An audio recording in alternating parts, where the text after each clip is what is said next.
Yeah. You think it's busy. Okay.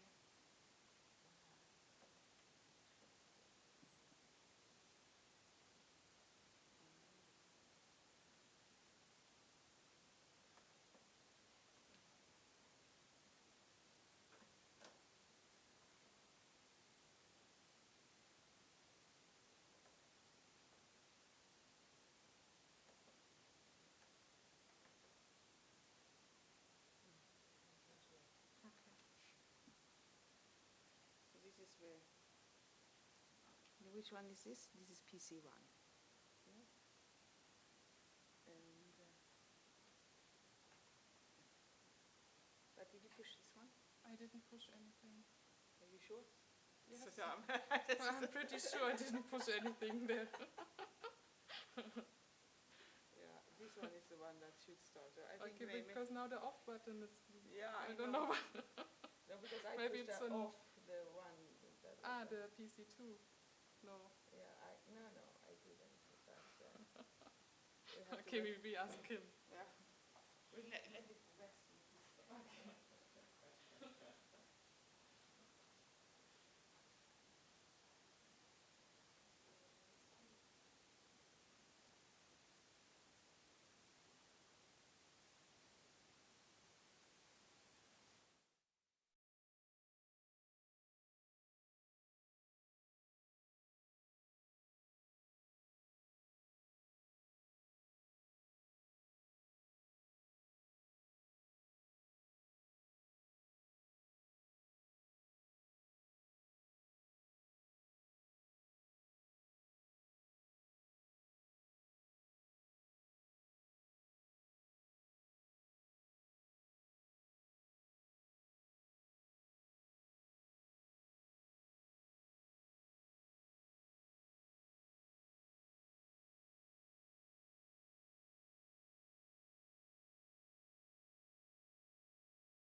you arrive today?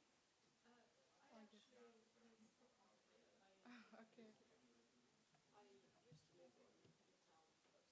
I still have my apartment there, Yeah. so we came from there this morning. Okay.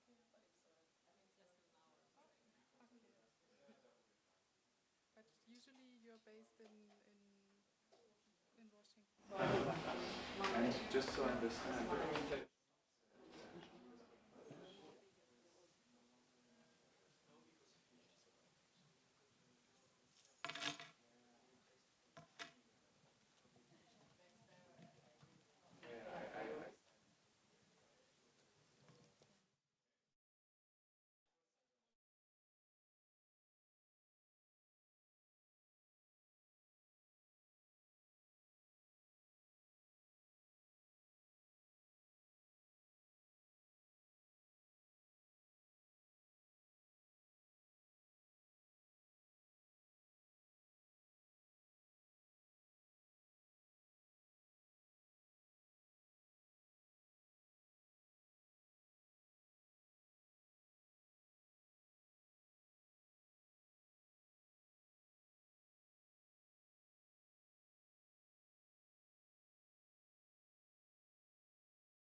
No, there's two of you. There's two firsts.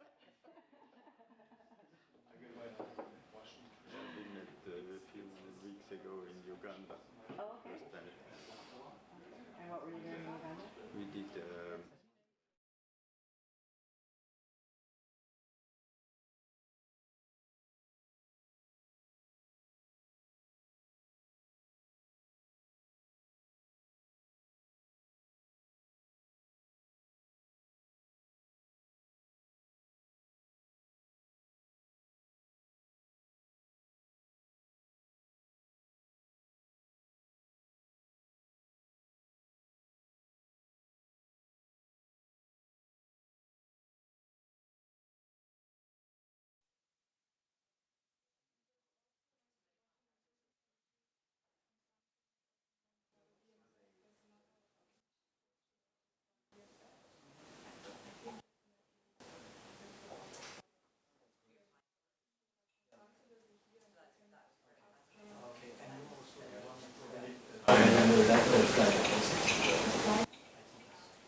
Yeah, you were writing that they have an animation, something like Yeah. this, so we can have a short look. And I've already forgotten which of the slides I sent. So Okay. it'd be good just to have a Okay, very brief look.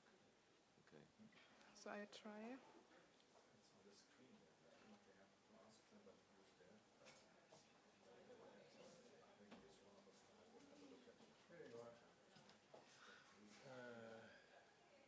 So is it Okay, that's okay it. like Yeah. this? Okay, great.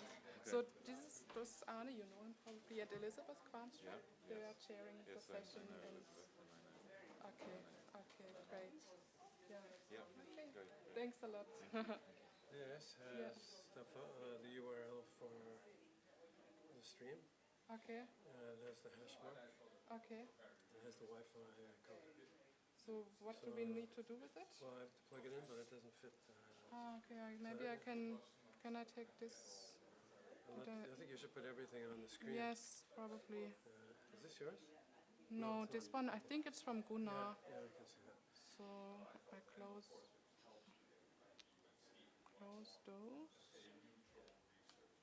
You need a folder for everything, I guess. Presentations. Garbage on it.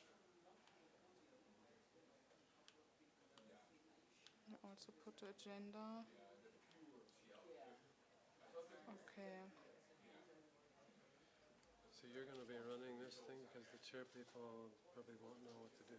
Yes, It yes. looks horrible Yeah, with all this stuff there and everything. yeah, but it's not my laptop. I'm not going to Yeah, delete all the stuff. No, but somebody needs to find the Yes, folders and yes, stuff. yes. I will So take you're care of dedicated this. to that? Yes, I will take care of this.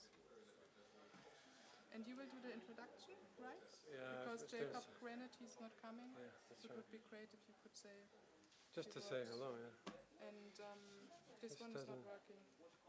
Not, I don't know why. Maybe. There's no battery. Okay. Open folder to view Gunnar file. was telling me we have this microphone that which people have to use for the live stream. So we Only that one. Not the, what about this one as well, but if we have like a question and answer, Yeah, only people one. should use this. Yeah, There's only one. There's So we only need also for the panel discussion, we need to Just make one. sure only one.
Somebody else has done it. Okay. I'll get the blame if it's not.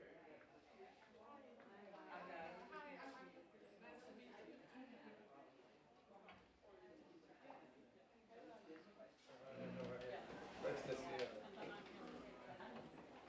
You're working.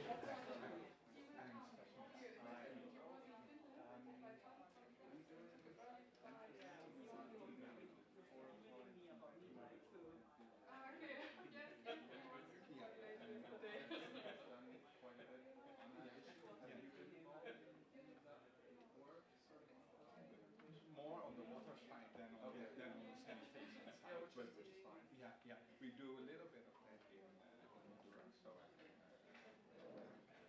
No, I was just interested because I'll be presenting sort of what Oh, nice to meet you. Finally, I see your face.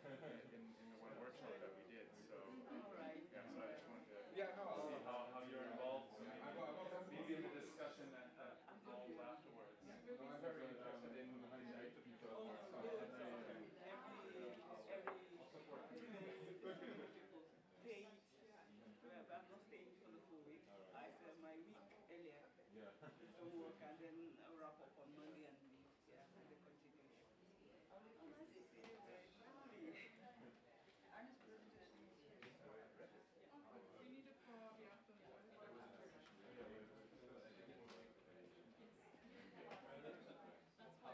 I know many things, but Okay. it's still possible to surprise me. I've been here. It's gonna be so much.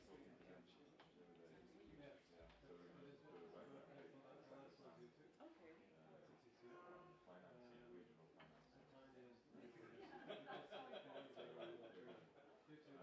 We both submitted a similar abstract. So all ready for it? So we decided we would do it. And you therefore you work for Jane, right? Oh, Jane came in, yes. And yeah, so I Yes, think yes. I will duck out at around 12 when we have the first coffee break, and then I'll head somewhere in the park close by, Yeah, and then come back at around 3 because there's a session that I want to do.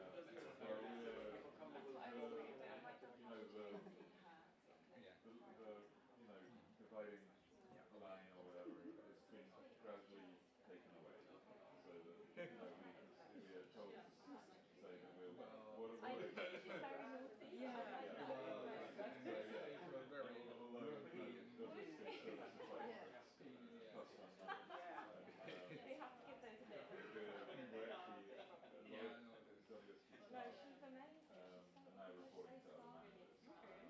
But they're doing, say, WSP work, that we're integrating our work the bias that you have. Islands are a little worried that it will dilute us. Coconut. Yeah, no, that's right. You go with a small team, but very strong and effective, so it will be difficult to dilute that. Well, I hope you're right. Maybe it will be the other way around. Everybody is used some Yes. in every one generally. I work very closely with Jane, my UNICEF in West Africa. Yeah. See you. So you were with water aid then? Yes, I was with water aid at the time. I've had a history with water aid in and out, so I try to always remember what cities what happened.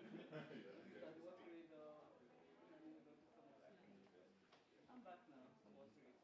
And you're covering global, or are you covering? It's global. My role is global.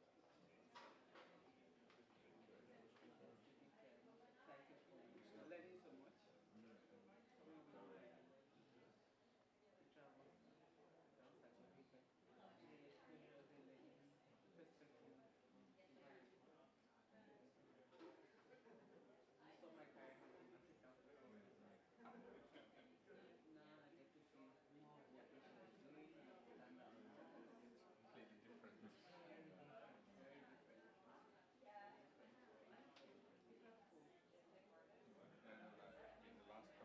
Very different. Very different. And in the last couple of years, quite a lot of completely different from anything else that I've known before. Not the same Another problem. continent. And the skill and it's Yeah, and the Indian experience in that situation really One more way. because in Africa, Nigeria, I've always come with a festival like about the big numbers, I understand that. When I said Nigeria is the same just like one as state, Bangladesh. I'm like, okay. And that is the biggest problem. Bihar. Yeah, Bihar is coming up. I mean, it's what considered there's some change. Very hard to change. The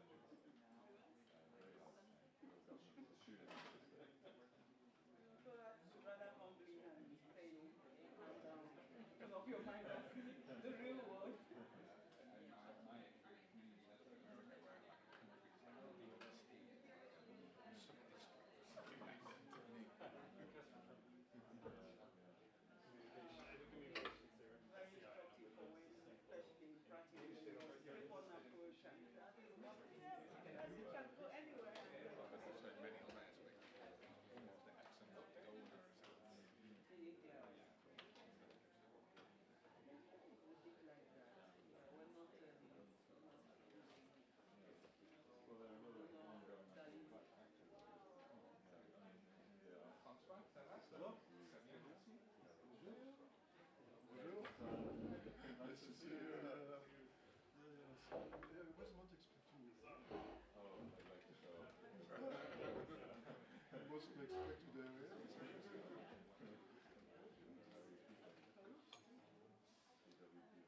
It's, our office is just here, in the same building here. Well, I saw you coming on your bicycle. Yeah, right. I thought you must be very at ease in Stockholm.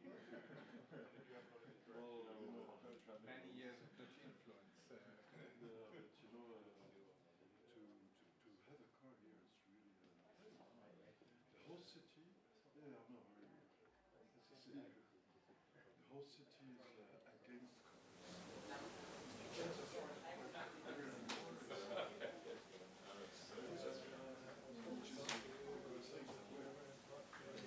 I understand the questions you have.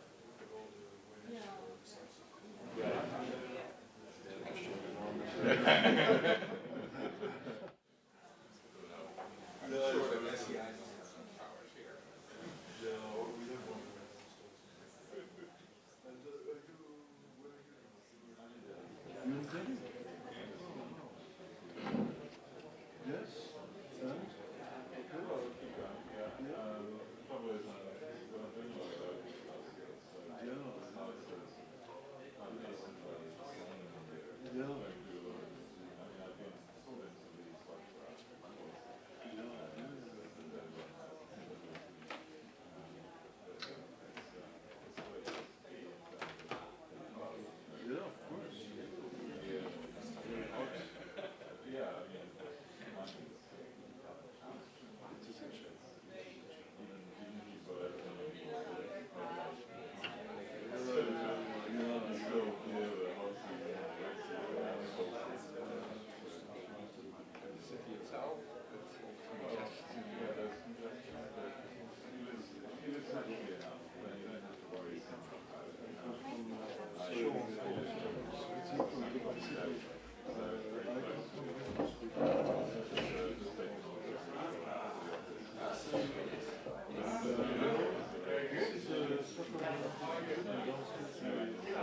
only getting worse. Yeah, I mean, as people get richer, they want to have transport. And the city just keeps on growing. Yeah, that's right.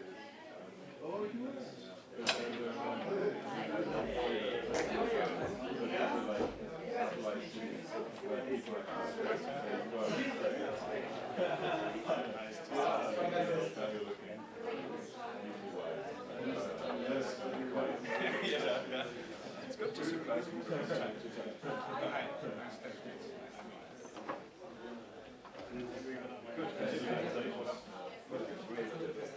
How do I pronounce this?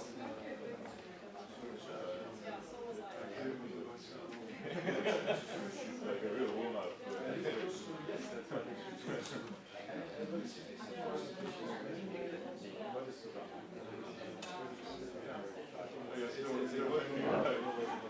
Every year this is understand watching what is I mean, in terms of the themes,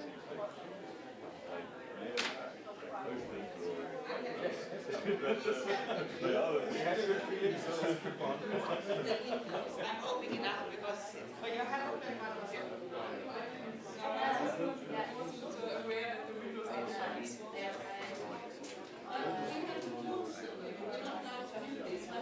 Very hot here.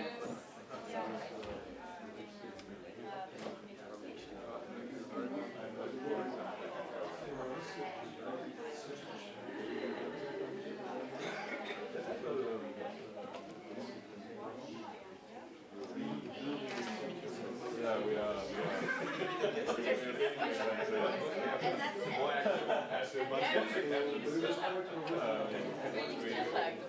Sometimes we think that it's going to be too much for everyone,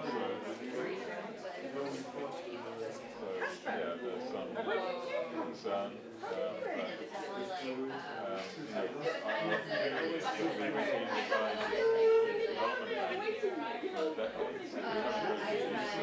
Our presence there, so we're going to be influencing the many programs.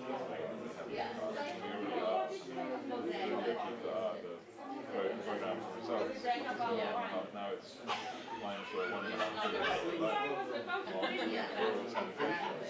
So WSP, we're the co-lead in terms of leading the program, and we have several staff who are working full-time behind the program and the technical systems. So this is the kind of influence we can have now.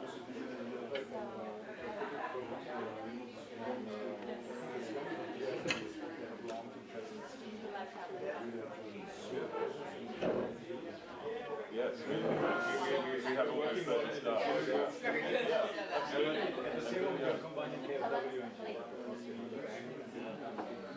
Yes. In principle, I would say so. Yeah. If you can sort of keep your like 5 or yeah, I mean, have a say, yeah. so that the bank is so big, who is everybody else to change the way things are going. We do. I mean, the concern over being more integrated is that we want our independent voice. So if what I wanted to so if we, I mean, in the past, that projects have not necessarily targeted the poor, and they've been massively urban focused. So we have to, it is our role to continue raising, you're forgetting about this, you're forgetting about that. And luckily, Jim Kemp has actually said that it's one of our twin goals is to serve the poor, so we can no longer, I mean, even though that has been our mandate from the start, now it is strict, now it is much more strict, and that every loan goes through. I heard of being rejected because there was no clear purpose. Exactly, yes. So, so it's, as Eddie Perez said at the time, it's like the World Bank is becoming more like WSP. In this report.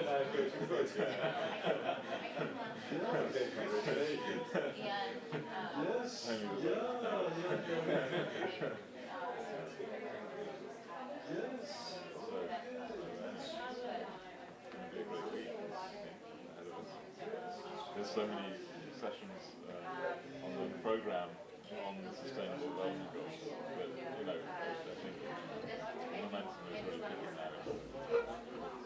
But since he came, it wasn't really easy to put it in practice.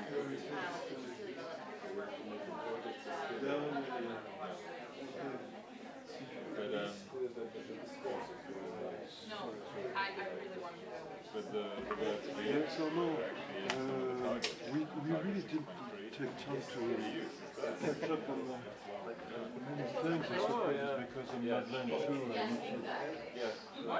When after the water weeks, we have to let's put it together again. Sure. to tell you everything you're doing, and I know it's got the. because I know you're moving a lot. Where it ends up. A small workshop. So will there be adequate sort of whether how it's reused and how it's reused? Yes. Because yesterday I met the CEDAW and they said, why don't you collaborate? I said, well, why? You're talking to the person who's actually doing some attempts to because I am actually always trying to invite It is true, and now we have some very good prospects for the proposals, so we would like to exchange them. Absolutely.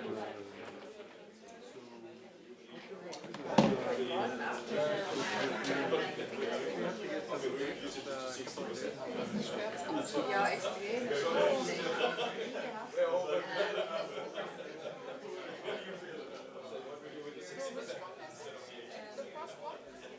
Ja, genau, ja.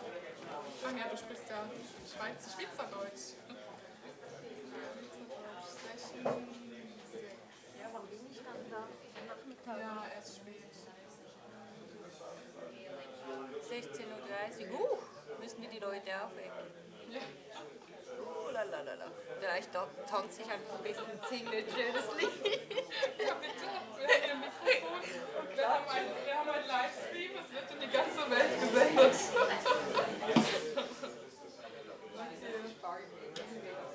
So, ich singe hier. Looks good.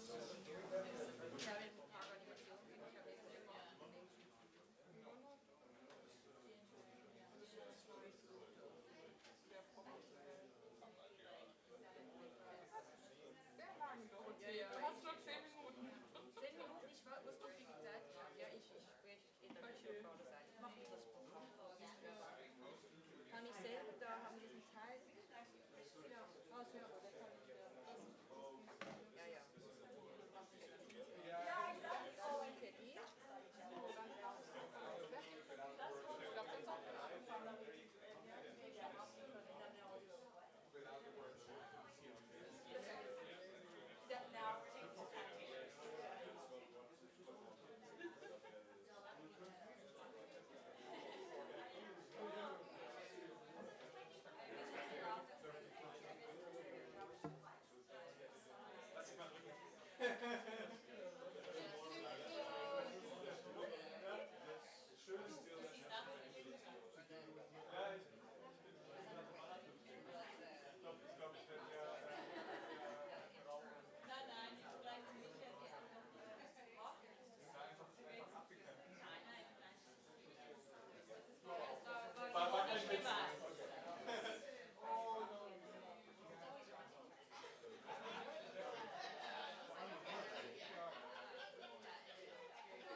So, please take your seats.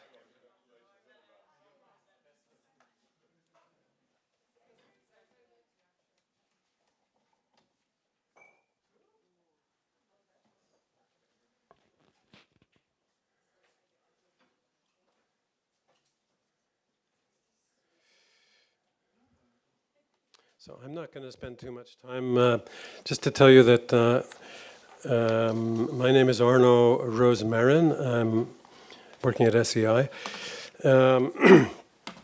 Just a little bit of business. For those that don't know, is a Wi-Fi system in the building, and you can go into SCI Guest and turn it on with the code Garnis on. Please use Twitter if you haven't. Maybe this is your first chance. You'll figure out something. Take pictures, write a few wise words. There are 2 URLs for the live stream. The first one is a Stockholm University one. The second one is a tiny URL of that. That's the same one. And the third one is actually a YouTube link. So it is on YouTube. The reason why we have the 2 systems is because YouTube is banned at the present time in Germany. And it's also banned in about 6 or 8 other countries right now. So in order to get better coverage, we have these two links. So we probably will return to that picture. I'm not sure if you want to send these links to people in your network and you want them to look at this meeting, you're more than welcome to take either one of those, the blue one or the black one at the bottom. So I'll just leave that there just for a second. A bit of business. It is, of course, being recorded and it's being live streamed. So any discussion at all will have to be done with a microphone, and there's only 2 that work. That's this one and this one. So when we're having panel meetings, so you'll have to share this microphone. Yeah, it'll be a good way to do that. Or one panel member could come over here. So we're behind schedule, so I'm going to actually give the word to, I think it's Madeleine who's coming up now, who would like to just get some introductions from some of you, if not all of you. Madeleine.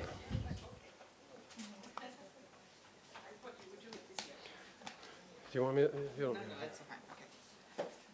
So yes, well, I usually do this. This is my role at the SuSanA meeting. It's to greet you all very much. Warm welcome to Stockholm. And it's always very nice to be able to do so when the sun is shining and the water is glimmering and blinking outside of our beautiful venues. We are really happy. We had a very nice sign up for the meeting, and we know that many are watching us, and we will try to be as interactive, and so tweet in and get the tweet flow going. And you have the SuSanA hashtag and also World Water Week, so they know that we are meeting and people will find their way here. This is a challenging year.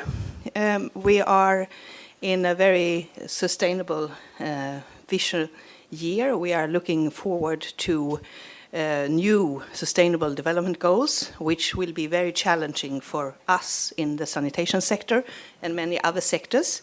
You are now at SCI, which is a global institute taking, what should I say, we do research on the environment and climate, and we are always doing it in a very integrated way. And I think that is actually part of the game for the new sustainable development goals. And therefore, I think it's very nice that we can have this meeting at SCI, where we are so used to work across the disciplines, and also to have a discussion on what the new goals will entail for us as an alliance. This alliance was created 2007, before the International Year of Sanitation, and we have managed to keep it going. We don't have a big budget, but we have this annual meeting here in Stockholm, and I'm so pleased because this is the 8th meeting I'm organizing.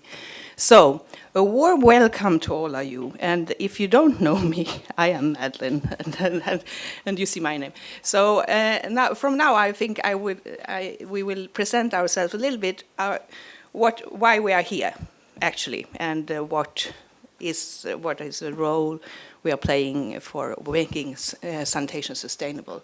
So Elizabeth, please start. Yeah. Hi, my name is Elizabeth Kvarnström, and I work as a consultant these days. I used to be working with Madeleine and Arno and everybody at SCI before.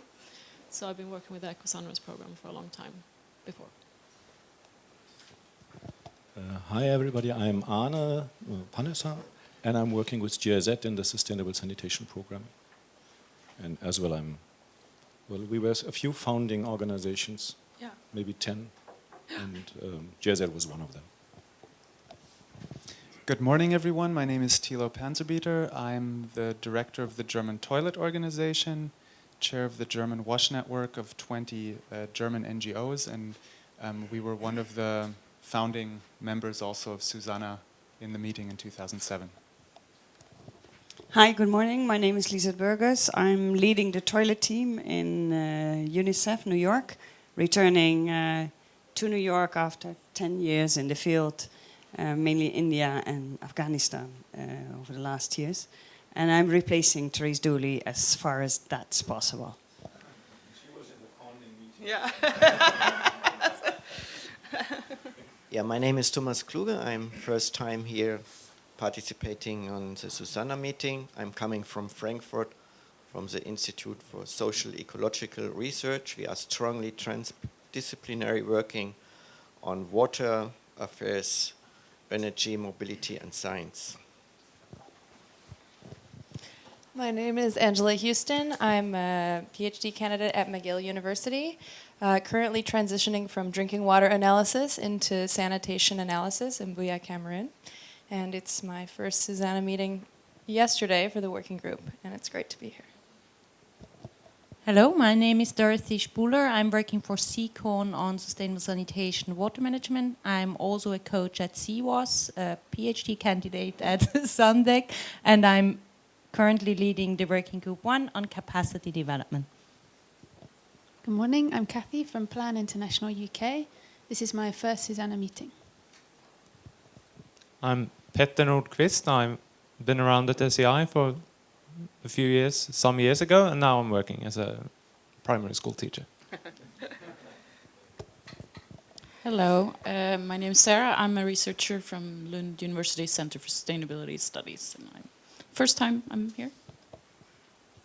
Good morning, everyone. My name is Hannah Woodburn. I am the acting secretariat director for the Global Public-Private Partnership for Handwashing. This is my first SuSanA meeting. Good morning, I'm Martin Gambrel. I'm a long-time World Bank water and sanitation specialist, but I'm an incoming lead sanitation specialist for the WSP, the Water and Sanitation Programme. Happy to be here. Good morning, everyone. My name's Alan Reid from Goal Island. I'm a regional WASH coordinator in East Africa. It's my first time at the SuSanA meeting. Good morning, everybody. Hans Schattau is my name, Ecological Sanitation Club Austria. I have been working since 15 years in dry toilets, mainly in Uganda. And this is my last week in Stockholm. I'm moving to Congo, Kinshasa. Morning, everyone. I'm Casper Trimmer. I joined SCI a couple of years ago in the communications department, and I'm currently doing communications with the Sustainable Sanitation Initiative.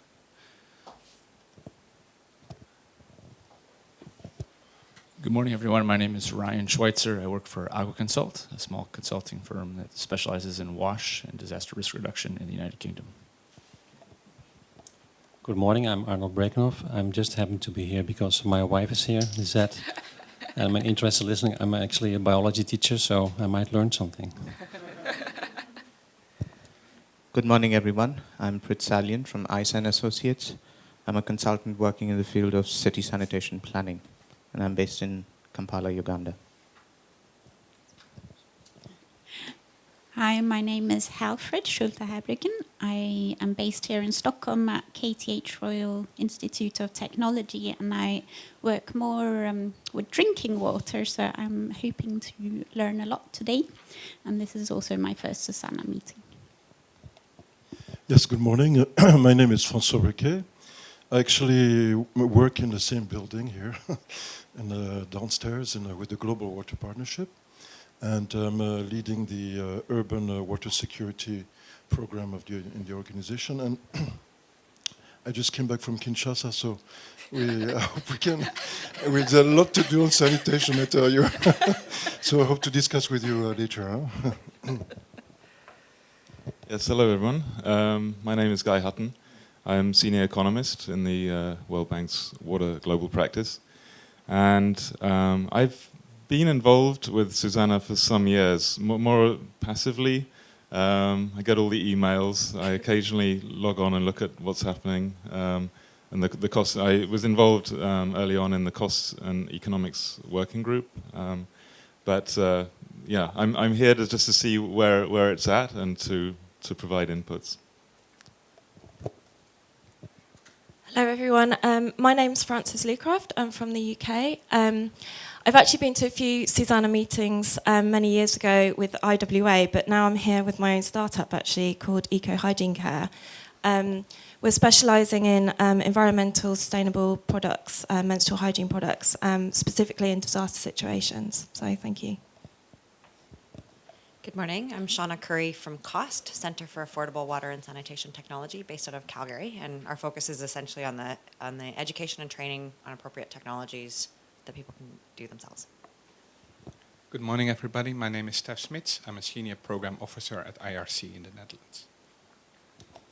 Good morning, everyone. My name is Ada Oko-Williams. I work for WaterAid as Technical Support Manager based out in London. And I've been involved with SuSanA for a long time now, from the days of, the very first meeting was at Burkina Faso, and I left an impression and I've stayed on. Good morning, everyone. My name is Trevor Surridge, and I've been looking after SuSanA's secretariat operations for a couple of years, so interacted with many of you. And happy to be here and happy to see all of you here. And also welcome to those that are watching online. Hi everyone, my name is Cecilia. I'm an independent consultant supporting GIZ in the SFD project funded by the Gates Foundation. Good morning, my name is Ann-Kathrin and I'm working for GIZ and the SuSanA secretariat. Good morning, my name is Jean Lapeg. I'm a senior WASH advisor for ACF France, and ACF is co-coordinating the working group 12 on WASH in nutrition. Yeah, I think we have some that has not been introduced themselves. Good morning, my name is Rostom Gamisonia. I am from Georgia, working for the NGO, Rural Communities Development Agency, working in close cooperation with GTZ and Women in Europe for a common future on water and sanitation issues. Thank you. Hi, sorry I'm late. My name is Genevieve Kelly and I'm the WASH coordinator for PSI.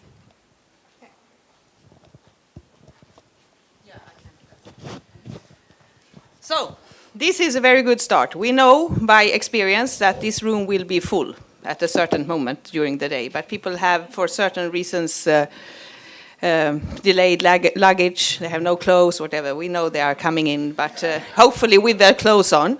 And so it is really lovely to have you all gathered. I think we have a very good start, and so happy to now call on Trevor to give, for all of you who are here for the first time, a kind of overview of SuSanA, isn't it? Yeah, okay. What, Trevor, scene is yours.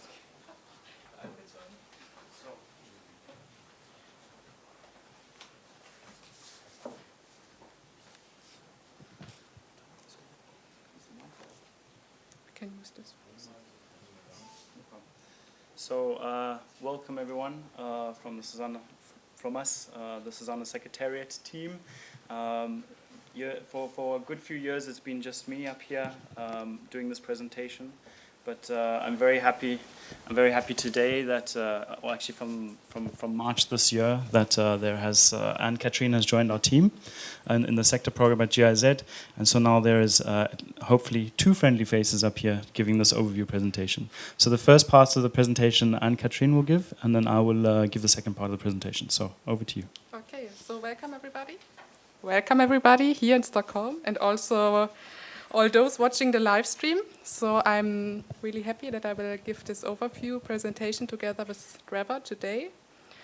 And well, yeah, I just start and we'll talk a little bit about what is SuSanA, what are the objectives of SuSanA, about our mission statement. I will give an overview about our community online and offline, about the joint roadmap, and then Trevor will give you an update about what happened in the last year and what we were doing at the SuSanA Secretariat and with the Alliance in general. So SuSanA, it's the short name for the Sustainable Sanitation Alliance, and so SuSanA, it's an open network, and our members and partners are working on viable and sustainable sanitation solution. So the network is made up of practitioners, policymakers, researchers and academics from different levels who are aiming to promote innovation and best practices in policy, programming and implementation. And at the moment, SuSanA has about 5,200 members. So this June we had a small celebration celebrating our member number 5,000 with an open microphone webinar. And we have about 250 partner organizations, which are really from diverse, really from small and large NGOs to the private sector to multilateral organization and research institution and governmental institutions as well. This is just an impression about our geographic outreach. So we have members from more than 150 countries. There are quite a few, or large blocks are from the United States, from India, and also the neighboring countries like Bangladesh, Pakistan. We have in Africa many members in Kenya and Nigeria, for example. So yeah, at the end, we can really say that we are a global community with the SuSanA Alliance. This is the SuSanA's mission statement, and this was developed in a really participatory process with the core group, but also it was discussed on the SuSanA forum a few years ago, I think 2011, 2012. And this mission statement, it really builds upon the vision document, which is the main document of the SuSanA network. And so, yeah, this is, I can read it out. So SuSanA is an open international alliance with members who are dedicated to understanding viable and sustainable sanitation solution. It links on-the-ground experiences with an engaged community made up of practitioners, policymakers, researchers, and academics from different levels, with the aim of promoting innovation and best practices in policy programming and implementation. SuSanA, it's an online and offline community, so these are a few of our possibilities to engage with us. We have a discussion forum, very active and very well moderated. We have working group wikis for joint collaboration. We introduced them recently. There's the main knowledge base of SuSanA is the library, with case studies, publications, training materials. And offline, we have meetings like the meeting today, the 20th SuSanA meeting, and we're also organizing side events and seminars at conferences like the World Water Week.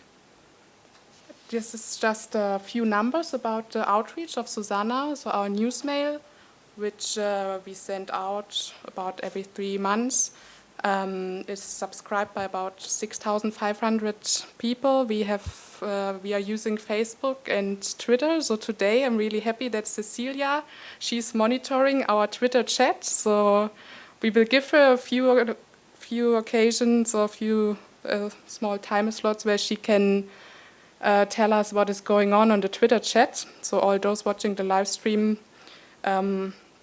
will hopefully participate via Twitter and sending us a few comments. Yeah, we have also the forum digest, which is subscribed by about 4,500 members.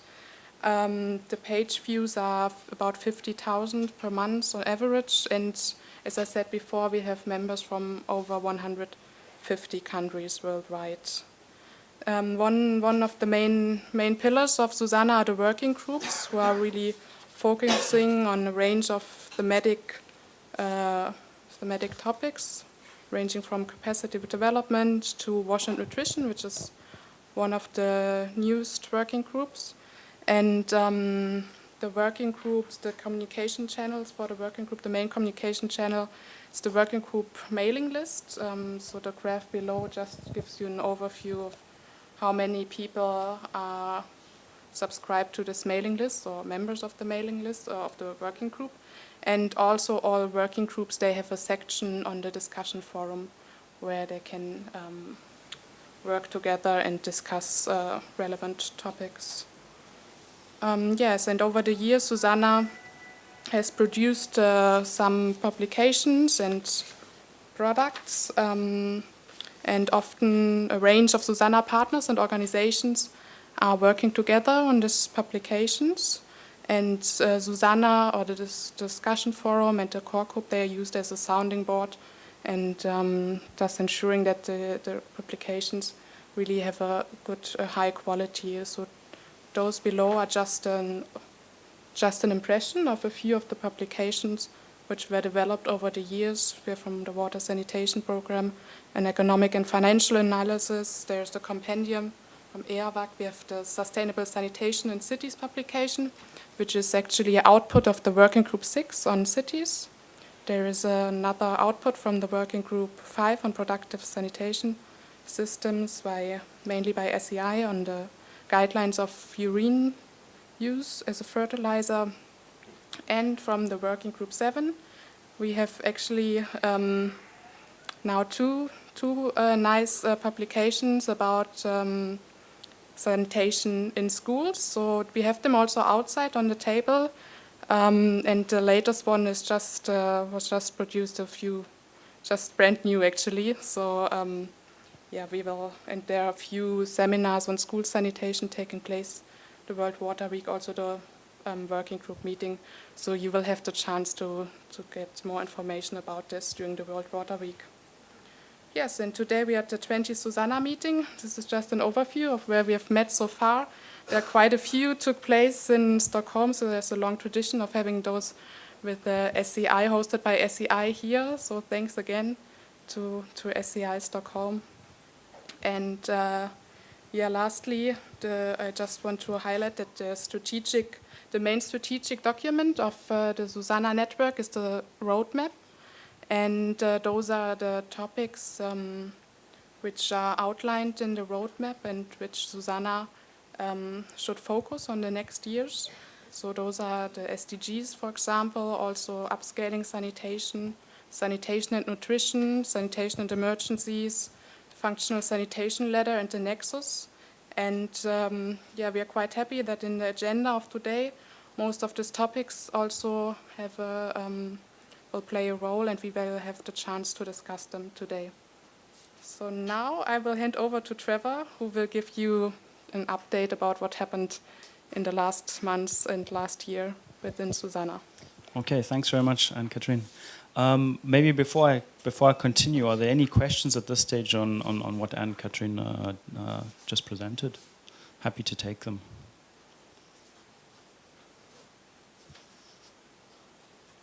Answer. Well, I know you guys since a long time, but I know since you've been evolving a lot, could you maybe explain a little bit about the secretariat, how many people and how you work, and in terms also the financial sources, etc. So how is this actually evolving from, because it has become something quite interesting now. Okay. Okay. Yeah, so you can start and I'll you will add. So I'll at the add, SuSanA Secretariat, we are based in Eschborn, and we are hosted by GIZ. So we are about 2.5 person equivalents. So it's mainly Trevor and me, and with the support of interns and of course Arne running the Secretariat. And we get a funding from BMZ, from the German ministry, core funding, but we also really rely on like contributions of our partners who are dedicating their time, but also financial resources to host those events or organize seminars or side events. So we just have a base funding for the Secretariat, and what we are doing, like everything behind the scenes. So we are doing the platform, looking for the whole website and platform, and organizing the SuSanA meetings, and also working together with the core group on looking for the future, what are the future topics, and what is the strategic direction which the SuSanA network should move on. Yeah, and then maybe perhaps just to add on to that, what's happened in the last couple of years, which has been really interesting, is initially when you build up a network, you've got to get sort of a critical mass. And now we're finally getting to a stage in the last couple of years where we have a critical mass, and we're seeing that the different organizations and different members have learned to, they've got to know each other over the years, and they've built up trust. And now, slowly but surely, there are what we're terming or coining cooperation systems coming out of the alliance, so out of the network. And these cooperation systems, the first was the SCI grant that they got from the Gates Foundation to discuss all the innovations on the forum. And basically that was then a cooperation system where SCI then had a mandate to implement a project and then use the network as part of executing that project. And so there's a number of other examples like that, and I think that's pretty exciting, and also I think that's probably the way we're going to keep this alliance going forward sustainable, as well as also relevant and useful. Arno, would you like to add? 1 second. Well, I would like to thank the German ministry, who from the beginning was ready to support SuSanA now for quite some time, and we've got the contract for the next 3 years for the Sustainable Sanitation Program at GIZ, saying that we'll have the secretariat for another 3 years financed. But there's as well the clear message from the ministry saying that we don't want to be alone. And we looked at what are the contributions. Like this meeting is work from SEI, and preparation, room, everything.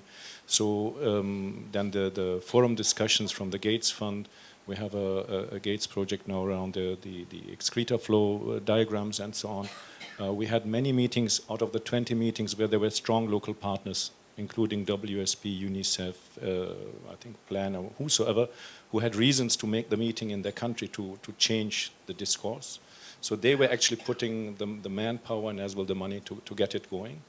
And in an overall picture, we could show that in the last year, maybe it's 30% of the sort of contribution comes from the German ministry, and 70% comes from these kind of projects which are using the portal or which are using the network. And I think to keep that direction is an important message as well to get it going, and that's something we address more systematically now as well to go in that direction. Thank you. Any other questions at this stage? Madeleine. I just want to add that we also have been quite supportive all the time. It's not for that, but what has been also very helpful is that we have exchanged when we have project proposals and we have got funding for activities. We have exchanged that with the SuSanA secretariat, so that has also helped others to get some funding into their proposals for SuSanA. Like this last part, I think we have now a sanitation initiative, and SuSanA is an important part of this because. Then we sent down our project document to Germany, and it was a help also for you to convince the government in Germany. All right, Arno? Thanks for that question, Francois.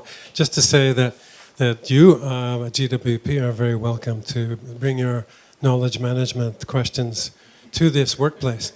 And I'd also encourage WSP and UNICEF and WaterAid and many of the major actors that have grown out of this, if you like, forum that is worldwide.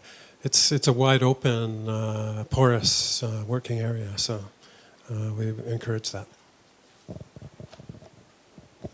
All right. Any more questions, or shall I continue? All right. Just pre-warning for those that have joined that were not here right from the beginning.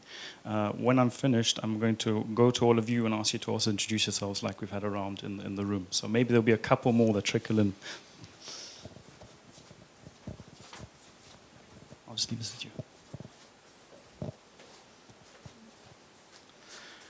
Right, so maybe this is just really a snapshot of some of the recent activity that has been happening on the platform, online and offline.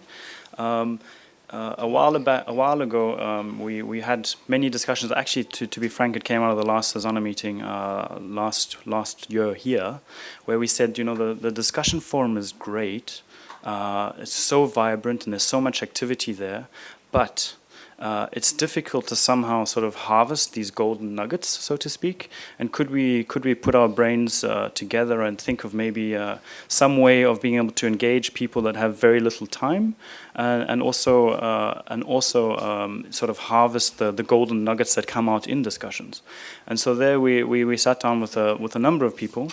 And basically worked on this thematic discussion series format, where not to tell you the whole ins and outs of the format, but the gist of it is basically through getting a coordinator on board and through secretariat support, we basically take the pain out of the game, so to speak, of a discussion. And then we set up, we identify together with the network and with the working group leads, we identify a topic that we think needs to be highlighted, that maybe is slightly underrepresented on the forum, and then approach thematic experts in that field and win them over, telling them that we're not going to chew up too much of their time. And so the first example of that, which was it was a trial, but it was very successful, was the 3-week discussion that we had on the sanitation ladder. And then basically what happened is we got 3 experts involved. There was Elizabeth and Ricard and Patrick. And we shaped up the discussion in a sort of a sounding board sort of call, and then went ahead and actually had the discussion online. There was a lot of interactivity, but of course this harvesting the golden nuggets really came when we did the summaries from each week, and then ultimately at the very end put a synthesis together. So not all of us have enough time to go and read 50 pages of discussion, albeit that it's very interesting, but a really well-written 6-page synthesis we can manage. And so that's sort of the format that we are going forwards with, and it seems to be, as you'll see, it seems to be picking up speed, and people are getting quite excited about it. So the first one was the sanitation ladder, and then those knowledge management results or harvested golden nuggets then went into, as working group 4 outputs. We just recently, after convincing a few people during AfricaSan, the experts, we managed to put the urban sanitation finance from macro to micro level discussion together, which ran also over 3 weeks with 6 experts. And the synthesis has just sort of hot off the press. It was just finished, I think, on the 15th of August. So that's all available online. So if you were to go to the forum and just search in the search term for TDS, so thematic discussion series, you'd be able to find both those syntheses. Ooh. Right, and as I said, this I think is picking up steam because it's going forwards. We're looking at the next discussion, the next planned discussion that will be coming up is around the Sustainable Development Goals, enough to end the sanitation crisis. This is an initiative that End Water Poverty has engaged with us at the Secretariat on, and I'm very happy to see Megan here at the back there. She'll introduce. She was one of the ones that was late, so she'll introduce herself still. And so that'll be starting already on the 1st of September, and we're running that for 2 weeks, where we'll be looking at the Sustainable Development Goals, the indicator discussion which is coming up, as well as the links to the human right to water and sanitation.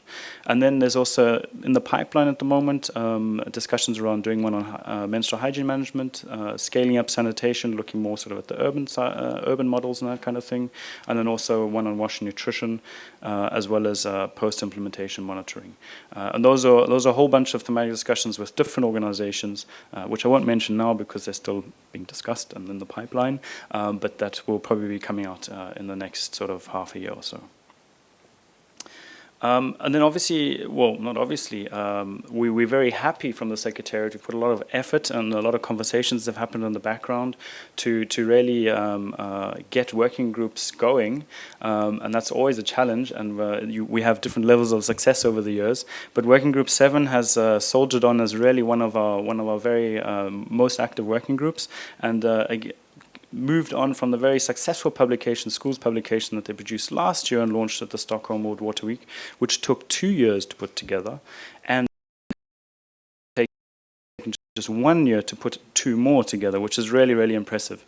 So Claudia is also here, Claudia Wendland at the back, the working group lead, who puts a lot of time and effort and energy into making this working group go forwards. So we're really happy about those outputs as well.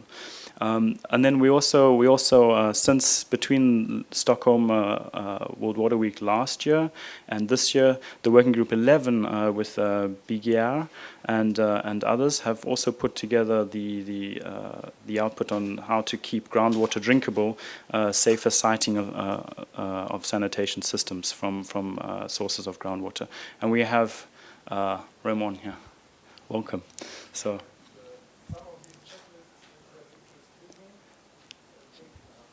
Excellent, excellent.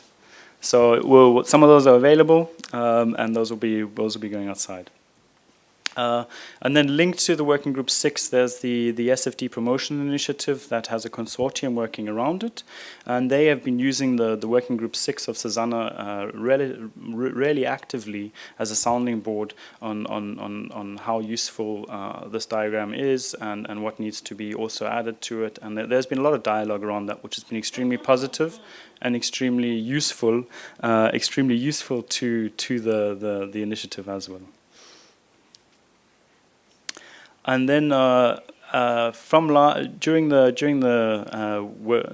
SuSanA meeting already back in 2013, we were speaking about regional chapters, and in 2014 we repeated that, and now we're on the verge of launching the Indian chapter, and there we're basically still in discussions with a number of actors and trying to firm that up, and we'll see how that shapes up.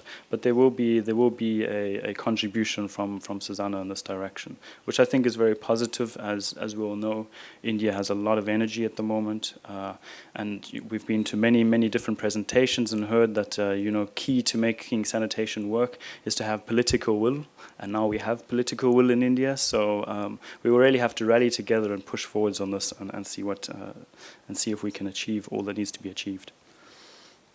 And then just a glance looking forwards, you'll see on all the chairs there's an agenda from today's meeting. In addition to that, there's also an overview flyer of all the different SuSanA activities that are taking place during the week, and there are very many of them. We're involved from the secretariat perspective in co-convening 7 different seminars, which are all listed there with a lot of SuSanA partners, which is absolutely great. And then we also have 7 different working group meetings. One has already taken place yesterday, the productive sanitation meeting, and we have also another 6 working group meetings that are taking place during the week. And so this here basically just is an overview of what's going to happen today, the different sessions, and I think I'm more or less on time as well, so that we will not run. We've caught up a bit of time, and we will have, as you can read there, the other session 2 to 6 going on. And please note there is a dinner for networking and socializing this evening, and we'd love if as many of you as possible could attend that. And then finally, obviously during all the activity during the World Water Week, with all the different working group meetings, we decided this year to do something a little bit different, and that was actually to have a working group exchange meeting so that we can really harvest all the different discussions that have taken place during the week in one group. Because we've always said that the different working group meetings need to sort of cross-fertilize each other and have exchange, and so this is what's going to be happening on Thursday from 4 to 7. According to the conference organizers, it's actually 18:45, because then they'll start kicking us out the rooms. So not till 7. And that's it. Thank you very much. And now I'll just have a round for the folks that have arrived since this morning. Thank you very much. Hi, I'm Jennifer McConville, and I work at Chalmers Technological University on issues of nutrient recycling and water recycling.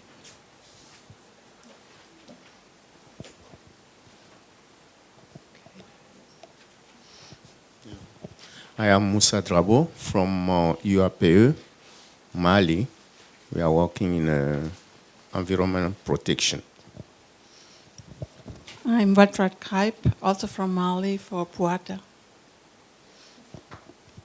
Hi, Catherine Farr with U.S. State Department. I'm Julian Konchanoff, also with the State Department's Office of Conservation and Water.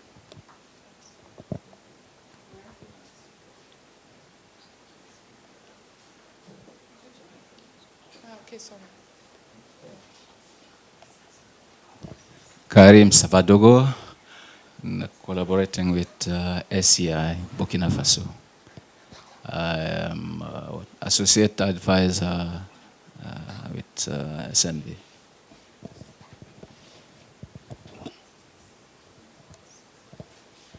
Hi, my name is Claudia Wendland. I'm from WECF, Women in Europe for a Common Future. Hello, good morning. I'm Kim Anderson, SCI as well, leading the sanitation initiative. Hi, I'm Megan McGarry. I'm from In Water Poverty, so I hope you will join our next thematic discussions. And thanks, Trevor. And I'm Linus Dagerskog at SCI as well.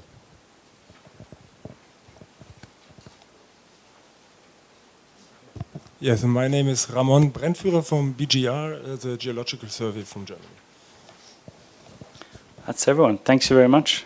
So, without further ado, I'd like to hand over to Elizabeth and Anna, to start off the next session. And I saw Graham somewhere. I'll just go outside and find him. Okay, great. Yes. Okay, so we go into the second part of the morning, the session on the post-2050 sanitation landscape. I'm chairing that together with Elizabeth, but as she'll give the first presentation telling us about the thematic discussion on the sanitation ladder, and that's as well something in the last year, since many years we were thinking that sanitation ladder has a potential, and we always in SuSanA said that if there's not somebody who is doing it anyway, we do the things that people of the network want to do, and if they do it together, it's better. It's more effective. That was the principle. You made a publication on it, so that was together with Patrick and others, and Jennifer, and so it's now good that you were as well ready to help us with the thematic discussion. So that's the first input. Then actually Graham should tell us about the joint, the global monitoring initiative. Guy Hutton will tell us about economic perspectives, and well, let's see that. Corinne Schuster about the Nexus perspective, and then Kitch. Where's Kitch? Let's. Pardon? Well, I could try to get some from half of mine.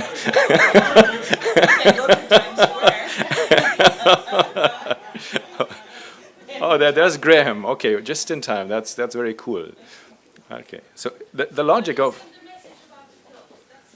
Okay, so so we hope to have Kitch there with clothes from Amkau telling us about what was there in Dhaka and the Angkor declaration, and why are we doing all this? It's to give guidance and orientation to the network. What are the current discussions? We have great people here from different angles, and to get some idea actually how should we go on. So it might not be dive into detail of some discussions, but always to reflect what's the potential of SuSanA, how is it perceived, what do we want, what the sector needs, and give some guidance for the next year or for the way forward. And so I think that's the motto for the whole day. I'm happy about what we could bring together, and I think, and that's at that point over to you, Elizabeth. I think every speaker will just say a sentence about himself and introduce him. Over to you.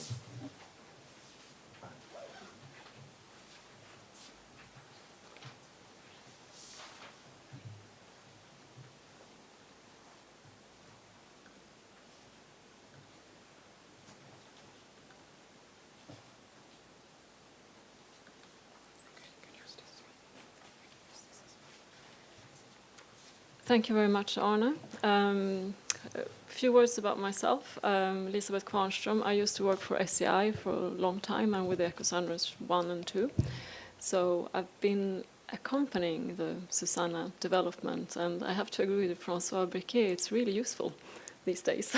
It's really moved forward, and it's proven to be a very good source of information. And so on.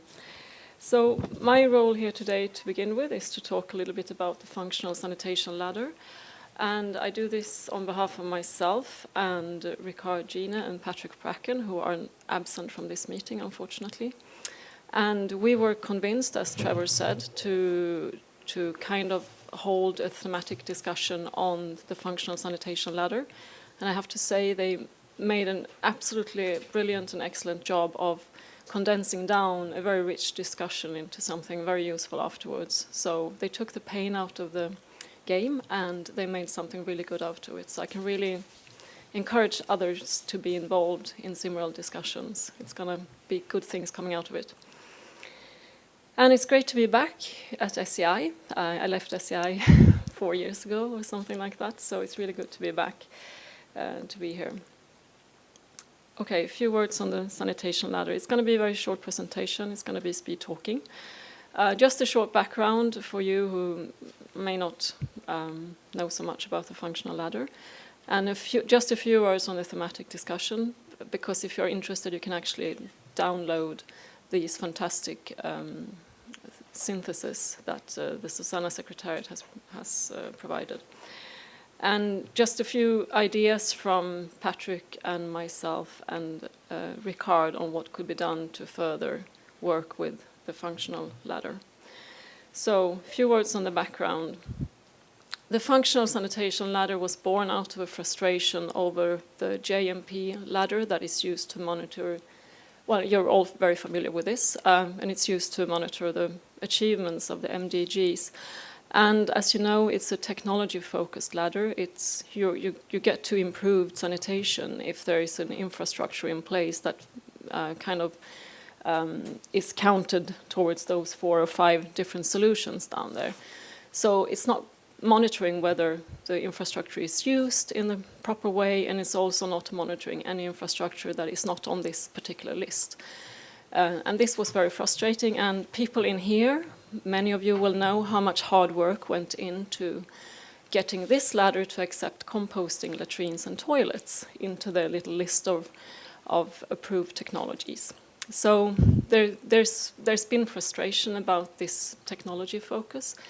And it's not only on the global level, there's been frustration about this focus on technology. I'm Swedish, and we have had the same kind of regulation that has been technology focused for on-site sanitation treatment systems, which would just allow 2 or 3 different treatment systems. And if you would do something else, it doesn't count, and you don't get a planning permit, and so on and so forth. So early 2000, that actually changed in Sweden. So from 2006, we have a regulation in Sweden that is function-based. So it doesn't matter which technology you use, as long as you can fulfill the functions of the desired outcome of the sanitation system, so to speak. So a few colleagues of mine, Jennifer is one, and myself and a few other sector colleagues, decided to try and bring this function thinking to a JMP level. And that's how the functional sanitation ladder was born. I'm not sure how well you can read this, but it's just showing that instead of counting infrastructure, we would like to see the JMP processes to actually monitor the function of the system, the outcome, so to speak. So different functions we organized in this ladder starts with excreta containment and then goes to safe access and to grey water management and up all the way towards integrated resource management, which is where Sweden is, working, and other countries. And for the MDGs, you're down on excreta containment only. If you have questions, you can ask afterwards. So, yeah, we don't have time for more detail now. That's what I wanted to say. So that was, I was going to say. So we presented this concept at the IWA Development Congress in 2009 in Mexico, first time, and then it was later published in 2011. And that's already 4 years ago, almost 5, because it was the beginning of 2011. So what has happened afterwards? Well, not so much. There's been some pickup in the sector. The Welthungerhilfe is a German NGO, and they're using one version of the functional sanitation ladder. And I know that IRC was inspired by our work in constructing their service ladder for the IRC wash cost project. But nothing much has happened. And at the same time, 2011 to 2015, what are we doing? We're saying goodbye to the MDGs and we're saying hello to the SDGs instead. And you all know this, but just to mention, the 3 first targets, I think there are 2 or 3 more of the SDGs.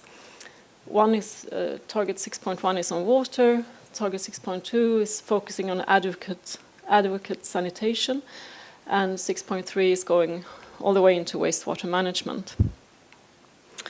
And there is a little bit more of function thinking in the SDGs. They are mentioning in the texts behind the targets, there is a mentioning of services, for example, which is kind of more looking into that you're actually doing something with your infrastructure, not only having it.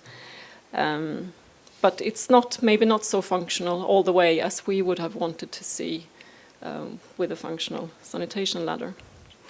Something else that has happened, which both Trevor and Arne mentioned, is that SuSanA has been excited about the functional sanitation ladder and launched this thematic discussion that we held in February. And it was a very rich discussion, very participatory, a lot of people contributed, and it's really clear that the 7-step ladder that we have proposed needs to be really adapted to a local context to be functional, because there were a lot of comments in terms of, where I work, it's only the first step that is really necessary to work on, so that needs to be more refined. Or other comments that, it's too linear, we need to work in another way in our context. So a main outcome has been that we really need to adapt it on local level for it to really be useful. And Rosalind Graham, I don't see her here, but she was with a secretariat. And she made a fantastic job in pulling everything together, along with other people at the secretariat. So there are good condensated results out from the discussion and the webinar. And just to then see how does the functional ladder actually work together, as in this very simple form, how does it work together with the MDGs and the SDGs as they are proposed. So the MDG, as I said before, it's only meddling along on the excreta containment level, and the MDG doesn't even mention hand washing, which the excreta containment does, the step here. SDG target 6.2 actually mentions excreta containment and safe access and availability, and there's some kind of fluffy mentioning of maybe treatment. So step 4 with pathogen reduction could be potentially linked to SDG 6.2. Oops. And 6.3, which goes into wastewater management, could be freely interpreted to go all the way up to the 7th step. And the one step that we think is important, which it's step number 5, the nutrient reuse, which I don't see is very well covered in the SDG 6 at least. I think one could look at the agriculture possibly and make it fit in there. But as you can see, even in this very simple form that needs further development, the SDGs could actually be monitored from using this ladder to one way or another. It's not a bad start, that's what I'm trying to say. So Patrick and Ricard and I would like to see that we could further develop this functional ladder so it could be more useful, but it should still be in a kind of a framework form that could be further developed on the ground by project partners. So our goal would be in the future, we would like to see a functional ladder that is more worked and more useful on a project level. And considerations we have to do this is that it still needs to be in a framework form, so it's kind of universally applicable, but it needs to provide guidance to how to adapt it to a local level, we think. Welthungerhilfe is an organization who's already using it. I think we could probably learn something from them. And it's necessary with an iterative form, even if it's a framework. I think by applying a framework with a project partner, we could also understand what needs to be done on a framework level, as well as we can understand how to help provide guidance, how it could be used on project level. So we would like to encourage and find partners who are doing project implementation and who would like to test out this functional ladder for monitoring of achievements to get in contact with the SuSanA secretariat, and then we could maybe try and do something together. And questions and answers, I don't know if we have time now or it's afterwards. Well, thank you very much.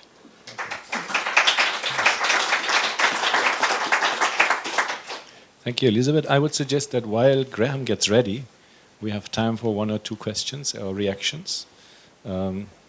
Yes, I see 2 immediate ones, so we'll take them and then let's see. Yes, thank you very much. More a reaction than a question.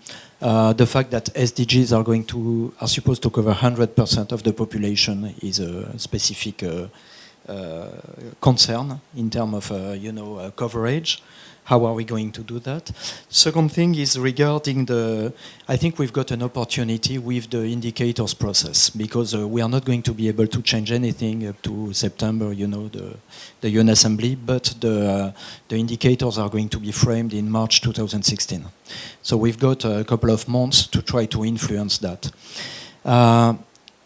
One point is that the JMP and the SDG process is a political advocacy process to push governments to invest in the sector. So as practitioners or as academics, we can be frustrated sometimes. For example, there was a big frustration with the CLTS not considered as improved, etc., etc. But the objective of the JMP is to push the governments to invest. That's why there is maybe a decalage if you look at it from an academic eye or a practitioner eye and from a sort of institutional eye. I think we need also to consider that. Thank you. Yes, thanks for that. I was thinking as well that how to monitor it will be the answer, and Graham will address it, but Lizette, first you.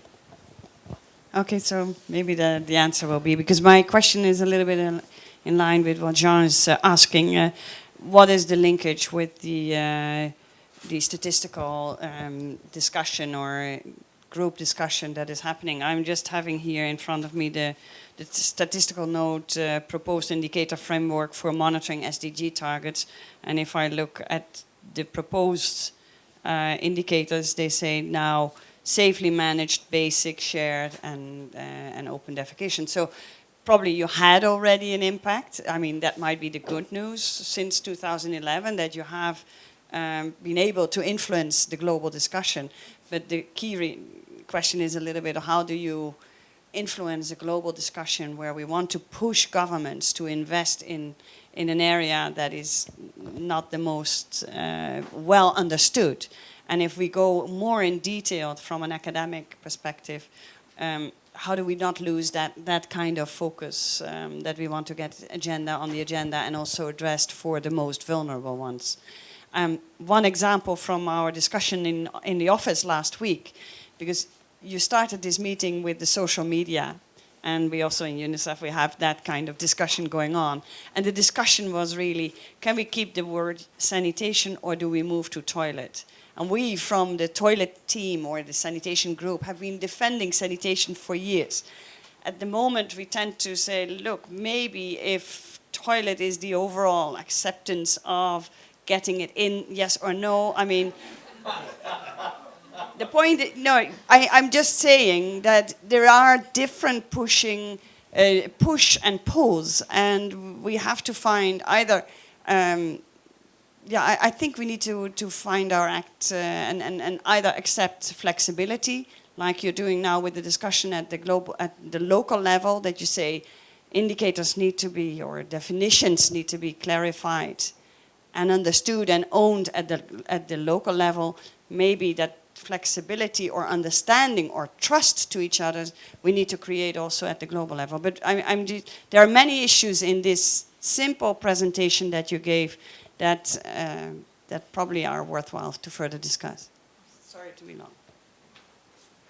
I think that would be weeks of discussion. Your reaction, maybe a quick reaction? No, I just want to say I totally agree. This is incredibly complicated. And in terms of influencing the indicators, I think we had in the team the feeling we're very small, and maybe SuSanA, the muscle of SuSanA could maybe influence better in terms of how the indicators could look like. So our thinking with the functional ladder is more that it has to, on a global or on a national level, it has to comply so its use on local level can be measured towards the SDGs on global level.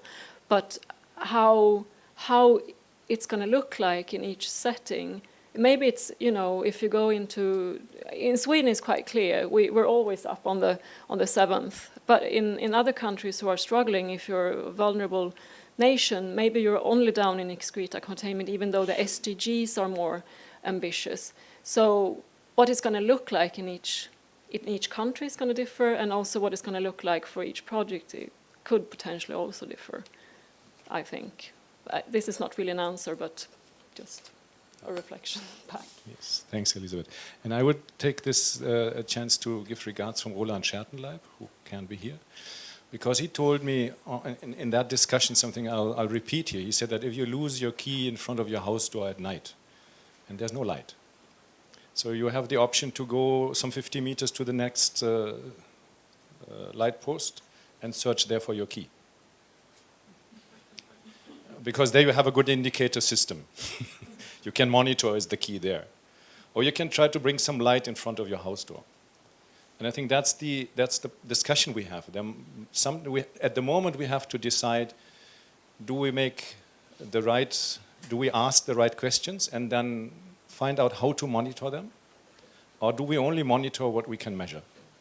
And that's not the answer. It's a difficult thing, but I think that's on a more fundamental thing, the trouble we're in. Yes, and this is addressed by Graham with the Global Extended Monitoring Initiative, who tries to harmonize not only GMP, but all these different things. And I invite you, Graham, to tell us a bit about, I think you're the master of these complicated things, and enlighten us and tell us how SuSanA can be of help in that. I do apologise, everyone. Good morning. I'm sorry for coming late, and I'm sorry I haven't got any slides. But my apologies stop there. I think I'm going to talk a little bit now about I'm not going to speak too much about JMP. I'm going to talk a little bit about it, but I'm going to talk about this new monitoring initiative. But I'm going to give you an overall reflection on what I see the opportunities are for SuSanA and indeed for this whole of monitoring water and sanitation. I think we're actually at a watershed now, pardon the pun, but I think the speed with which things are moving forward now with the SDG debate is phenomenal. And the interest attached particularly to water is also focused a lot of us and a lot of my colleagues in the agencies, the UN agencies, to move a lot faster and to catch up and come and answer some of the questions that we've been grappling with. In terms of the JMP, I think we've seen, although the indicators relating to 6.1 and 6.2, there is room for improvement. I think there are significant advances on what we've had before. And I do know that, because I sort of sit in WHO as well as being UN Habitat, I do know there's an intense discussion about how to address the issues of, reducing inequalities, looking in particular at urban sanitation and water, and ensuring that the hygiene part of the target is adequately reflected. And of course, the old issues of open defecation. So, although it might not appear that way in the publications, there's definitely a debate going on between the JMP partners and the extended group to see how those factors can be accommodated. And I also think the idea, following on from what Elizabeth was saying, the idea of the ladder now is becoming more and more interesting for JMP, and they're getting more and more involved. And I do think there's a great opportunity for them to take on board some of the ideas that Elizabeth was talking about earlier. I think the other thing I wanted to say, I mean, I've been sort of leading a group of the UN agencies to develop a new monitoring instrument for the rest of Goal 6. And as you can imagine, this has been quite a challenge because there's been 7 UN agencies. There's not 2 like JMP, there's 7. So we've had a lot of discussions. We've done a lot of work over the past 18 months to look at the rest of the water goal. And the whole idea behind this so-called GEMI initiative is that we felt that, you know, most decision makers at national level didn't have all the information about all of the water and sanitation sector at their disposal. So the idea of GEMI was to add additional components, principally in the areas of wastewater and excreta management from that side, and also on water resources management. So we've been through a process over the past 18 months, and many of you have been involved in that process, where a group of thematic task teams have looked in more detail at what the indicator, what the indicator should be for 6.3 through till 6.6. And the outcome of that work has been, I think, quite good. There's now, as you've probably seen, a set of indicators for the rest, which are actually quite inclusive. And the language of the indicators allows sufficient flexibility for, you know, to cover most of the aspects that we want. I will say that, you know, it's still, of course, not perfect, because even in 6.3, we see that there's a loose reference to reuse, but it's the words are significantly increased. There was, if you saw on the earlier slide, you put up, Elizabeth, there's a percentage there. The latest language is significantly increased. Now, you know, what people interpret as significantly increased varies. So we're not there quite, but we do have to find a way of addressing that issue in particular. The other important aspect of 6.3 is that it also requires the monitoring of ambient water quality. And although this might not appear as, you know, to many of us who are involved in basic sort of water and sanitation, it is actually critically important, because particularly with regard to wastewater, yes, there's a part of the wastewater that we can quantify, but the bit of wastewater that we can't quantify, we rely on ambient water quality to pick up.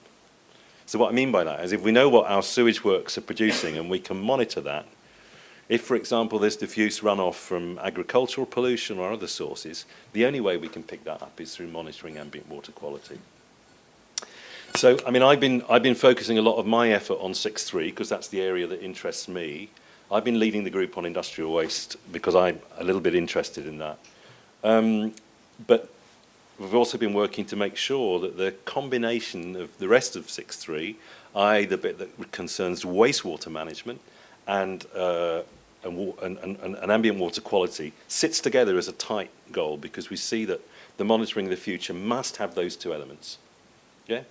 And also it's actually very interesting, because I'm going to talk a little bit about rolling this out to country level, but you know, if say a country measures its wastewater treatment and it says, yes, we're maintaining 99% you know, treatment efficiency, blah, blah, blah, blah, blah, and we see that the ambient water quality tells another story, we know somebody's not telling the truth.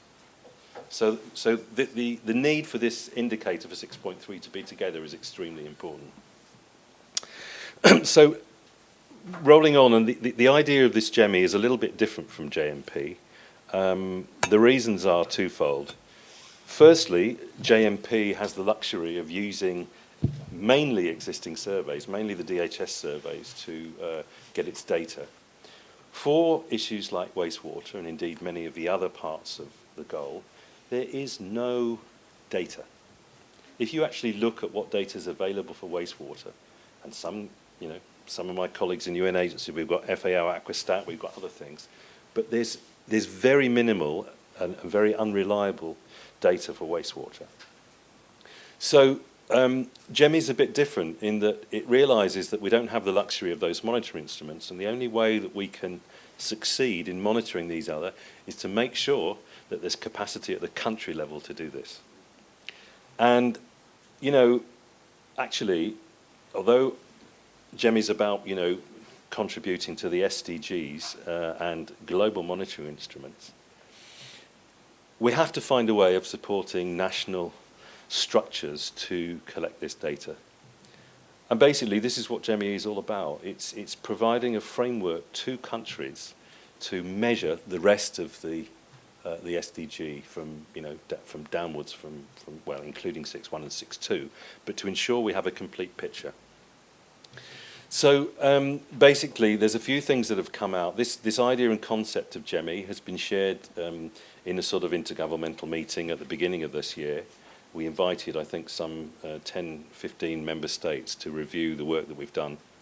The GEMI team have produced some recommendations on indicators for all of the rest of the goals, for the rest of the indicators, and I'm happy to, I can share those with you if you're interested. The idea is now that we're going out to countries to see how we might operationalise this and to a certain extent hold the hands of the countries in this process of collecting this nationally developed data. Now, you know, we're not so restrictive in the way that we collect this data. Of course, we want to get the best data that we can, but we're much more open to a wider source of data than has previously been used in global monitoring tools. So we're going to start looking much more closely at things like data from regulators. We're going to start looking much more closely at, you know, non-traditional sources of data that's generated from communities, and also, very importantly, data that comes out of Earth observations and remote sensing. So the idea is that using traditional survey instruments, using new survey instruments, we can build the bits of the jigsaw together. We can use maybe some of these less formal monitoring instruments to interpolate between more formal surveys, but in any event, it will give us a much better picture of what's going on. But it also means that other concepts can come in, including, you know, crowdsourced data, all these sorts of things, and the idea of ladders can be brought into this country process. The ladder concept is very interesting to us, and in fact, in the monitoring for GEMI, we've decided, and this has been accepted by the governments, that we will look very much more closely at developing a monitoring ladder for the SDGs. Now, you might say, well, what the hell's the difference between a monitoring and technology ladder? Well, they are a little different. The monitoring ladder is designed because the SDGs is about all countries, and we need a common yardstick that all countries can report on. But we know that the resources that are available in countries are very different. So to go to a resource-constrained country and expect them to measure a complex indicator, for example, you know, the water quality index, which is being proposed, is off the record. You go to a Minister of Water, they'll look at you blankly and say yes, and then nothing will be done because they just basically don't have the capacity or the money to do this. So what we've come up with is the idea of a monitoring ladder, which is a very, if you like, it's a way that member states can start to monitor and understand the water sector and gradually, progressively move up to more complex collection of data and information as they see fit, as they find resources available. It started off live. I mean, I'll talk a little bit. I know it's a little bit aside here, but it started off a little bit from the work we were doing in the industrial wastewater group. How much longer have I got? Another I'm just telling you, this is now. Is this 2 minutes? Closing all right. remarks. Okay. All right. Okay. I just want to talk a little bit about the ladder, and then I'll mention a bit about how you can partner with GEM if you want to. That's two things. Eh? Is that okay? Yes. Right. So, if you look at the issue of, if you look at the, we're breaking a deal here. It's all right. If you look at the issue of industrial wastewater, you think there's no information on wastewater. There's absolutely nothing on industrial wastewater. Nothing, nothing, nothing. So what we've done here is we've said, right, okay, if you're starting from scratch, the first thing you can do is you can collect an inventory of the industries that produce wastewater, hazardous wastewater, or data that's a threat to the environment and water. Nothing more, a simple inventory. This can be got from local, national records. It can be got from, you know, local authority records. It can be got from the the institutions, the industrial, the ministries of industry who classify these industries. It's very simple. It can be done at country level, not onerous. The next step up is you look at what those industries, you can work out from the industries which ones produce hazardous waste, including, you know, whatever, and you can work out and you can quantify roughly from the amount of water that they use what they're going to be discharging. The next stage is you move up and you say, right, have these plants got treatment plants, yes or no, and if so, are they functioning? And you progressively lead the country through a process of collecting more information about industries. And lo and behold, you know, after a couple of years and you've demonstrated the capacity, you can show through this monitoring ladder the need for them to take more seriously what's going on. So that's the concept of the ladder. That's being applied across the board. We're looking at it also for ambient water quality. The idea being that level 1, you'll measure E. coli and nitrate. E. coli is obviously the health risk. Nitrate's a base figure for what, you know, the diffuse runoff pollution. The next level, you increase those parameters to BOD, suspended solids, and for other things. And then the level 3, you would include hazardous toxic substances, you know, if it's a toxic substance, if it's an endocrine disruptor. So effectively, the idea of the monitoring ladder enables countries at all levels of development to have something to give to a global database. You have one sentence now to tell us how to work with GEMI.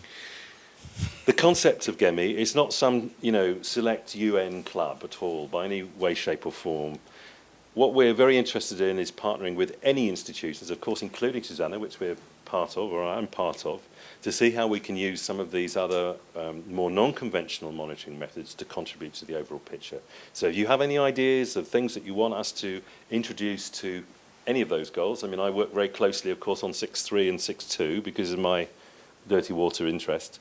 But, you know, there's an opportunity there. So, you know, if any of you are interested in, there's a whole range of documents that I can share with you if you're interested.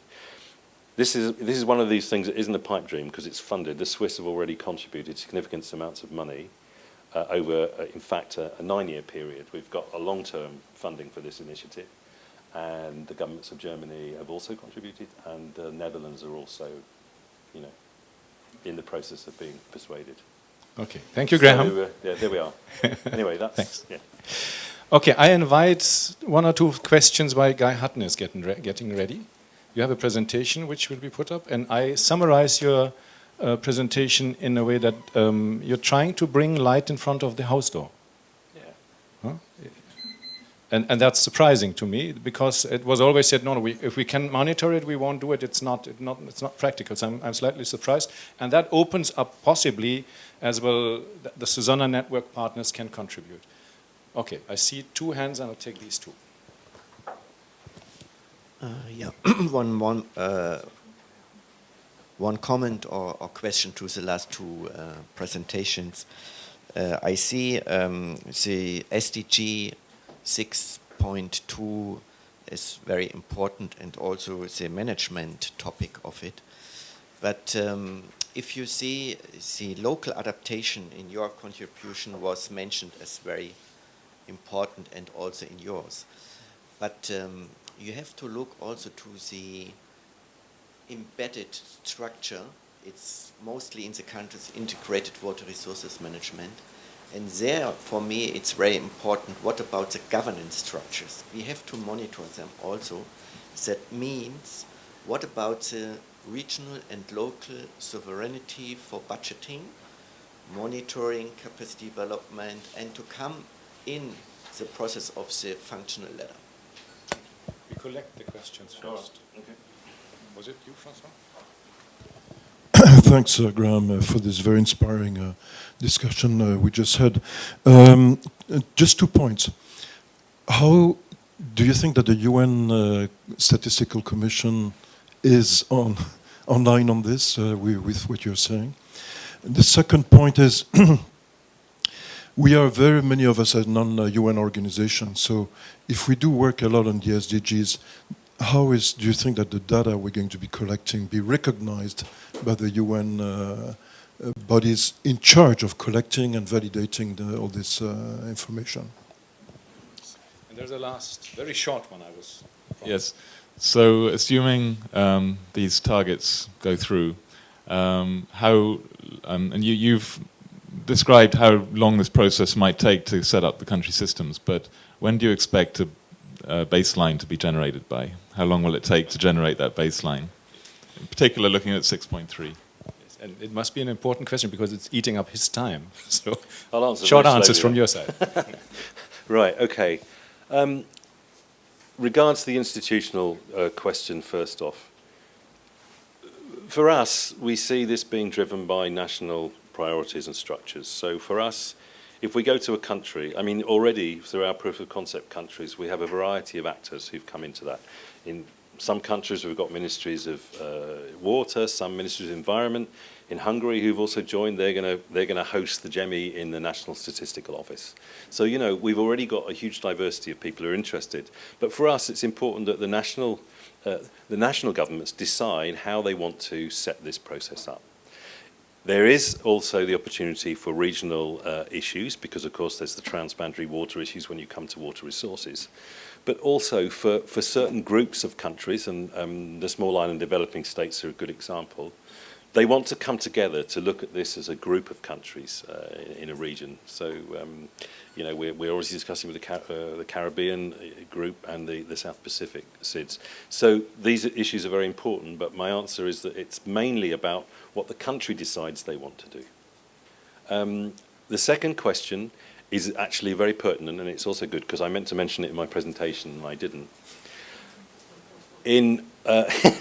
Along with the technical discussion on the indicators, the UN Statistical Division, there's a group set up called the Interagency Expert Group for the SDGs. This is a group who are the heads of the statistical offices from a selected number of member states. And they've been looking at the indicators that we proposed, and they've been trying to decide whether, that they basically look at the measurability as statisticians.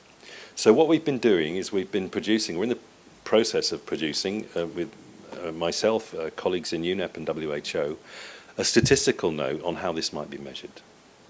And we're doing one for 6.3, which I'm happy to share with you the draft. But the idea is we've got to convince the statisticians who with a red pen, go through and say, can't measure it, can't measure it, can't measure it. We've got to show them that it can be measured. So we're producing these statistical notes to show that. The ladder concept that I was talking about has already been presented to the IAG group, and they love it. So I actually think if we present this in the right way to the statisticians, we can gradually convert them to understand what we're trying to do. So I'm very hopeful that we can continue that process. There's two, the member for UNICEF and for WHO both sit on the IAG group, and we're working together to do the stats notes. But that, if you like, is the mechanics of how we measure these things. But it's written for the non-water people to understand how it works. So there's an opportunity to introduce these ladder concepts. But I can share that with you. And Guy, the third question was about the baseline. We're going in through GEMI to, and when I say GEMI, we're going to be going in GEMI JMP, so it's not just GEMI. But the idea is that we're going to be going into 5 or 6 proof of concept countries now in the next 6 to 12 months to handhold and go through a first run of collecting this data. But the idea is that we want to produce a report by the end of 2017. It's hugely ambitious. I know there'll be quite a few holes in the report in terms of data, but you know, if you look back at JMP's been going for 25 years, and I remember the days when JMP you could carry around on a 3.5-inch floppy disk, right? So you know, it's come a long way in a relatively recent period. It will be the same with GEMI. We'll have lots of holes to start with, but the whole idea is we'll progressively get countries to appreciate the need to monitor the whole of the water sector. So as a Minister of Water or whoever's making decisions about investment has all the information at their fingertips to decide where they should invest their money. I think that's Is great. that And I'm quite excited that there's so much sort of flexibility and development there. It earlier sounded much more like that what we can't measure, we won't measure, we won't check it. For me, listen, anyone who's got a reasonable offer to partner with what we're trying to do is fine. This isn't, about closing the doors and, keeping it. If people have got something that they want to see embedded into this, this is the opportunity and the way in, if you like, to influence this process. Okay. So I'm pretty optimistic that that can be done, and it's, it's driving, it's moving fast. Thanks, Graham. Thanks. Yes. If Kitch is finding his clothes, we are in trouble. But otherwise, Guy Hutton, take your time.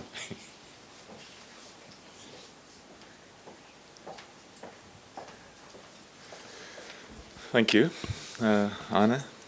So this follows on quite nicely. The last two presentations have laid some of the groundwork for the concepts that I'm going to be presenting. So those of you who've been around in the sector for some time will know that presenting economic estimates, global, regional, even country level, is not new. There's been WHO reports since 2004. World Bank has been working more on sanitation since 2007 on the economics of sanitation. So I give a bit of brief background to where we're at now. In 2012, the Joint Monitoring Programme motivated and convened a series of working groups on water, sanitation, hygiene, and equity and non-discrimination, which were tasked with coming up with proposals for what targets and indicators should be monitored and targeted in the future after the post-2015. Sorry, after 2015. During those discussions, there were several meetings of these working groups. A lot of work went in, a lot of research.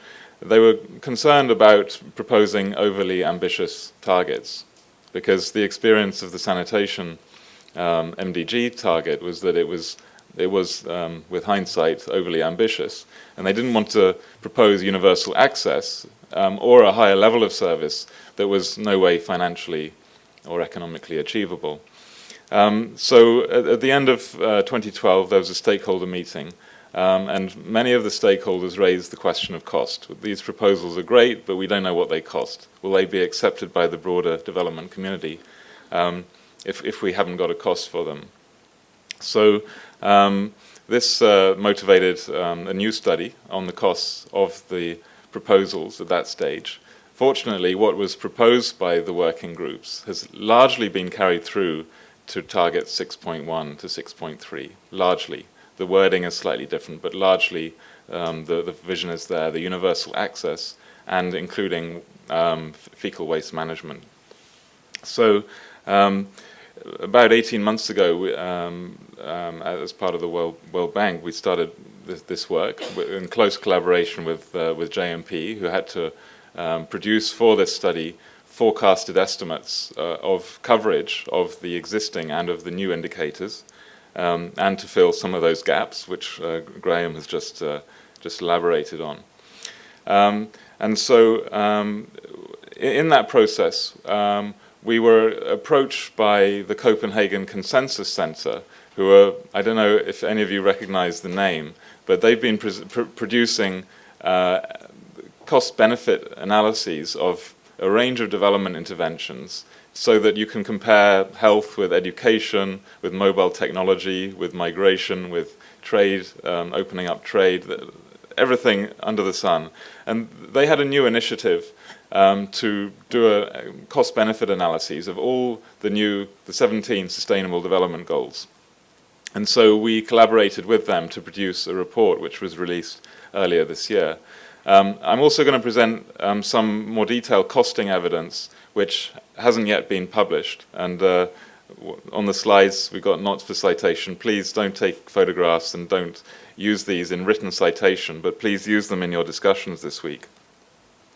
So this paper by the Copenhagen Consensus Center was published at the beginning of the year with over 20 other papers on other development issues.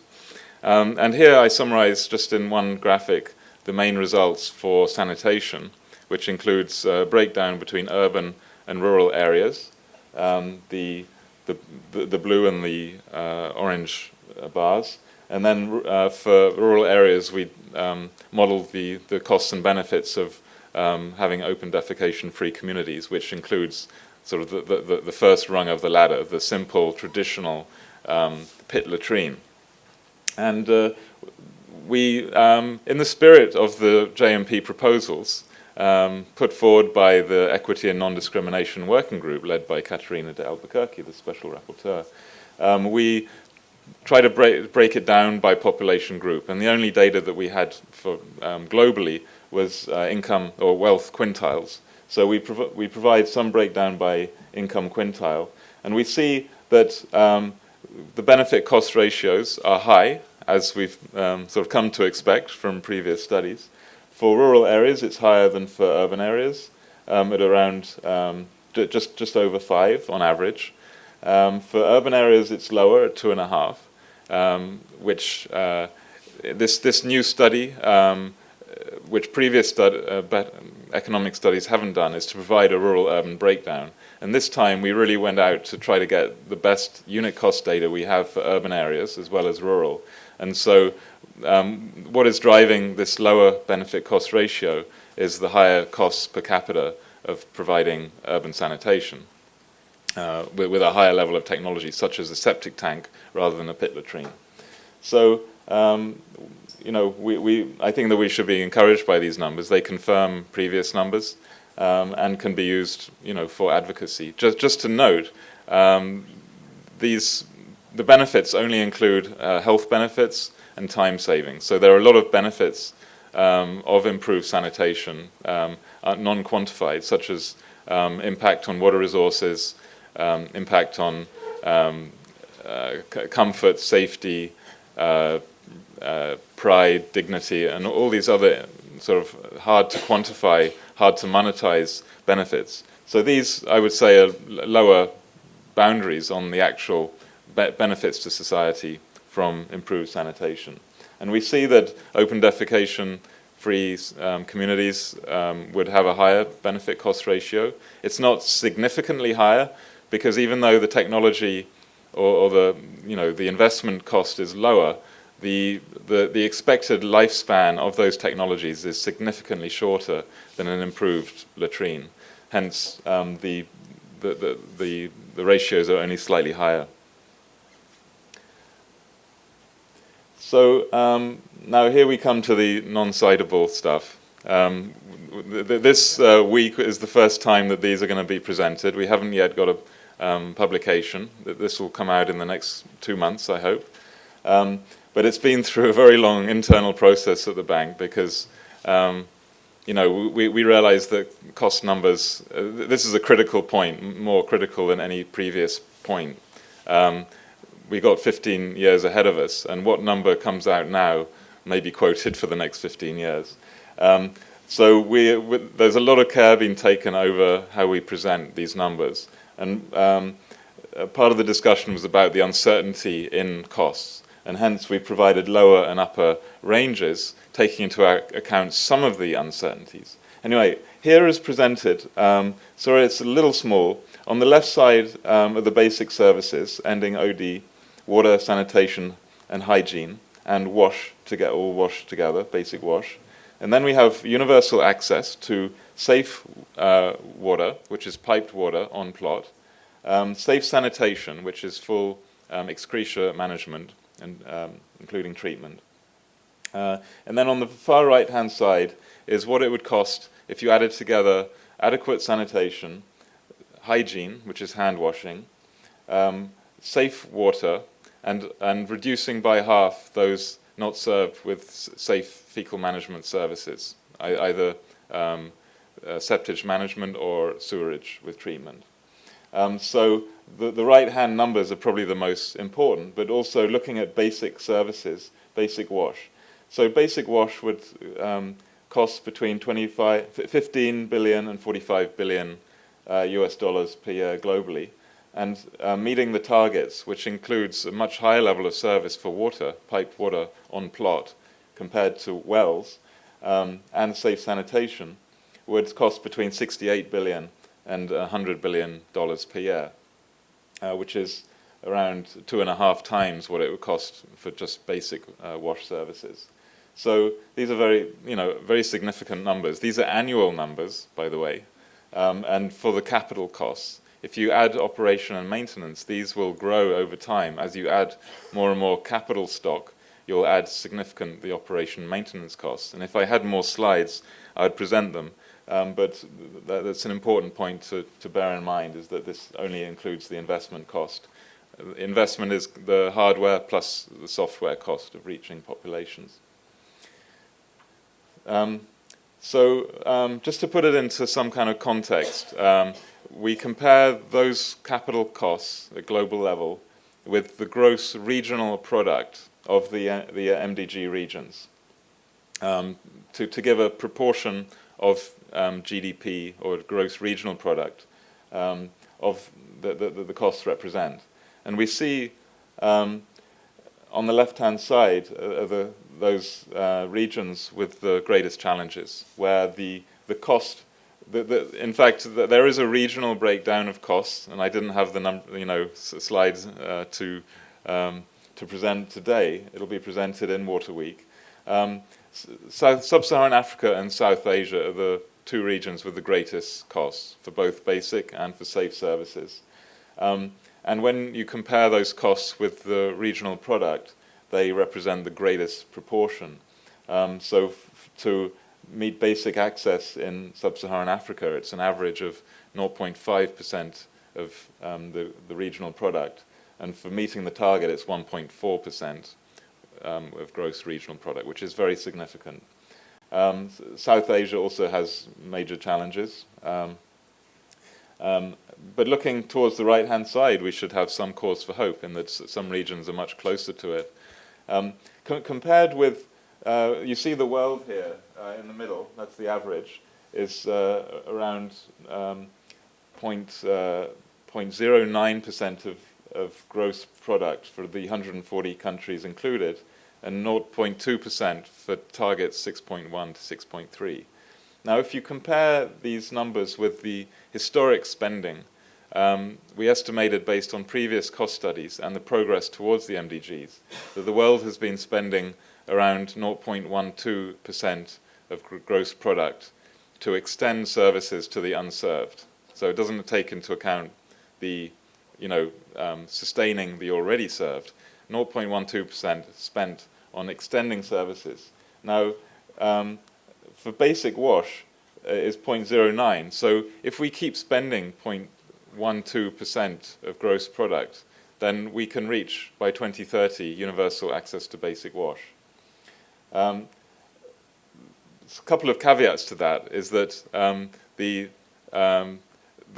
spending patterns are more towards water than sanitation, and are much more in some regions than others. So regionally and by subsector, we need some reallocations. But globally, we would be on track to meet the SDG targets 6.1 and 6.2.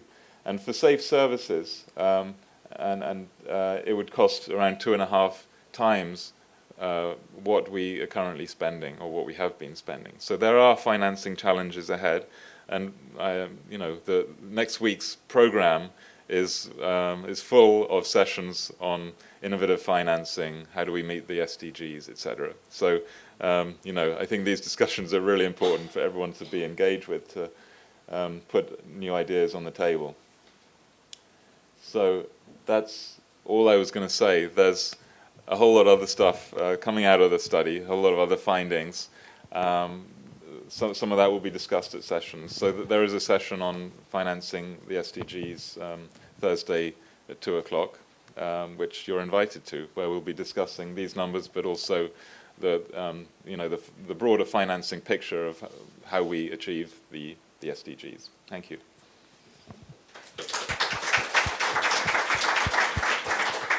Thank you very much, Guy. And while Corinne Schuster-Wallace is coming up to...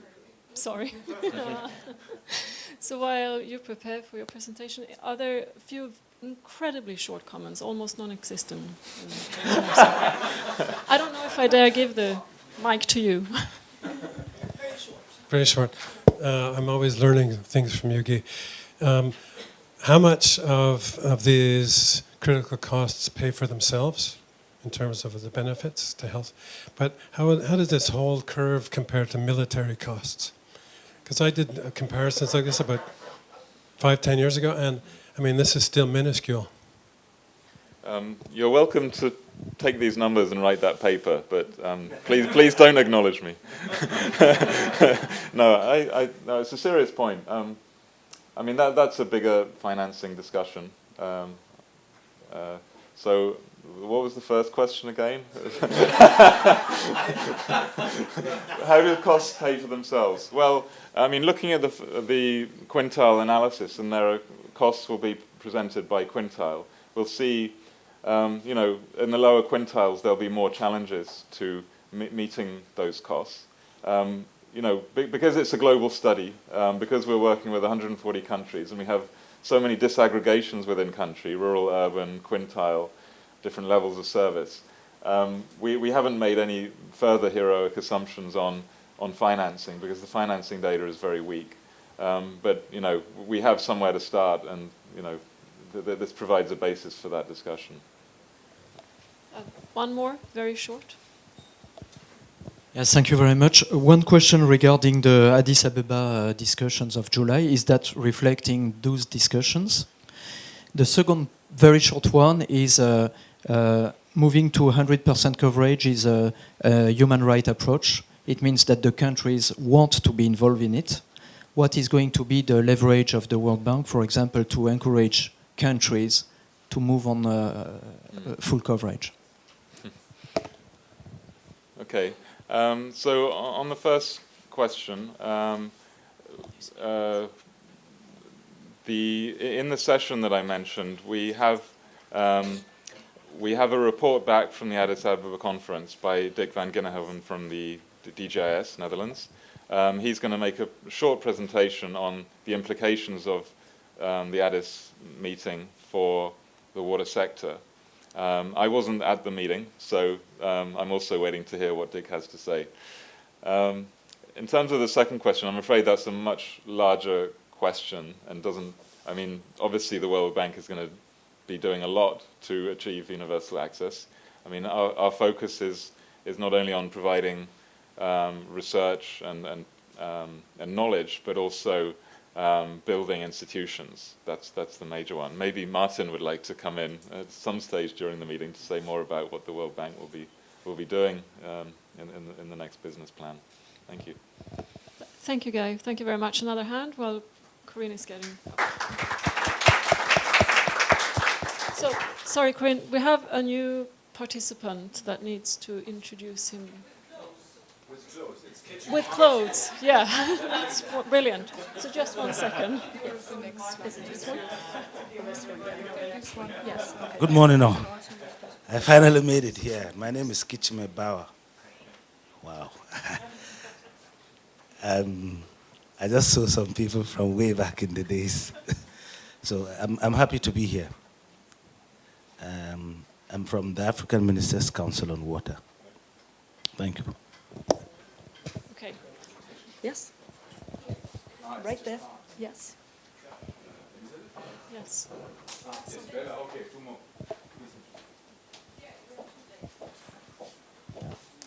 Hi, I'm Lotten Hubendick from Stockholm International Water Institute, and I work for the UNDP Water Governance Facility. Hi, I'm Bella Monte from GIZ. I'm working in the Fit for School program. Thank you very much. Hi, I'm Kate Robb from Emory University. Thank you. And I take the blame that we're running late. Kitch found his clothes. I was quite relaxed with the time because I was thinking we have some additional minutes. Okay, so everybody has to be quite running now. Sorry for that. Okay. So it comes down to me, and I'm the one who's at fault if you're late for lunch. No, it's mainly Kitch. I appreciate that. I see a lot of unfamiliar faces in the room. For those of you who don't know me, my name is Corinne Schuster-Wallace. I'm with the United Nations University Institute for Water, Environment and Health out of Canada. And I'm also the UN Water Coordinator for the thematic priority area on basic water supply and sanitation. So as part of that, we coordinate the UN response on World Toilet Day, November 19th. It's toilets and nutrition, and I'm probably to blame for some of the sanitation toilet dialogue, so I apologize for that. I was asked to come today and reflect on the nexus between sanitation and the Sustainable Development Goals, or rather the integration. And so when I was thinking about this, I realized that it's really a triple integration. It's not just a simple integration between sanitation and the other SDGs. It's between the goals and targets. It's with the benefits that are seen. And coming back to the comment about whether the costs invested are actually seen back in benefits, I think it depends on how we define those benefits. If they're defined in financial terms, then not necessarily. But if we're defining them in terms of social environment terms, then absolutely there are offsetting benefits.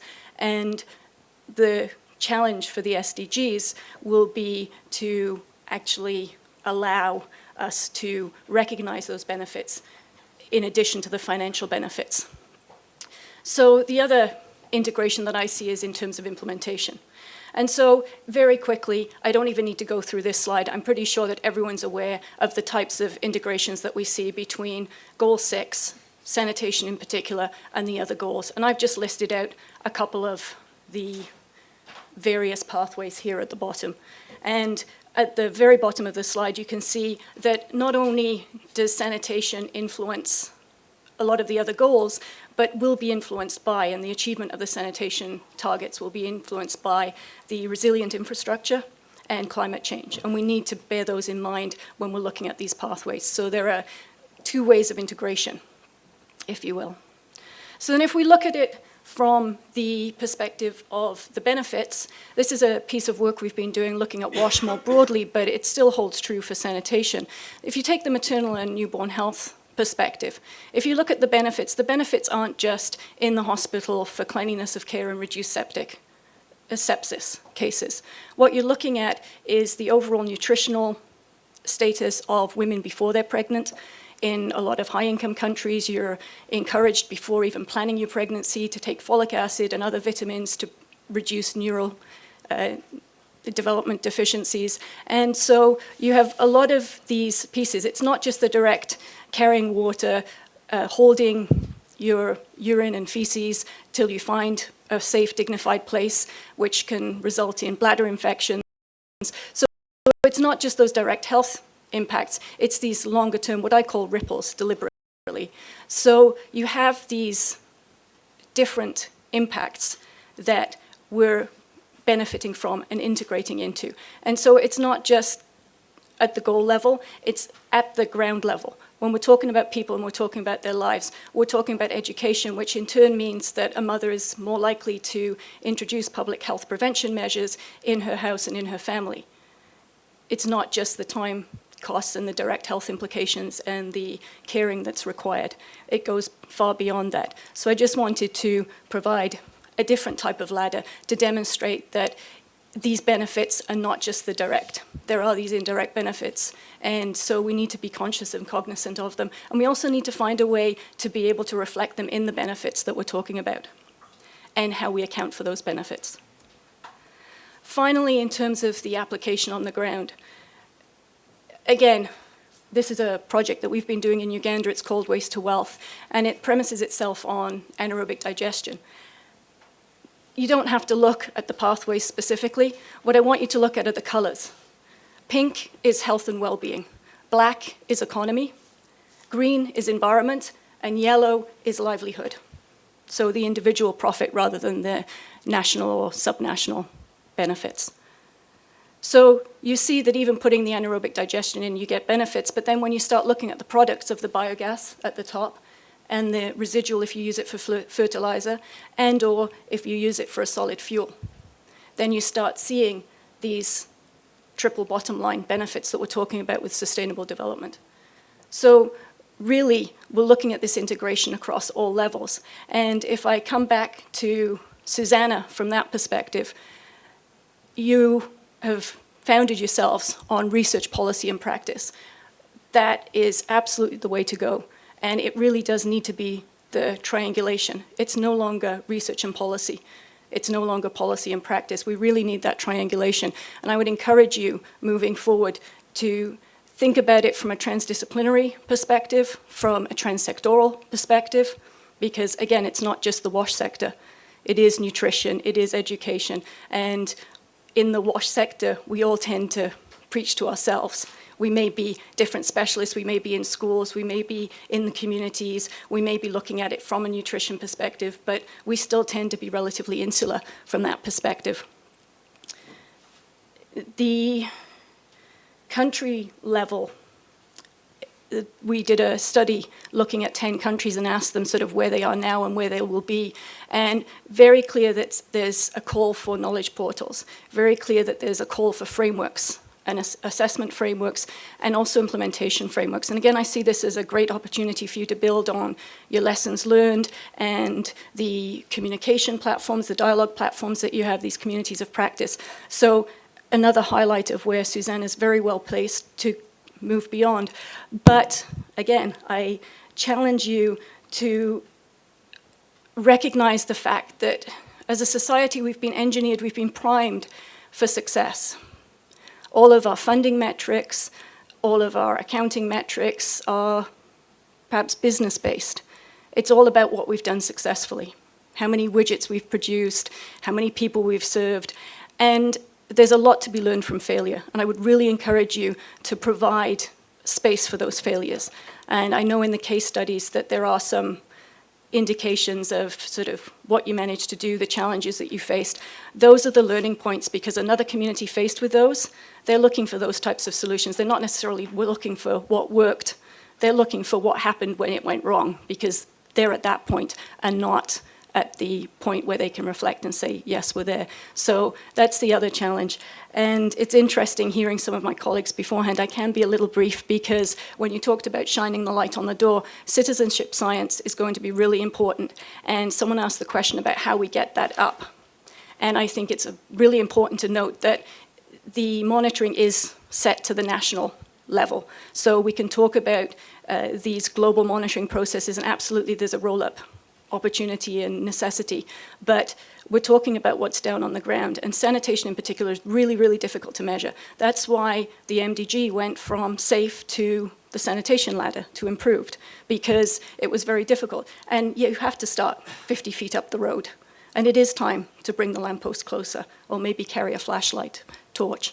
So, but the point is that citizenship science can close that gap, and perhaps SuSanA is well placed to be able to collect some of that citizenship science, to be able to look at some of that, and to be able to identify, particularly when you've got the ICTs and someone can text that they can see a septic tank leaking down the street, as well as they can text that the well isn't working. So perhaps these are different ways, again, that SuSanA is well placed to be able to look to and to provide the gap between that very much on the ground basic household level, which is extremely difficult, it's cost prohibitive to collect, and even JMP, they really rely on surveys and then on sort of averaging and scale up and statistical analysis to be able to provide a whole picture. So perhaps that's another role that SuSanA can play in where we go. And as part of that, support standardized and harmonized data collection, because that's really important. We've been doing some work on mapping vulnerability to water-related diseases, including some of the social indicators, so access to water and sanitation. And you can go to the census data and find that 4 different countries in a region have 4 different metrics on how they measure access to sanitation. Some may only do piped versus non-piped, some may do septic versus open defecation versus something else. So being able to pull those together is extremely difficult, and it's something that's going to have to happen in order to be able to roll up from the local to the national to the global level in post-2015. I'll leave it there. Thank you very much.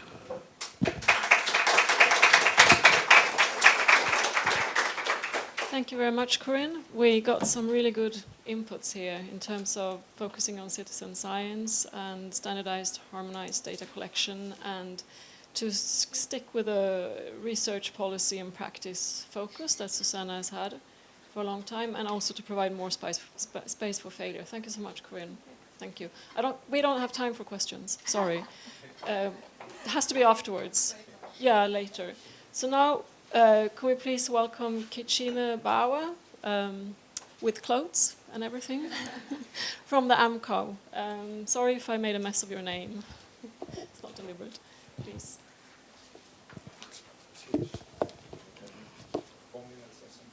Okay, I'll try 3. Good morning, once again. Yeah, I finally made it without my clothes. I've been having this for the past 3 days, but thank God I'm here. Okay. Okay. So I think all of us will agree that coming from the MDGs, even up to the SDGs, it's difficult to achieve all of the 17 goals without sanitation and hygiene. Yeah, but then what we've done here is to look at how to just pick a number of 5 goals that we can relate with. Without sanitation and hygiene, it's difficult to achieve this: poverty eradication, health, and human settlements, gender equality, and education. So, next slide. Okay. So it's self-service, huh? Okay. Yeah. So, then go declarations. Then go is a word in Wolof, the local language in Senegal, that means dignity. And you all agree with me that sanitation is dignity. And then go declarations have been developed in a very participatory manner. We have worked with the Open Working Group on the SDGs to ensure that we're working in line with the SDGs. And this declaration replaces the Itiquini declarations. The Itiquini was developed to help Africa reach the MDGs for sanitation and hygiene, and then they come to an end in 2015. So Africa San 4 came just in time for us to have a set of commitments to help us reach the SDGs. And it's got 10 commitments. So the next slide looks at the commitments and how they relate to the different targets in the SDGs. The commitment number 1, which deals with eliminating inequalities and sustainability. The second one, prioritization of sanitation, financing, leadership, coordination, sanitation and hygiene in public institutions. We have tried to shoehorn them to look at how they relate to it's not very clear there. The writing went out of the to speed up your presentation. Yeah. To one of the important goals. Okay, yeah, definitely. So then target 3, we tried to shoehorn sanitation for productive use, and down to target 5, 7, and 4. So, but over here is other cross-cutting issues that we've had to deal with. The NGO declaration, we're working on an action plan to enable us to enable us operationalize the NGO declarations. And in all of that, we have tried to look at all the other issues that came out of Africa San, and not just the issues. I mean, we looked at the technical presentations, we've looked at the country dialogues, and we've looked at other meetings, other discussions within the Africa San entire process, that what are the issues that came out of them.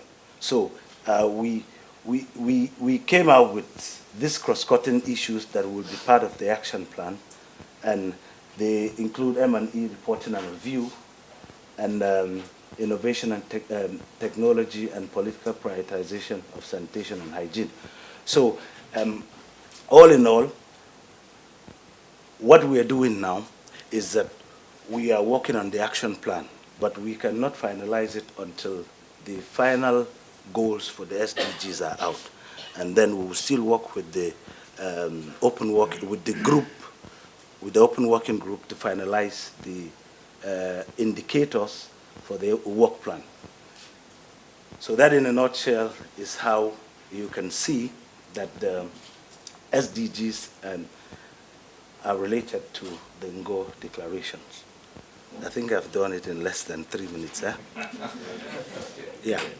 Thank you very much. Thank you very much, Kitch. No time for questions, are we? So, Steph, you're the last presenter. Steph Smith from IRC, and you have virtually no time. Okay. Sorry about that. Take it. Yeah, take your time. This is not my, this is Hannah Woodburn.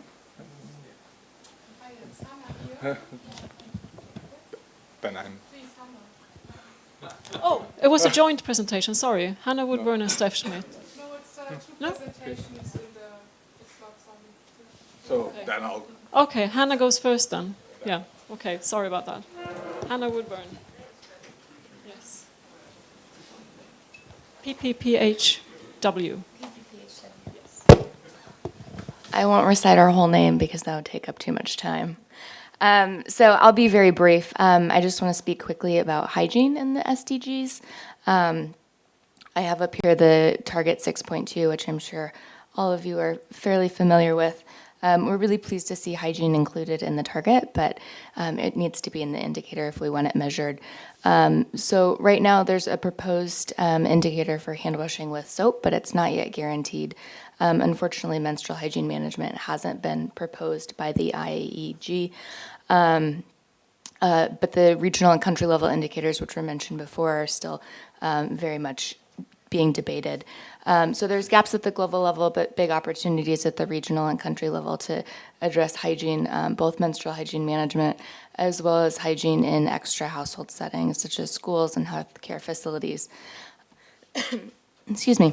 But we still believe that we can get hand washing with soap in the global level indicators. There's a great opportunity right now with the IAEG's consultation period. So my organization, the PPPHW, as well as the JMP Communications and Advocacy Working Group, is coordinating a response to this consultation from the wash sector saying hygiene is not implicit, it's important, we need to make it explicit. When we talk about sanitation, that doesn't include hygiene. And so we really need to work to make sure that we keep that H in wash and it's not silent. And then also the other two major opportunities that are upcoming are Global Hand Washing Day and World Toilet Day. So those are also great opportunities for people to talk about the importance of hygiene, that it can and should be measured.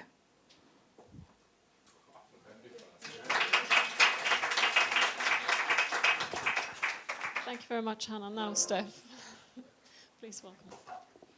Okay, and I think Hannah has made my work a little bit easier by raising some of the points. I was asked to provide a civil society perspective on the SDGs, and of course I can't speak for all civil society, so this is a bit what I picked up from the various discussions. I think all very happy with the targets and the goals that are there, and I think particularly fantastic that hygiene made it in at the last moment. I think for us also a big concern is the sanitation at extra household settings. I think many people see it implicit in the goal because it's for everyone, but it needs to be really explicit in the indicators framework, and I hope that Graham later on can also shed some light what the status is on the sanitation at extra household settings. I think there has also been within civil society quite a bit of discussion on the target 6C on the wastewater related questions on putting WASH in the broader perspective of IWRM. Lots of discussion, isn't that going to take away from getting people on the ladder rather than getting people higher up the ladder? We see it as a very relevant one, and I don't think we can do without. It's not one or the other, it's both, and I think we need to get to both. And the next question is, can we really achieve it? Are the 15 years enough? And I think if you do a linear extrapolation of how we have done in the past, I think for open defecation, for me, the glass is half full. If we do it linearly, we will get to ending open defecation by 2044, so 14 years too late. But we also know that reducing open defecation has really sped up in the last few years, and reaching 2030 means doubling the rate of success. And I think that should be possible, particularly also looking in light of the figures that Guy just presented earlier. But getting to improved sanitation, at least if we follow the current JMP yardstick, for me the glass is half empty. At the current rate of growth in improved sanitation, we will reach the SDG target by 2074, which is 44 years too late. And it would really mean quadrupling not the level of inputs, what Guy showed, but really quadrupling the rate of success. And that, I think, is not realistic. Particularly if we look at the country level. 47 countries at the moment have less than 50% access to improved sanitation. If they want to get to the 100%, it means that they need to grow their coverage at 3.3 percentage points per year. That is a rate of growth that has never, ever been achieved, even in the best performing countries. So for me, reaching universal access, I think, will be, I'm quite pessimistic about that. And the other part is, if we really want to double, triple, quadruple our rate of success, we only have 5 years.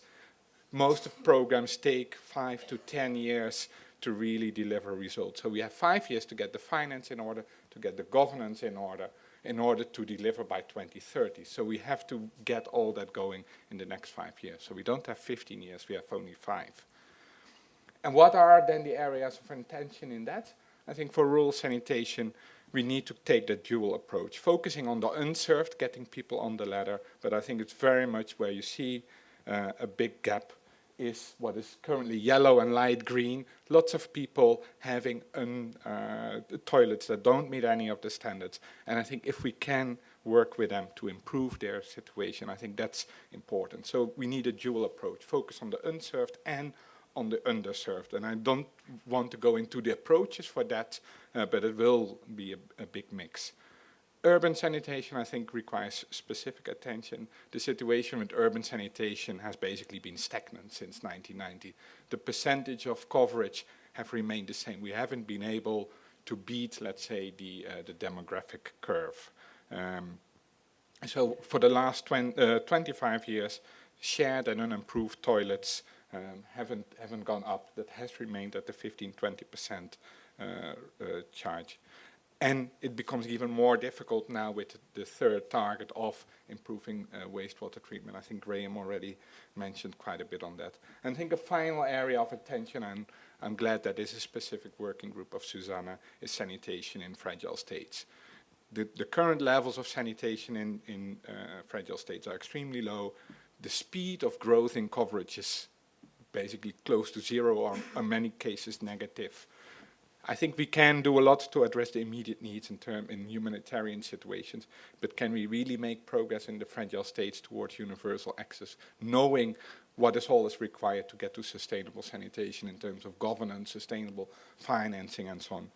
Again, that is where I see the glass maybe a quarter full. But I think these are the areas we need to work on. Thank you.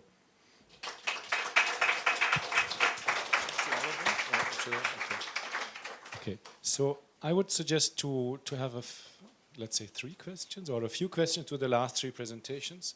I would invite all presenters to stay here and to say SuSanA should, and then talk for not more than 30 seconds. And then let's the plenary be provoked by what does it mean. In the last years we've been told to sort of stay out of this because it's too complicated, we won't influence it. And I always had the feeling that once the texts are there, then to translate it into practice, there's where SuSanA comes in. Something will be there, and then what to do, and then all the practitioners will have a say. So I invite first other questions for the last 3 very precise and short presentations. I see 1, I see 2. Okay, that's very good. Yes, thank you. Regarding the civil society, I think that SuSanA is involved in 154 countries. We know that if we want to achieve a global coverage, we need to have a strong interaction between the civil society and the institutions. You cannot implement a right if you don't have this dialogue. The problem, the issue is that in many countries where we need to grow massively in terms of coverage, there is no civil society. It's not built. If you look at Africa, for example, the civil society is very weak. So maybe a direction we could take is to try to build the capacity of the civil society in order for them to challenge their institutions to grow on the coverage and to have strong strategies. Thank you.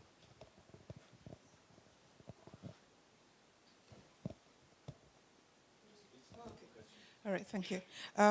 My comment will reinforce what Corinne highlighted on the need for assessment and implementation frameworks. First, to know that I work with Waterlex, which promotes water governance, water and sanitation governance through the human rights framework. And just to note also that those kind of frameworks already exist, and how do we intend then to map what really exists and use these existing structures to reinforce these implementation processes instead of starting to look for new frameworks. Secondly, just something that was mentioned before on how we integrate other data from other sectors or other partners. A recent meeting in Bonn, 17th, 18th, the former chair of the UN Open Working Group on SDGs mentioned that there is intention to form an intergovernmental panel on water. And part of that, the mandate of that will be to use data from other sectors to have the interlinkages focused on and focus on water, the entire water cycle, and supporting the whole implementation process. So if that indeed is going to happen, then that would cater for these other diverse data sources. Reactions? It was addressed to whom? Your question was to? No, I couldn't agree more with you. I think that is actually where we need to go. We need to have the capacity in civil society also to hold governments to account. And so for me, it's building the capacity of civil society to question, to query, to look at what are budgets of governments, hold them to account, and at the same time build the capacity of governments to respond to that. Because I think in many places, the governments, national government, local government, have very weak capacity. 2 weeks ago, I was in India and I asked some of the local government leaders, what's your budget for water and sanitation? No idea. So how can you hold governments to account if the local governments particularly don't have the capacity? And I think in that sense, I would like to congratulate the government of the Netherlands, who are now really putting lots of effort into establishing that dialogue between civil society. But it also means, I think, for many of the NGOs, we tend to focus always a lot on implementing projects, building new water systems, building toilets and so on. And I think a much bigger part needs to go into strengthening the civil society on all those kind of software aspects alongside strengthening local government. Your question was to Korea. Korea? Okay. Oh, but you both will answer. Okay. In the interest of time, I'll do double duty because SuSanA should be putting together these pathways and frameworks, because you have solutions that are policy, capacity, and technology, and they need to be packaged so that the technology has these supporting policies that could be used and supporting software that could be used. So not just having them as individual entities, but actually providing the links.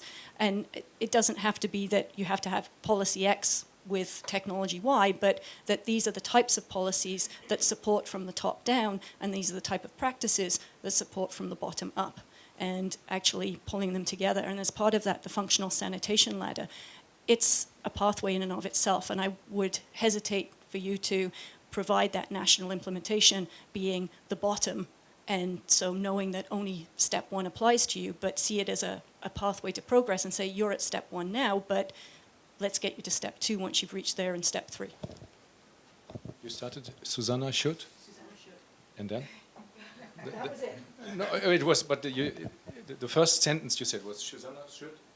Oh, put together pathways, so integrate the policy, practice, and whatever tools, so that their packages are on that length. I did double duty. Yes, that's why you're justified. So I'd like to link. Don't take it too serious. Okay. So no, I'd like to answer the question you asked me before. Link it to your new question. So the World Bank has a new initiative. So citizen engagement is going to be mainstreamed. So all loan projects, grant projects, have to consider how it's engaging with citizens. And in the water sector, we're already quite advanced. WSP has been working on this for some years. We have some tools like the SLB, Service Level Benchmarking Connect, which allows customers to better engage with the utilities. So this is something that we'll be contributing from now. Yeah. And now SuSanA should say something. What is your advice? What SuSanA should do? I'll let other panelists have to speak, don't they? Yeah, I'd like to just comment quickly on the civil society. No question was directed to me, so yeah. Okay. Yeah, it's nice that you presented the Ngor declarations, and I'm just thinking back reflecting on the Itiquini declarations, how Africa how Africa responded to the MDGs, and we're having kind of like a repeat of it. Are there like key lessons we learned from the process of Itiquini that you're taking on board with this SDG, or it's just going to be another set of, a demonstration of, we're part of the game, the discussions? What's changing, particularly at the levels of governance and governments? Since you come from AMCAO, what are we expecting differently? Okay. Yeah, then maybe I'll respond to this before the one I was planning to. Yeah, coming from the Itiquini commitments, we had a series of country level and sub-regional processes before the Africa Sun Conference itself. And from these processes, we learned, we were able to identify some key issues that we were lagging behind: leadership, coordination, finance. And so going forward, what we want to do right now, we are working with the Sanitation and Water for All to ensure that the commitments that come out of the Africa Sun process what informs what the commitments of the SOA HLM will be. And we're doing a number of activities to ensure that we get buy-in at the highest political level. And then the process of developing the work plan and the indicators, for Itiquini, it was developed by the agencies. This time around, we want to involve representatives of the 4 sub-regions of Africa to ensure that there is participation and there is buy-in from the governments so that we work on this together. I think that is what we've done so far to see that we learn from the lessons of Itiquini. But then the other issue I wanted to comment about in less than 30 seconds is the issue of civil society. Right now, ANIU, the African Network of Civil Society on Water and Sanitation, has been having some crisis. And AMCAO is working with other agencies to ensure that we bring back and revitalize ANIU. We will be looking to the World Bank because they are calling on civil society to engage governments to ensure that they do some kind of monitoring and follow-up. And we also call on ANIU and other agents, civil society from different continents to work together to see what are the issues that make ANIU not to hold together. So that is all I have to mention, all I have to say about this. Thank you very much. So I'm the time controller from now on. We're already 15 minutes late. And we had ideally wanted to ask you all for SuSanA should, but if we do, the audience will have absolutely no time. So I can summarize 5 SuSanA shoulds that we've picked up so far, and they all come from Korean, I think. I maximize my time. Yes, so just to repeat then, SuSanA should stay with its current focus where we're kind of working in research policy and practice because it's a good approach. We should also focus more on communicating and analyzing failures so that people can learn from that, not only from the success stories. We should use citizenship science to advance the work and look into contribute to the standardized and harmonized data collection. And the last part here is to put together those pathways and solutions and providing the links between policies and technologies for different situations. So are there any reflections on this, on our coffee break, basically? Yeah. Yeah. Yeah. The coffee break is already over, so I will actually go back to Karim, and because no, you have to use this.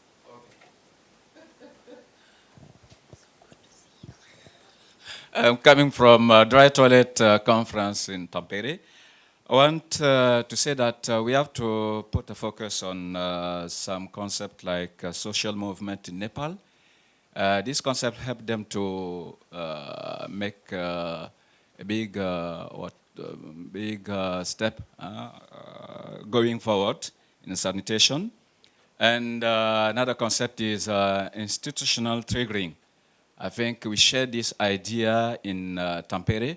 This is a very interesting concept, I think we can use to help countries to achieve the SDGs, the next Sustainable Development Goal. In Burkina Faso, IRC is trying to lead a kind of social movement, and just yesterday, something like this, they are trying to bring the other NGO and society to push government, the next authorities, to bring the 2006 budget, sanitation budget, from 2% to 10% at least. I think this is some concept we have to put focus on. Thank you. Thank you very much, Karim. Someone else from here who hasn't said anything? Who wants to? Sorry.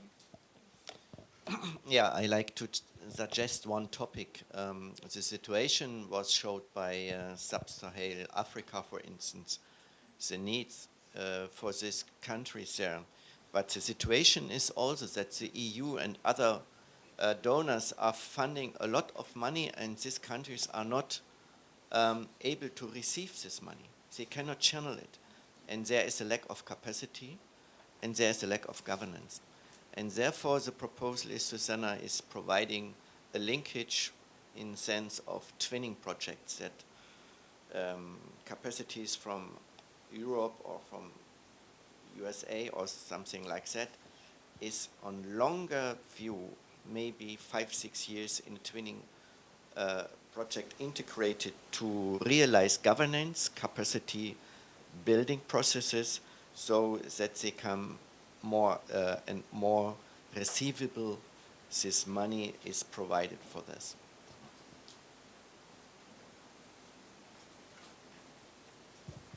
So it seems I don't see hands. Yes, there's the one. It's your final comment, and then the audience, and then the coffee. It was just. I think it's very important the question raised by Burkina Faso, and I'm not sure it has been included in the conclusions. What SuSanA could do.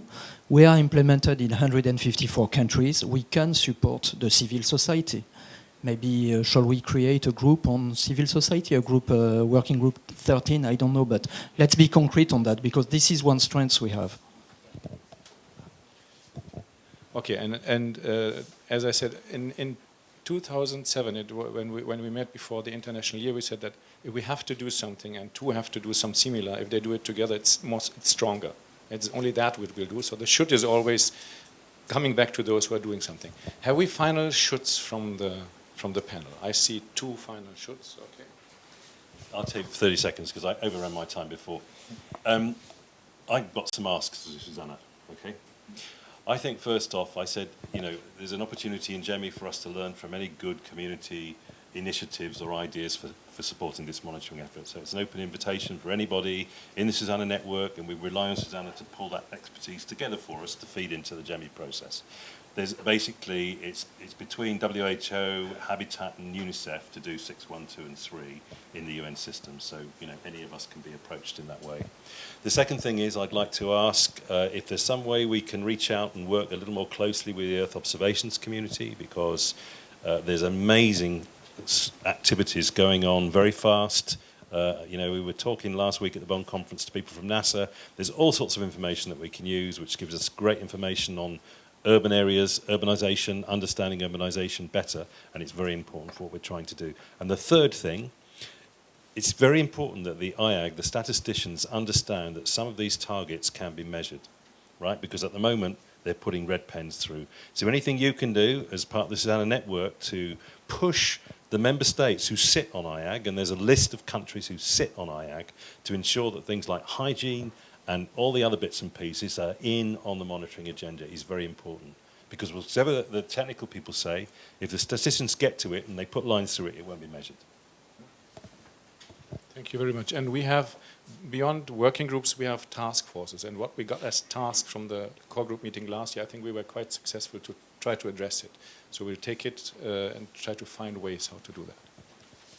Yeah, for me, following up also on the comment of the colleague from Burkina and from the gentleman here, for me, SuSanA should develop, maybe as part of working group 2, I think, tools and method for tracking budgets, so that the members can apply it in their own countries, can analyze what the budgets are, how these are being spent, and can use them for that dialogue between civil society and government. Because I'm not so sure whether there's value in having a working group only on civil society. The value is in the dialogue.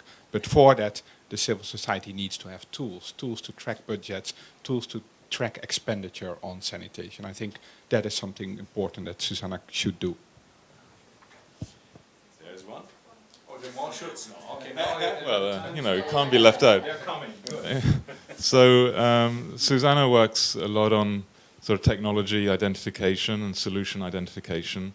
Now, having solutions that are affordable, I think, is really important. So bearing that in mind, so the Reinvent the Toilet challenge that Gates Foundation is funding, that's one of the major things all these proposals are falling down on. They can't get it to the right unit cost.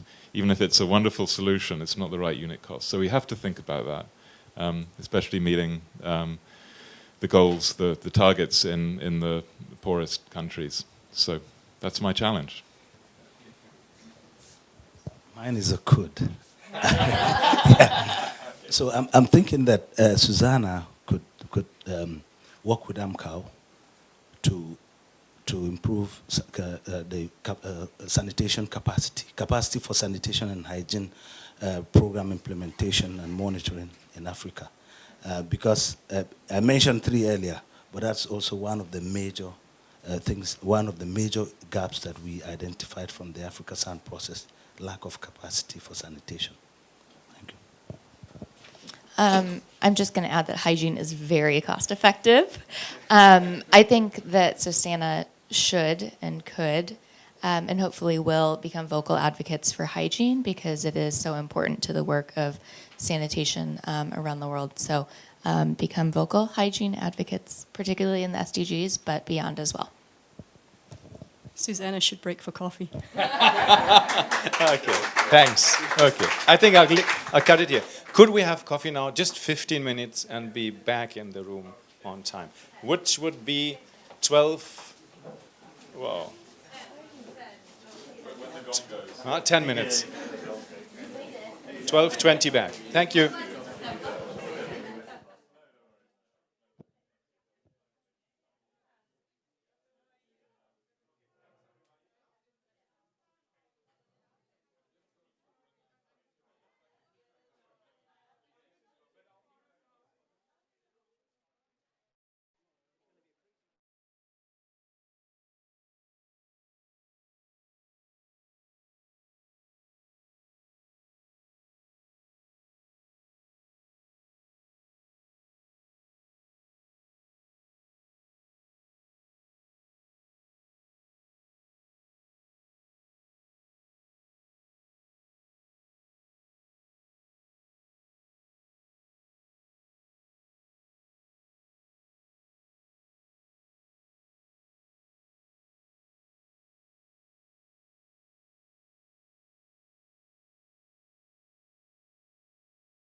Okay, welcome everyone to this second part. Maybe I'll take that.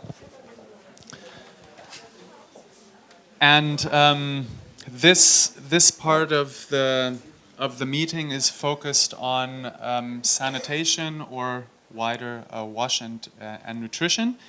And since that's the thing that's keeping us from our lunch, we will try to keep to time, and if possible, cut off 5 to 10 minutes. I hope I'm not promising too much in doing that.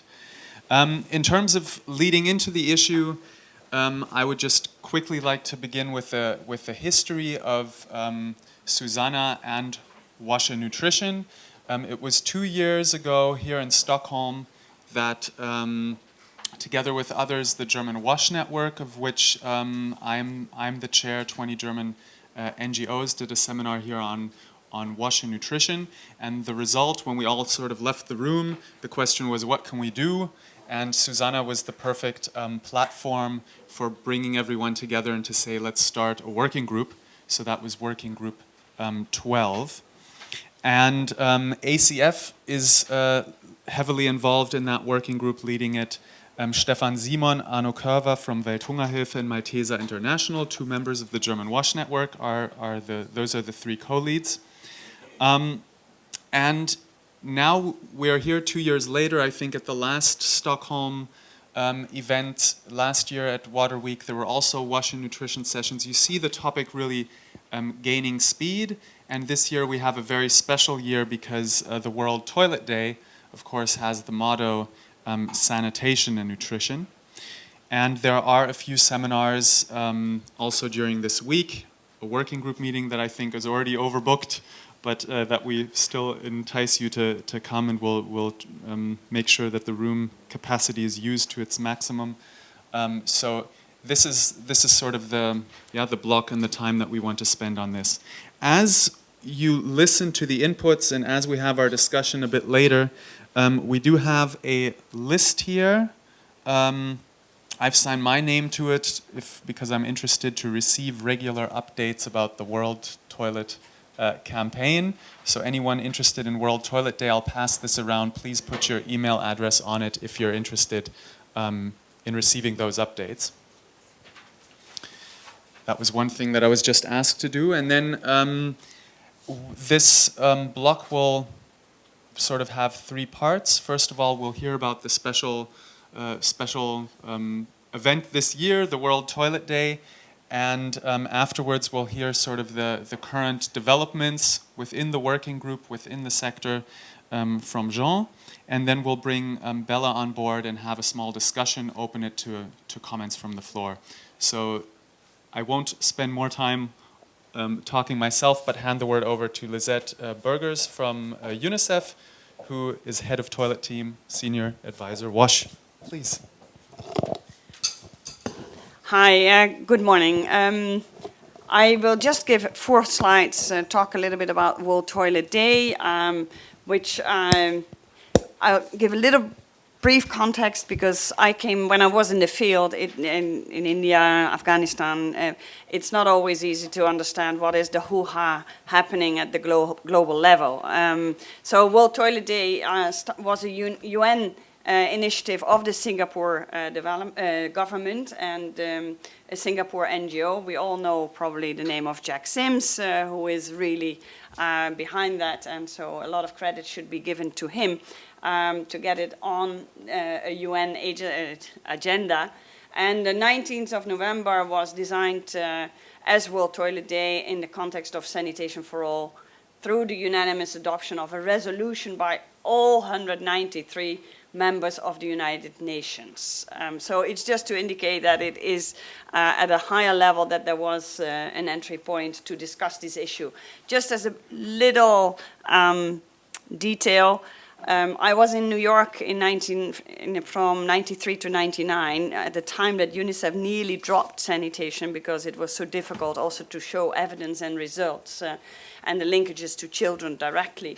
But it was until 2012 before the word excreta or sanitation was accepted at the UN, in UN meetings. So just to give a little bit of, in some cases it's a political high-level influential agenda, but it takes really some push to get it on. So the mission of, so with that date now set, the permanent mission of Singapore has embraced this World Toilet Day. It takes an active role. And this year, it will be the third World Toilet Day event on the 19th of November in partnership with UN Water, UNICEF, UNSCAP, but many other UN states, agencies, but particularly also of important civil organizations in the private sector. Now, the theme of this year is the sanitation and nutrition link, the health benefits. And so that is to raise international awareness to the scale of the sanitation crisis and the negative impact it has on children and their families and communities. So 3 different messages have been identified, or one core message, which is we can't wait for 2.4 billion people to gain access to improved sanitation. With 2 thematic messages to highlight the focus of World Toilet Day this year. So the first one is sanitation and nutrition. Better sanitation supports better nutrition and improved health, especially for women and children. And the second one is waste and innovation. We can realize the potential of human waste as a valuable resource to improve sanitation and nutrition through toilets and innovations. These messages reflect, of course, a big set of sub-messages, including stunting, safety, education, and more.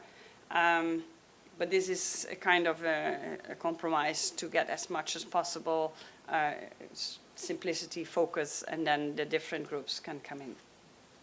Let me see.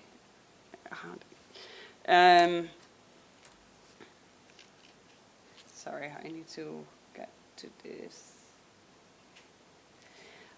So there will be a flurry of activities during that that day, before, of course, off and online on World Toilet Days. But all efforts will focus for access on improved sanitation for all, everywhere. A new website will be launched on the 15th of September, which includes clear messaging about this World Toilet Day, a link to resources, materials, news sections for members and partners, an ideas section for featured projects.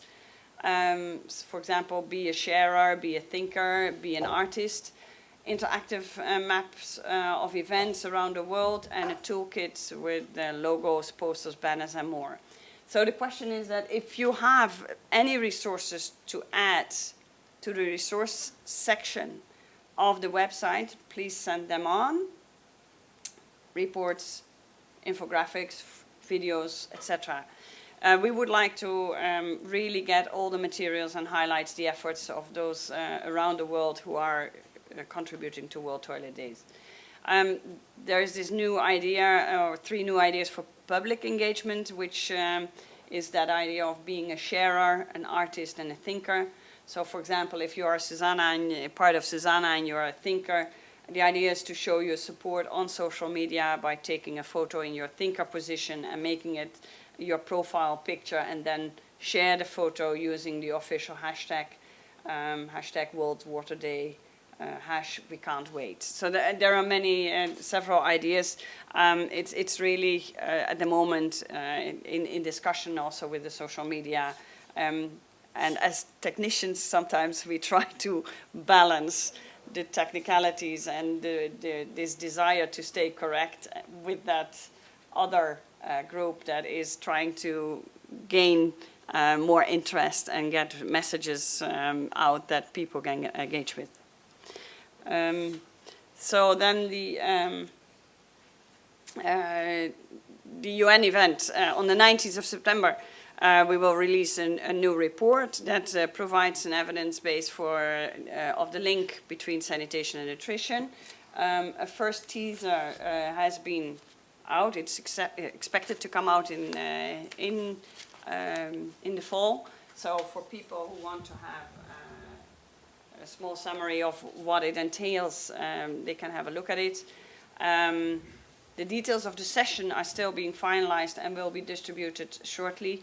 The idea is to have the Deputy Secretariat General, of course, there with some people from the UN, but also to get people like, for example, Robert Chambers, NGO representatives and the private sector together in a debate. There are more issues in the pipeline, but we are waiting confirmation for some of the celebrities that we want to get engaged in, so to get more noise around that.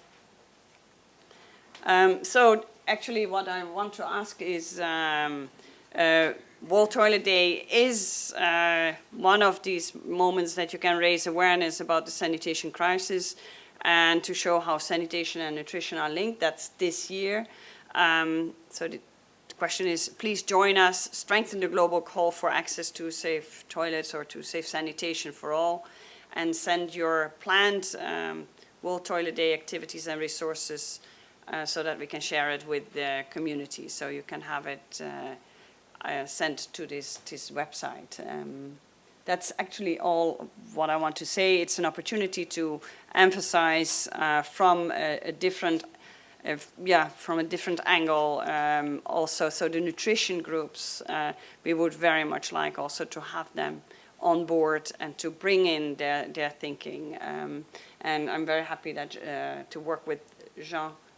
We're looking at how we can also strengthen that partnership to bring the messages stronger, how sanitation and nutrition is linked. I deliberately didn't go into detail about where the linkages are. I hope Jean will raise that a little bit, but it requires also much more time. Yeah, thank you. Thank you very much, Lizette.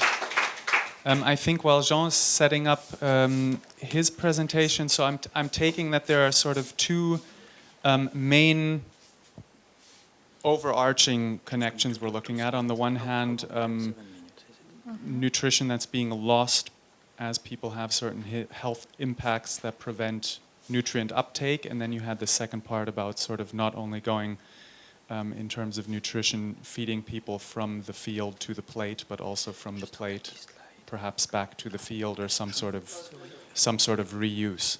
Okay, so we have those two elements. I think Jean will give us more insight into the connections, and also link it to perhaps what the working group has done in the past. Jean, Thank please. you very much, Thilo.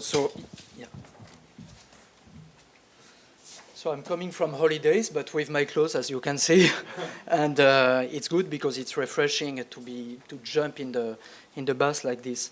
I'll try to make it not too boring, but just one thing: why did we create this working group 12?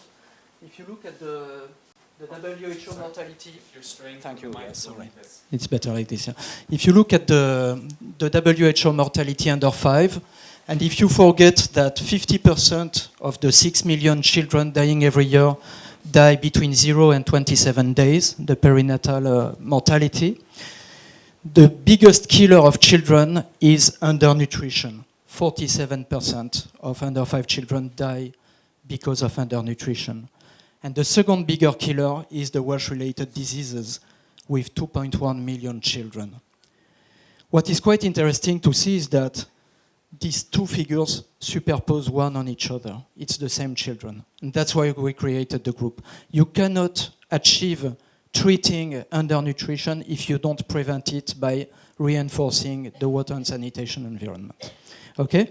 So the working group has been created in 2012, and we will have the opportunity during the World Water Week to have two interesting events. One is on Tuesday at 11 o'clock in room FH201. And this will be a side event coordinated by ACF and the German WASH network. It's here, okay? All right, it's here. So you will find it here, and basically we'll have prominent people there. We'll have the Minister of Hydraulics from Burkina Faso. We'll have some very high institutionals from Germany. And the objective of this meeting is to move ahead, looking at institutions, at operations, and at research altogether. Okay, so you're very welcome to come there. Then in the afternoon, on the Tuesday afternoon at 2 o'clock, room 353, you will have the working group 12, where we'll go in the detail of the where we want to go, how can we proceed it. Okay. What is next? So Lizette spoke of the World Toilet Day.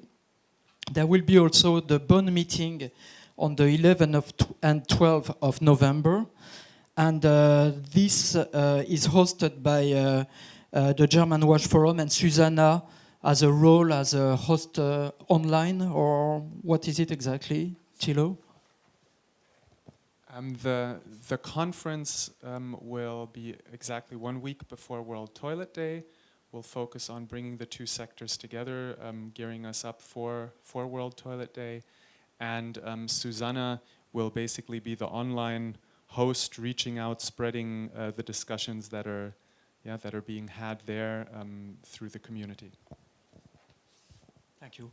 There will be also an opportunity to share our research on WASH and nutrition in the EEHF, so Emergency Environmental Health Forum of Nairobi. It's around the 15th of October. And there will be a presentation of the last researches done on the subject. Then the working group is also working on the publication. So we have a fact sheet that is on the website. You've got a lot of, and this is, Lizette will share, of course, with you all this material, but we uploaded quite a lot of material on the website. And there are two publications. So the WHO, USAID, UNICEF one that Lizette just presented, and which is going to be a sort of manual on WASH and nutrition. And ACF, UNICEF, ECHO is going to produce for April 2016 an operational manual. So you will have the Bible or the Holy Quran, it will be the WHO one, and then you will have the Gospel. You will have the basic manual to implement it at field level, so directly oriented to practitioners. In terms of research, sorry.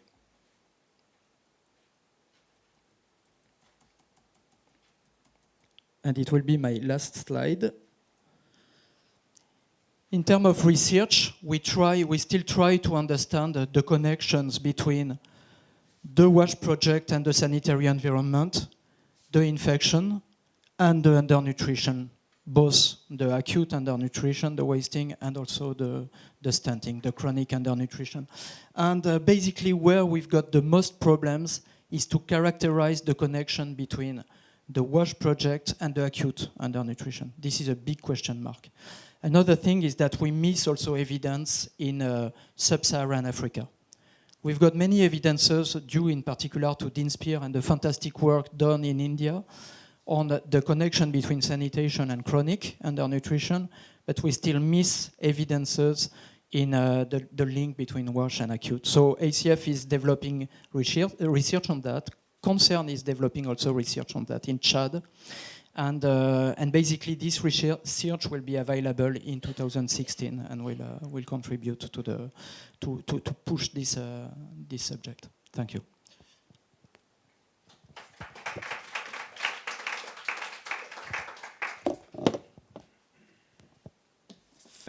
Thank you for that.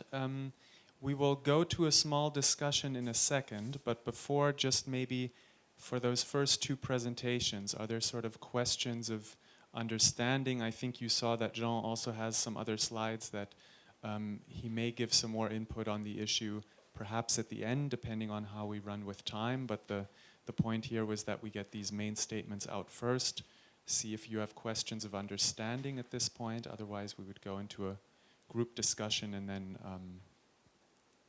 Trevor, please. It's not a question of understanding, rather a question from our online participants that has come in for Lizette.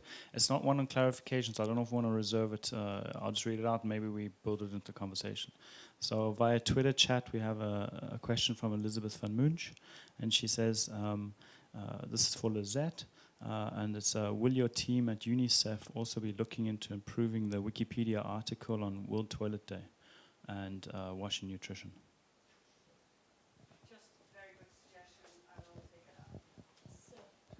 I will have a look at it. Thanks for that. I'll bring it back. We will look at that. Good. Done. Corinne says. Yes. Answer is yes. The Wikipedia World Toilet Day piece is being updated. I'm not sure what the process is, but it's been written and submitted. Perfect, good. And this shows that our linking outward with the video and through, through social media works. So thereby also encouraging others online to post their questions, because we can bring you into the discussion we'll have in a second. Now you see in your program that I would like, first of all, I would like our two speakers to please come to the front again. And I would like to add Bella to the round.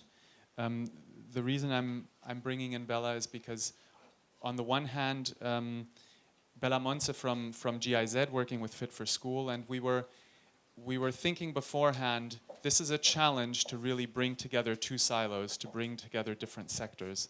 And I think Bella is an excellent example of a person who has done this for years, working with different sectors, with the education sector, with the health sector, and that list could probably be continued, bringing different aspects together. The second being that you have a very specific sort of stakeholder group. Yeah, you're seeing sort of a small part of the whole picture, but that very detailed at schools, which are obviously very critical places for impacting society with either new trends or also with the connection of wash and nutrition. So first of all, I'd like to pose a question to you, Bella, and I'll give you the microphone, just to ask whether, first of all, if you have experiences from your work that you would like to share, where you see this link actually happening, taking place, where you see evidence of this. And secondly, maybe to sort of comment on the opportunities of this year and what's going on and how you view that in a greater picture. Thank you very much for inviting me here. I'm working on school health in the area of water, sanitation and hygiene in schools, which is institutionalizing hygiene habits into everyday school life by institutionalizing hand washing, institutionalizing toothbrushing, and also biannually warming, but also institutionalizing taking care of toilets in school and institutionalizing cleaning and maintenance as everyday activities in school. Of course, that is not something which is very natural to the education sector. This is very new for the education sector, and there's also quite a bit of resistance sometimes within the sector, thinking this is work of another sector. And of course, with these activities, you try to reach health goals. You try to reach improved health, and you do that.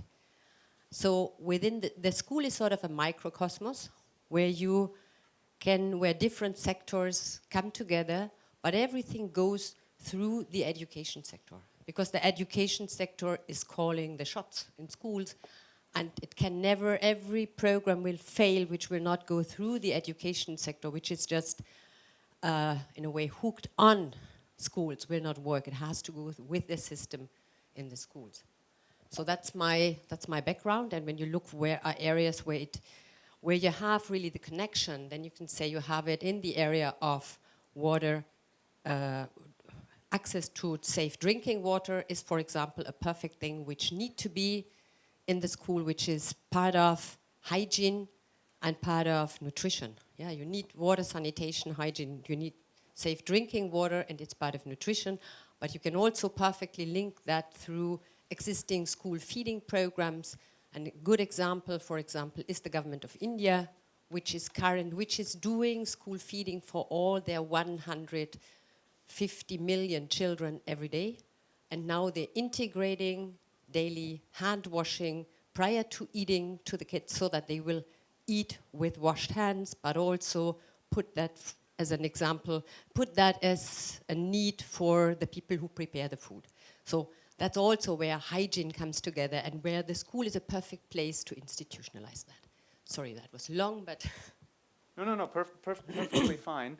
And concerning where do you see the huge potential that this year might bring? Are there any suggestions that you perhaps might have either? Yes, maybe what is interesting with school is that it's a microcosm where it's a perfect place to share messages and to share good behavior, but it's also a perfect place to share contamination. And it's places where there is wash contamination also. Yeah, the SDG, I think, are highlighting the need to ensure infrastructures in schools. This is a great opportunity for all of us. I think we should surf on that. Yeah, maybe let me reflect a perspective from the field that came from Indonesia. I mean, there's a lot of talk about the evidence of wash interventions on nutrition, wash, also on every mother, every newborn. I mean, there is an increased interest in the evidence building. But one person, Aiden from Indonesia, recently said it's also probably, I mean, let the discussion on the what go on. We need to know what is the evidence, and the emerging evidence shows clear linkages, but it's growing evidence, I would say. But there is definitely a need on the how, and that's why I'm also looking at Jean, that we are really looking forward to a practitioner's manual. And probably more evidence on what can be done. And therefore, it's very important to understand also the context in which different programs operate. So what somebody this morning said, we are usually preaching for our own parochial constituency. So we preach to the converted already. And we need to, if you want to work in wash in nutrition, same as you do in wash in education, or wash and nutrition, or wash around midday meals in schools, makes it even more interesting. You need to understand what is the context, what are the national programs, where is your entry point, is there, for example, in nutrition, an infant and young feeding program with manuals and guidelines, and are there ways that you can get in your basic messages apart from having the issue addressed for the facilities, but to look really at the entry points and to make sure that if there are meetings around, and that makes it also a little bit more challenging. We are also having a challenge to be in all the water and sanitation meetings at the moment. But if you want to have a real integration, you need to show respect to the other sector, and you need to know what is the national planning, what are the national programs, when are the planning meetings, who are the key players, what is the network here, where is the influencing happening. And one thing I learned, and somebody said about failing, you need to have human resources there. You need to have people who understand the language, who are willing to invest time, and then publish and document. Just that's a little reflection. Regarding the integration of sectors, it's one of the pillars of the Wash in It strategy, and it has been already endorsed by different movements, for example, the SUN movement. So the SUN movement is 59 countries today who are involved in trying to develop frameworks, political frameworks, in order to connect the different sectors and to identify all the causal analysis of undernutrition. So the WASH is definitively part of that. Okay, and the SUN movement is scaling up nutrition. Yes. Yeah? We have a few comments from the floor, so I'd like to bring those into the discussion.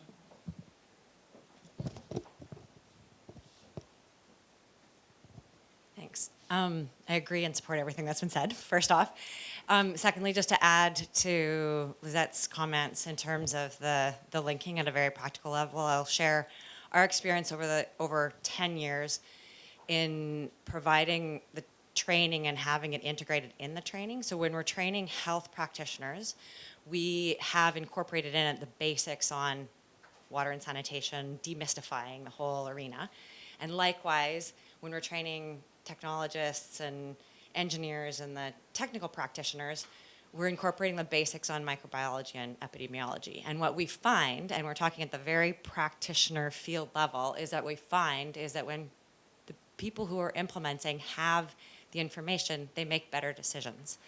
So it's not necessarily, and I'll share one anecdote from a conference I was at last year where it was the conversation it was the World Bank and the UNICEF saying we have to push down the conversation that's happening up at the top level, so to speak. And I would argue that exactly, is that when a health practitioner knows that they can take action on water or sanitation and hygiene tomorrow, they start doing it. They implement it into their decisions. And likewise, so do the wash practitioners. When they understand that chlorination isn't going to take out cryptosporidia, they take a different decision. Can I just endorse that with an example? Yes, please do that. And I'd like everyone else to also think about practical things that, because we'd like to probably summarize this session with practical things that SuSanA, what can we do together to highlight this? Yeah, I just want to endorse what you're saying because, and let me go to healthcare facilities. In Dakar, at the Africa Sun meeting, there was a session on water sanitation hygiene in healthcare facilities. And there was one very respected, highly respected, and really appreciated speaker who honestly said that Sandy Cairncross, who many of us know from the London School, had asked for many, many years to establish the link between poor water sanitation hygiene conditions in healthcare centers and with maternal and newborn health. And she had refused. It was a head of the maternal healthcare or the maternal health in one of the respected universities, and she had refused for several years. She said, look, this wash sector wants to look now at everything. And then she was waiting for one grant to come through, and she said, let me look at it. And she said, it still gives me the chill. And she gave some very excellent slides. Unfortunately, I lost my hard disk, so I don't have it with me. They are recuperating the data, hopefully, inshallah. But there is a presentation out, and I can try to get it for you, that really showed the linkages, and it's not that's at the higher level of the academic level, and this was also a result because WHO, UNICEF, and other partners, UNC, they started to look at what is the data out there. So it links it a little bit with the discussion this morning, JMP, and at the local level, what data do you have available? I just want to emphasize that you cannot wait. You need to push also the academia and the higher level to look at what is happening and to show that there is a link. But sometimes it takes more years. And in the meantime, we need to get our act together at the practitioners level. Okay, a few more hands. The one back here, then I'll go online again. Who was first? I think the hand back here somewhere was first. I think yours was first. Thank you. Yes, my name is Antoinette, and I'm from SNV, Netherlands Development Organization. I think you're very right that the work on the causal links is important, but that we also need to talk about how. And I think that if we talk about how in terms of integration, that is really very confusing, because it assumes that it's a merger. Whereas I think there will always be things in WASH and in nutrition that are things in WASH outside of nutrition and things in nutrition that are outside of WASH. So I would like to see that circle, that partially overlaps. And in our practice, two things that we're really struggling with is that nutrition sees their priority target group as mothers and children, and not as an entire population. So they define a target group of a program across many districts over a huge geographical area. But for us to make results in sanitation, we need to work with local governments and trying to work on sanitation systems in an entire area, which they feel is a little bit outside of what is relevant. Yeah? The other thing is that I'm struggling with, when you gave the example of the extension worker, is that in my experience, health extension workers have so many modules that they already need to do. And it becomes like, you need to, right? And we've learned in BCC that it's important to prioritize, to do one message, to phase those messages, etc. Now, just adding messages, that is undermining that earlier insight, I think, that we really learned in BCC. Thank you for those comments. Jean's put up a slide and you can comment as well. A brief answer on that. What is magical with Wash in Nut is that you don't need, you are not asked to do new things. You are asked to do the same thing you were doing, but to do it in another way. For example, so basically here you've got the 5 pillars of the Wash in Nut strategy. The first one, focus your wash intervention in areas where you have high malnutrition rates. This is a pure strategic decision. You're already doing wash activities. If you focus these activities in areas where you have a high prevalence, then you will impact on nutrition. So it's not doing something new, it's just doing it differently. The issue of the minimum package, we want to be sure that at all the levels of the society, from the household to the, let's say, the public health centers, there is a minimum standards of wash. And this, you are also doing it. But of course, it's a more comprehensive framework. Something very important also is to focus on the dyad between the mother and the child. There are enormous connections on that. You know, for example, that a woman who's got a low weight is going to produce a child with a low weight birth who is going to fall very easily in undernutrition. So it's not to look only at one person, but it's to look at the couple, mother, child. Behavior change and all the soft approach of WASH is essential. But this is also opening an opening door. I mean, we all know that building a latrine will not change the world if the person doesn't know how to use it, or doesn't use it, or doesn't want to use it. And finally, we need to improve our coordination, intersectoral coordination. It's exactly what Lizette was saying. We are not working in an isolated silo. We are working in an integrated framework, and we need to keep that in mind. Yeah, maybe to add on that, I think it is so important to understand that the different sectors use different languages and have different objectives and have different time frames. And it's extremely important to look and to work at the interface. And it's not only WASH and nutrition. Same is health, same is governance. We heard that this morning. Same is education. So the interface is very complex, and it's a challenge how to address that. And I think most important is to come up with very, very simple approaches. Nothing what is, the issue is complex, but the genius thing is to develop approaches which are very, very simple and everybody can agree to, so that people can step in from the other sectors and that you don't close the doors. I think that is quite important. Just to endorse Antoinette's point that you need to have strong sectors. Some elements you need to invest in understanding each other's sector. But I'm not advocating for a convergence of all the sectors in one program. I just come from Afghanistan, where I actually suggested to have the water and sanitation section from UNICEF not integrated in health or education. And why? A simple one. Everybody, or many of us, probably are familiar with some level of the Asian-French fusion kitchen. If you have had a very nice meal, I mean, you really get excited about that. What does it require? A very good knowledge of the French kitchen, a very good knowledge of the Asian kitchen. And then you get an incredible menu. It can be done. But if you just take a little bit of both, you get maybe a soup, maybe a salad.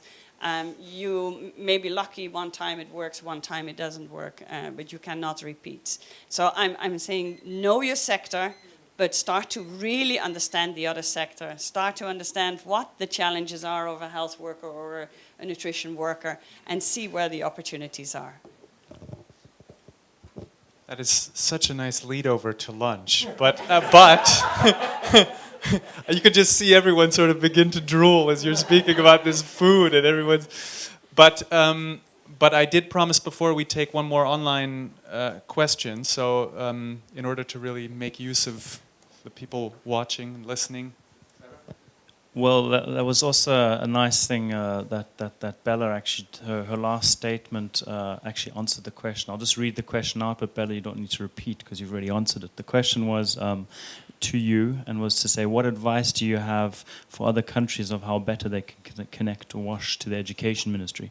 You've already answered that. Great answer. And I think lunch is not too far away. Okay, so not only have we had this teaser that leads over to lunch, I think you see there's much more to this topic that needs to be discussed. And I hope this was a great teaser to get all of you to come to the seminar that's taking place on Tuesday at 11. Please do come to that. Bring others that you feel would be relevant to this discussion. And then we will carry over to the SuSanA working group meeting, which is then on the same day after lunch. So it's very close together. And thereby, I hope I can sort of justify cutting this discussion so short, because we'll have plenty of time on Tuesday to discuss that in detail. Trevor is showing we want to do a group photo.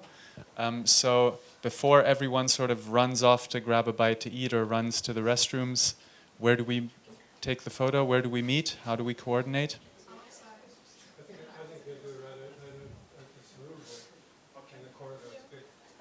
Yeah, in the corridor.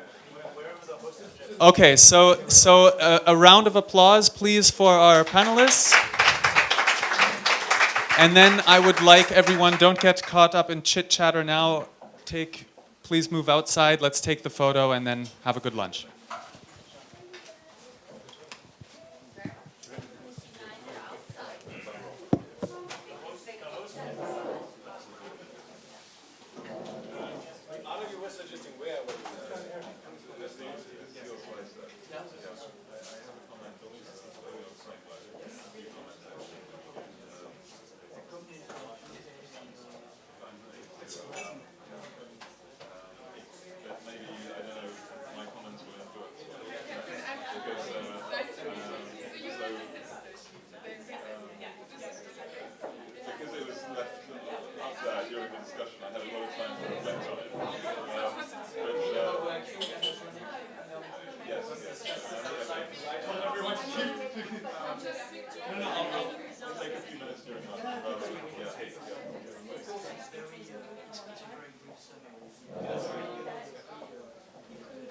Please move outside to the picture.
Hi. I just feel like I'll forget if I get sidetracked. Yes, yes, it's better to do it a little bit earlier.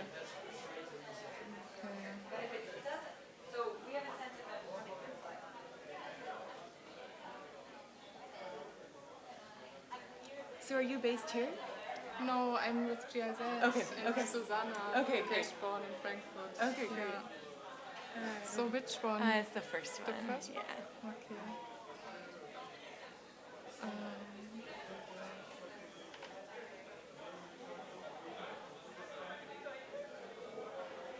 So this one.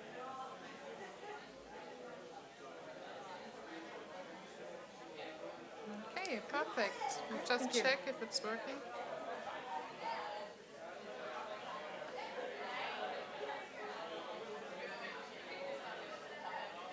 Okay, looks good. Great. Oh, thanks a lot. Here you go. Thank you very much. Yeah. So are there more people from Emory? Eddie Perez, who just joined Emory, will be joining. Yeah. I think he was writing an email. Maybe he will only Yeah, join for the he dinner. gets in today, Yeah, so yeah. depending on how much sleep he gets on the plane, we'll see if he's able to come. But, yeah. I was at Reddit conference and there was also a colleague of yours. Oh yeah, David Redes. Yeah. Yes, Yep. he was presenting Yep. there. Oh great.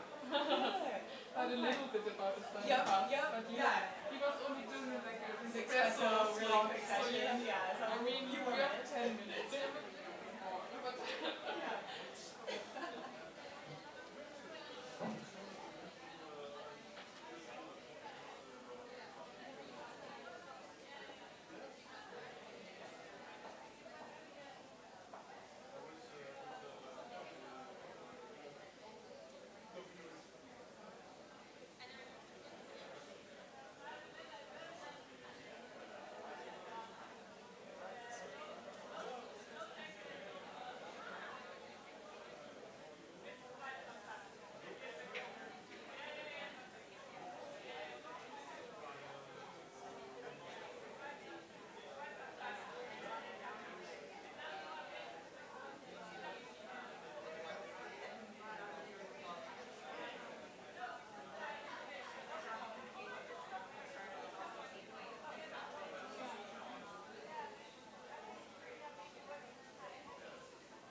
er erst recht spät kommt, dass er erst gegen 3 oder so kommt. Ja, aber ich weiß nicht, was, ich weiß auch nicht, was er mitbringt für Slides. Aber dann ist vielleicht, also vielleicht spricht er ein bisschen was. Ich muss mal was essen gehen. Ja, ich auch. Ich habe so die Allergie.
That's just like way too big.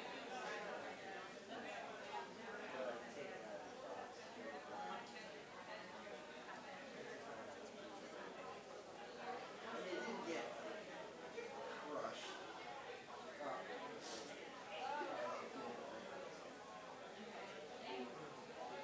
Yeah. What's going on?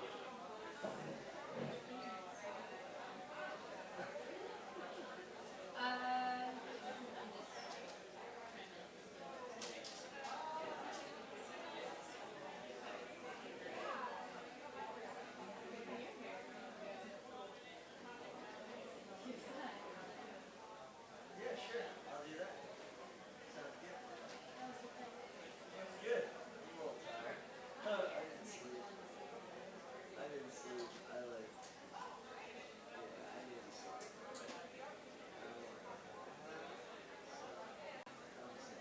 I got to my big concert. I got to, yeah, so I went to the house. I just gotta go. Because so I just took a quick shower.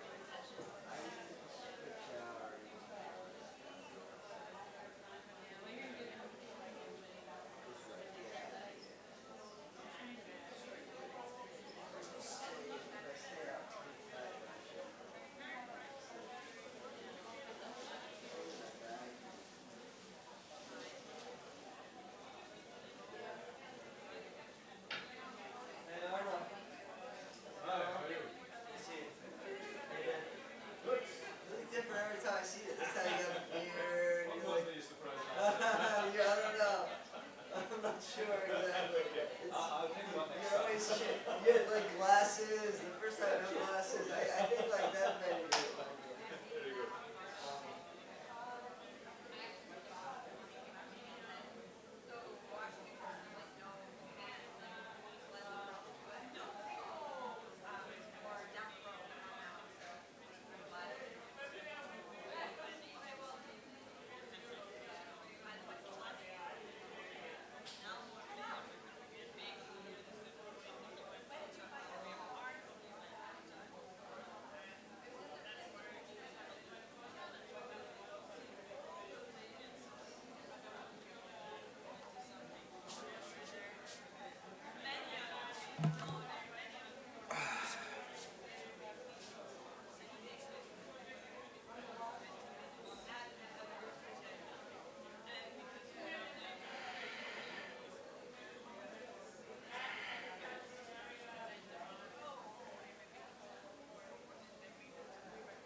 Can I borrow one more cigarette? Yeah. You see, my bag didn't arrive.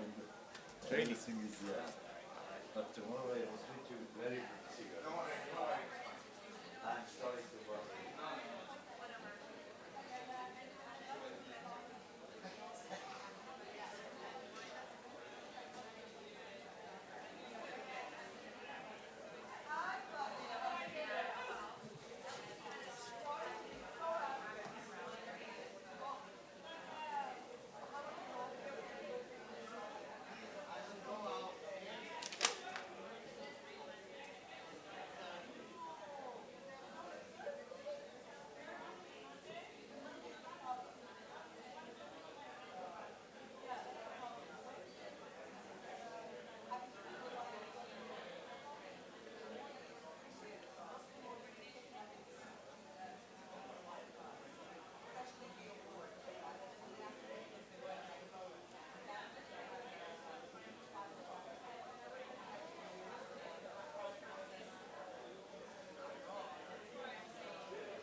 Maybe it's disconnected. Oh no, it's here.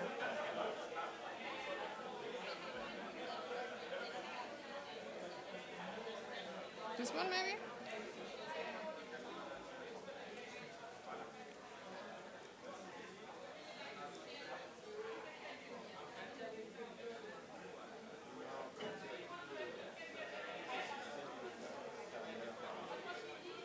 Yep.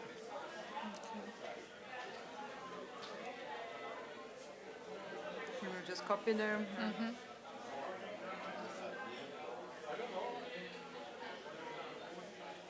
You have something in my teeth? No. Thank you. Do I have something? No.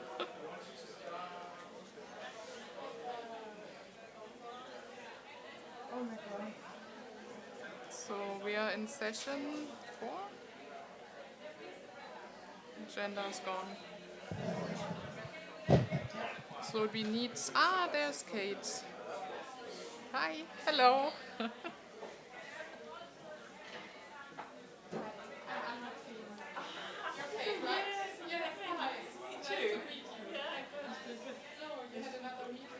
Yeah, we had the UN meeting and I was 3 days in advance of the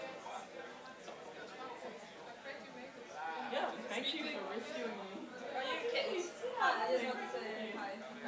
Before you start. Yeah, so I'll just load up my presentation. Yeah, of course. Well, let's yeah, great. Great. Yeah, no, the last part of the UN meeting is always pretty boring, so I'm quite pleased to have an excuse to leave. Can you take out? Mm-hmm. Yeah, let's. Maybe you want to switch with Catherine, because you're now the first one in the session. Yeah. You just arrived. If you want, you can No, just fine. switch with... Whatever you prefer. There was Okay. Q&A after the others, but not me, is that right? So we wanted to have 2 presentations, yours and Catherine's, and then have a question-answer. Right, And so then have that- the other 2 together and have question-answer session. It's not really ejecting.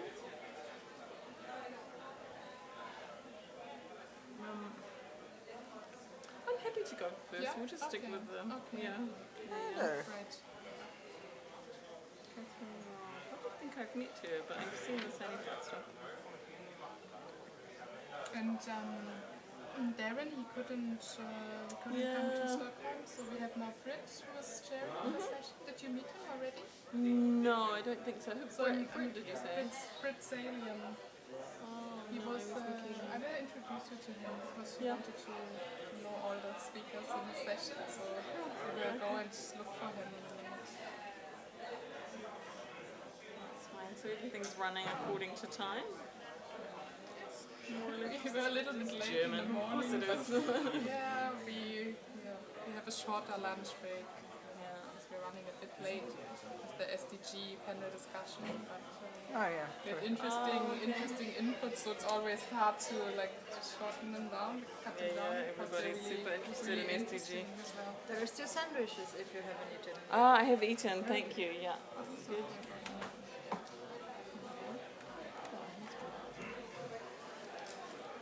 Okay.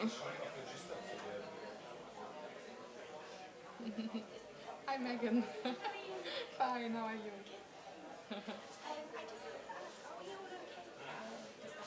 There's nothing else we can do, just go until Katrina starts. Well, so did you have like Skype calls or something with the... So who's going to... Or did you talk to Trevor about the timing? Like how you want to start the different rooms? Because maybe we can sort out like about the timing. Because then you need to somehow... Catherine, we need to talk to Catherine if she can like talk to the experts, like to alert them that the discussion is starting and they should need to prepare the opening post and those kind of things. I mean, if it's too busy to have a Skype call, maybe it's enough if she only writes an Just email. email, that's what I was thinking. But I because a lot think of it people would be are so good if busy you here. talk to Catherine, or we can have a Skype call with three of us. Are you here the whole week? Yes. Or, okay, so I'm back in the office on Wednesday. Okay. So I think she comes back from leave on Wednesday as well. So maybe like Thursday. Thursday we should have a Skype call and just plan it a bit. We need to find some time. I know, I was going to say, it's up to you when you've got time. Yeah, but okay. otherwise just the two of you can also Okay. Skype, because she has already done it first. Yeah, so TDS. she knows it. She Yeah. knows more. She knows already how she did it for the first time. I will try to join, of course, but no, I understand you're very busy. we can look for time slots that will fit, and then Great. Okay, so the main thing is just the timing, and then because I think everyone knows now, especially some of the people I've spoken to today, they know now. I've got a lot of them agreed. So really good. Yeah, really good. Especially like how quickly we've organised this whole thing. So we just need to make sure that they post and that they register with SuSanA if they didn't. That's the other thing. So we need to look for that, and that they know. Some people are not familiar with doing a post on a forum. So what we did last time, what Catherine can offer is to have a Skype call with them and showing them live. We can do, and Catherine can just accompany them, like going through how to actually do it. Yeah, Okay, that's really good as well. Perfect. Okay, Thanks so much. you're welcome. You put it here somewhere? Yeah, it's already open. And It's down open. the bottom, and it's also on the desktop. Okay. It's here. It's the okay. Perfect. So this is Brit. I just introduced you to Brit. This is Kate. Finally arrived.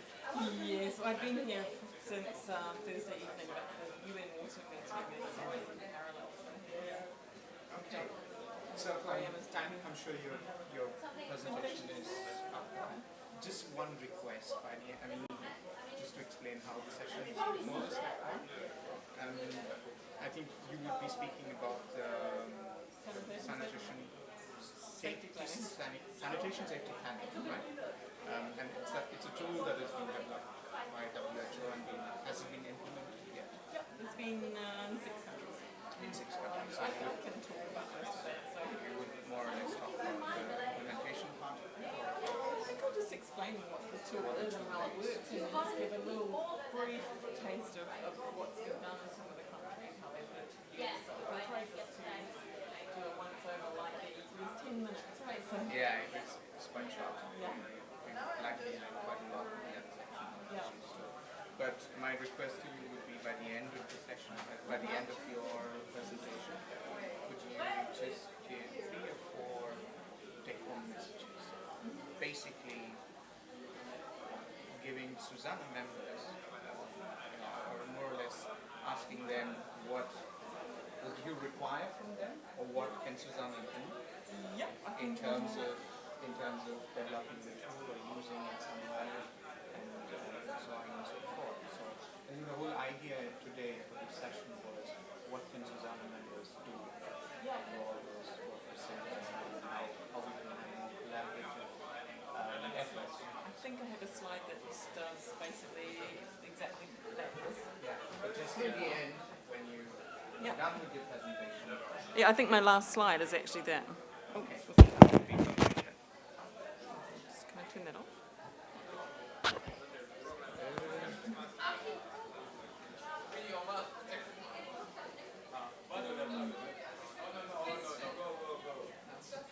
And how do you pronounce your name?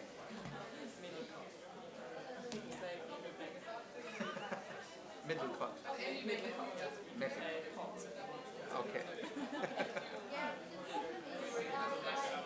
This is actually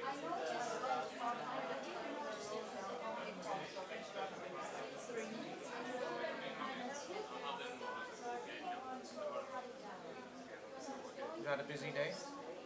Running around?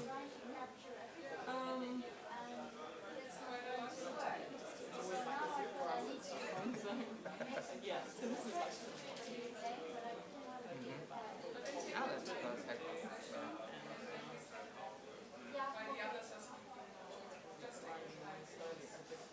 Yeah. And if you've seen the session, I'll put 2 presentations. We put them back to back, and then we'll have question and answers in the end. Yeah, exactly. Yeah, and I think it's nice that we were kind of because there's real linkages between the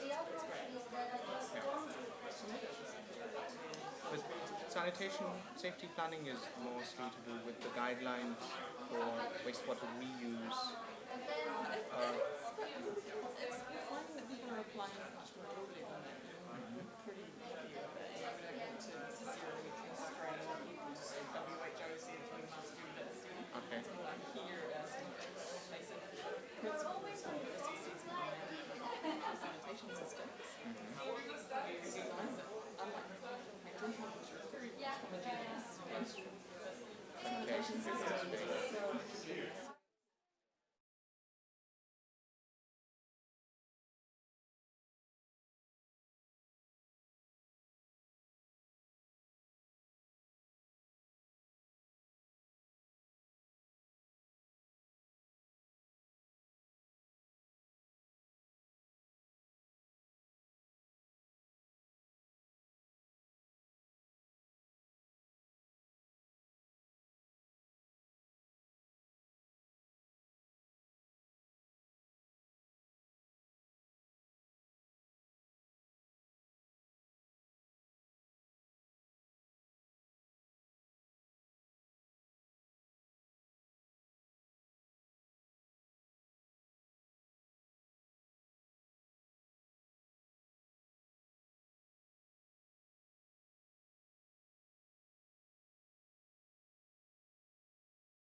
Yeah.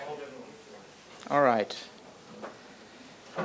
A warm welcome to you all to the fourth session of today, Cities and Planning. My name is Fritz Salien. I represent ISAN Associates. Unfortunately, Darren Sabo couldn't make it for the meeting, so I have the honor of and pleasure of taking the chair from him.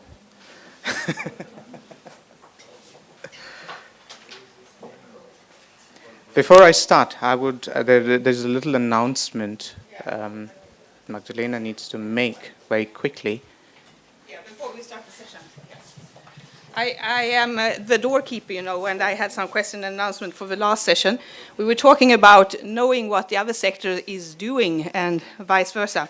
So, you know, we were talking about nutrition. Nutrition links up to the water and sanitation sector, but it also links up to the agriculture and food security sector. And water is linked to both food security and nutrition. And for your knowledge, there is a huge UN report being launched Monday afternoon. This is a report that has been developed by the Committee for Global Food Security, which consists of all the UN member states, the private sector and the civil society. They work together on these reports, and they have a high-level panel of experts writing a report every year. This year, it's about water. We had a big battle with CIVI to be able to bring this very accurate and important report to the World Water Week, and we will present it with our Secretary of State and FAO representative from Ethiopia on Monday at 4 o'clock in the afternoon. And why is it important? Well, it's actually a report of the state of art of the interaction of water, food security and nutrition. It has a lot of recommendations on both water and sanitation. And one of the conclusions that these food security expert comes to, that there will be no food security nor nutrition without WASH. But we don't know about it. So you're most welcome. I just want to announce this, and I hope to see many of you on this, because this is where it's also very important that we have a civil society there, because unfortunately the constituency is not able to be represented. So please join us and join the discussion about this very important report. We don't know anything about it, but it's out and it will be decided on in October. Yes, this is UNCFS HLPE report number 9, Water for Food Security and Nutrition. So they have been doing this. This is more than 150 pages with recommendations for everyone, the government, the private sector, the civil society, and the research. So welcome to this session and express your opinion about what you want to say regarding water, sanitation, and nutrition. Yeah, we are printing, but we have. This is the announcement of the. Yeah, I have it here, so you can. We finally found out how to print this. Thank you very much, Magdalena, for the timely announcement. Okay, let's start off with the session, Cities and Planning. Now we have a very interesting lineup of 4 presentations in this session. And of course, given the hot topics that we are going to discuss, time will be short. So I would kindly request the presenters to wrap up their presentation 10 minutes flat. We have 2 presentations back to back, and then we will go in for a round of question and answers and discussion. Just for all presenters to help you, we'll also have a timer here that we're facing you that will be ticking down and will beep when the 10 minutes are over. Just hope it doesn't explode. Eh? Okay, without wasting any time, I would like to invite our first presenter today, Ms. Kate Medlicott. Kate is the technical officer for the Water, Sanitation, Hygiene and Health from the Department of Public Health and Environment, the World Health Organization.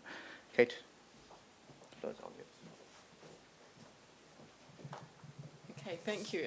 I'm a bit embarrassed to say, actually, this is the first SuSanA meeting I've come to, but I hope to be more of a regular attender in future. And yeah, as it was presented, I'm the team leader for sanitation at WHO, and you know, maybe the reason I haven't been here in the past is because we haven't I think WHO is really well known for our work in drinking water safety, but sanitation safety is becoming a bigger and bigger thing. So I'm here today to present to you the Sanitation Safety Planning Manual, which we published just a couple of months ago on the back of around 3.5 years' work on testing the methodology in 6 cities. So no pressure on the time, Trevor. I'll try and rattle through this. But I just firstly wanted to acknowledge the many people that helped in this effort, specifically Ewagen, Swiss TPH, IMI, and lots of scientists and experts who contributed to the risk assessment. So I just wanted to give you firstly a bit of a background about what this is all about and why WHO has a strong interest in this.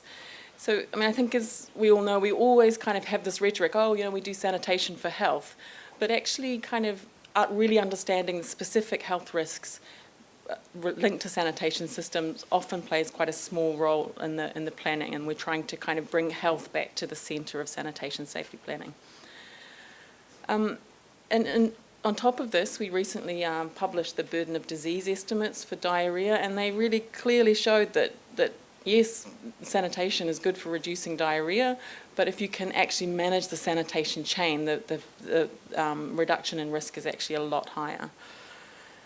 And also, a reference to the next speaker, but the exposure through unintentional use of sanitation waste is really quite high.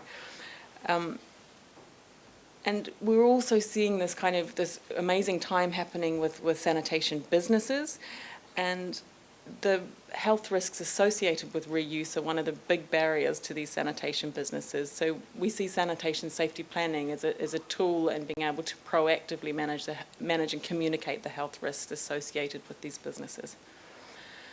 And some people say to me, why is WHO promoting this stuff? And the quick answer to that really is we're not necessarily promoting it, but acknowledging that this is happening, and that if it's going to happen, then here's how it can be done more safely.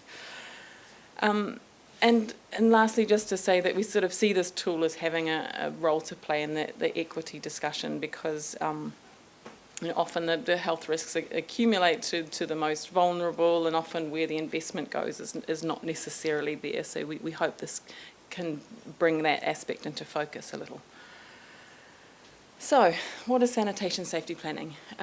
Some of you may already be familiar with water safety planning. It uses the same risk assessment and management principles of water safety planning, and it builds on the 2006 WHO guidelines for safe use of wastewater, grey water and excreta. But what we're seeing is applications of it a little bit broader than just those guidelines. So who's it for? This has to be anchored firstly with health authorities and eventually a policy and regulatory home, but also with direct use by local authorities. We're seeing nice uptake by sanitation enterprises and farmers, interest from utilities, and also, as I mentioned, these sanitation enterprises that are coming out of lots of community-based organisations and NGOs. So I'm just going to really quickly run you through what it's about. So it's a step-based risk assessment approach with 6 steps. So the first is really understanding that, who's involved in the sanitation chain, really trying to get the main actors around the table and to develop a sanitation safety planning team. The second is to really understand what the system is. I mean, this sounds kind of basic, but it's quite amazing. I'm sure you all know that quite often, people don't know where the waste is coming from, where it's going to, and how it's being used. So developing a system diagram. Or for those of you who are engineers like me, you may prefer something a bit more process-oriented, and showing the key exposure groups at each of those steps of the sanitation chain. Then it's looking at the risk assessment itself. So for each of those parts, trying to understand what is the likelihood and severity of the hazards at each step, and then just a really simple kind of process of saying, okay, well, if these are the risks, how can we we prioritize what to do about it. How can we work with the resources that are available to us to make improvements all the way along the sanitation chain? So that's not necessarily just installing more treatment, but looking at other barriers along the chain. And then the final thing, of course, is monitoring. So understanding, you know, where are we going to monitor, and what are we going to do when the system falls outside those operating limits. And then, of course, you know, this is this principle of continuous improvement and regular review. You know, we all know that systems are not static; they change all the time. So building in a process of regular review. So I just wanted to give, I realise that's all quite sort of theoretical, and maybe I can ground this really quickly in some of the examples of where we've been working on this. So you'll see there's 8 places, 7, 8 cities we've been working on this approach, and just to talk a little bit about what's been done there. This is, I think, one of our best examples that came out of the Philippines. And we first started talking to the Philippines, they were going, oh yeah, we'll do a sanitation safety plan for our main wastewater treatment plant. And then when we kind of got the stakeholders around the table, they were like, you know, we have no idea what's happening to fecal sludge in the city. There's lots of it. Let's do our SSP on that. And they came up with a really beautiful plan of investigating where it's going, deciding what they were going to do about it, and a monitoring plan which they're putting into practice now. Another is Lima. It might be a country lots of you are familiar with. Huge agricultural production of vegetables on the peri-urban areas of Lima. Again, I won't go into the details of this, but they've used sanitation safety planning to look at how they ensure those vegetables which pile into the city are safer. Kampala as well. They've been working in the swamp area downstream of the wastewater treatment plant, and are looking now with GIZ to see how they scale that up to build it into the city sanitation plan. Vietnam also, this was a slightly different kind of application of SSP, and I'm trying to show you the variety, because we unlike water safety planning, which is quite homogeneous, I would say, the applications for SSP are really varied as sanitation systems are. But this one was an example there where they were using the SSP for co-composting of fecal sludge and municipal solid waste to create organic fertiliser. And this is an example from Devonhali, which is on the peri-urban areas of Bangalore, and ooh, okay, I'm going. This is that one. I'm sorry, I went too fast for myself. Hang on. Oh, it's moving really slowly. No pressure.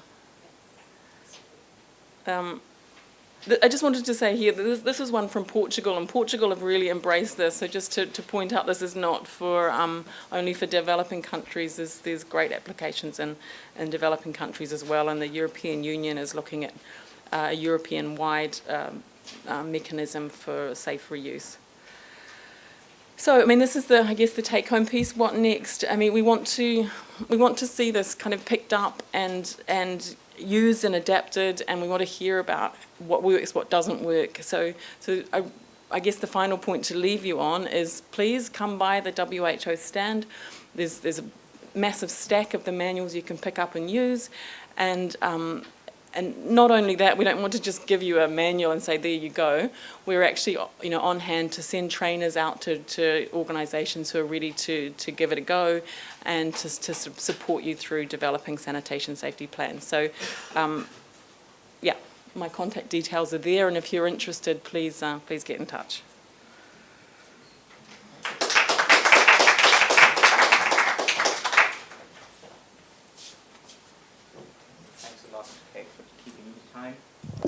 Thanks for keeping the time. So, right, moving on to our second presentation, which is also another tool. I'd like to ask Catherine Dropp to come over. Catherine is a public health program associate at the Center for Global Safe Water at Emory University, and Catherine is going to present the SaniPath rapid assessment tool. Still loading.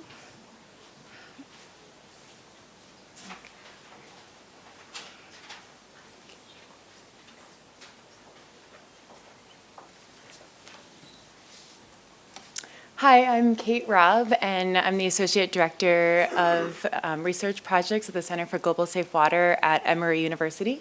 And I'll be talking about the SaniPath Rapid Assessment Tool. It's a tool for assessing public health risks from unsafe fecal sludge management in poor urban neighborhoods. The cities of our world are rapidly growing. By 2050, the UN projects that 65% of the global population will live in cities. And this rapid growth has outpaced the ability of many governments to provide basic services like sanitation. I've shown here a excreta flow or ship flow diagram, which Arnie will talk more about in the next presentation. But just briefly, it shows the proportion of waste that's treated safely versus unsafely in a city. And we can see down here at the bottom, this is an example from Dhaka, Bangladesh, courtesy of Andy Peel. And we see that in a city with a good amount of coverage in on-site sanitation, still 98% of the fecal sludge ends up back in the environment untreated. But questions remain about where is this shit actually ending up back in the environment, and what are the associated public health risks? In the urban environment, there are multiple pathways of exposure to fecal contamination. Exposure can occur through contact with open drains, consumption of municipal drinking water, flood water, exposure to unhygienic public latrines, consumption of wastewater irrigated produce, contact with recreational or other surface waters, and many other pathways. And given these complex exposure routes with different levels of contamination and different types of contact, it's been difficult to determine what kinds of interventions might have the biggest impact on reducing exposure. Local governments and development partners lack evidence-based tools to assess the relative public health risks from fecal contamination. And little is known about what pathways of exposure pose the greatest public health risk, or what are the public health implications of poor fecal sludge management for poor neighborhoods. And how should policymakers prioritize sanitation investments that might have the biggest impact on reducing public health risk? To meet this gap, we developed the SaniPath Rapid Assessment Tool, which is designed to assess public health risks related to poor sanitation and to help prioritize sanitation investments based on the exposures that have the greatest public health impact. We designed the tool based on an in-depth risk assessment that we conducted in Accra, Ghana. And the tool is a systematic and customizable method to collect relevant data on exposure to fecal contamination in low-income urban environments.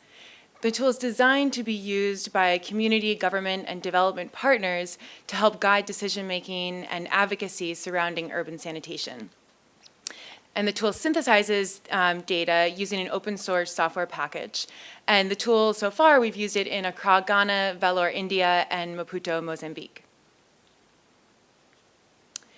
The following pathways in the public domain can be assessed using the tool: floodwater, exposure to surfaces and public latrines, soil in public areas, surface waters, public drinking and bathing water, wastewater irrigated produce, and open drains.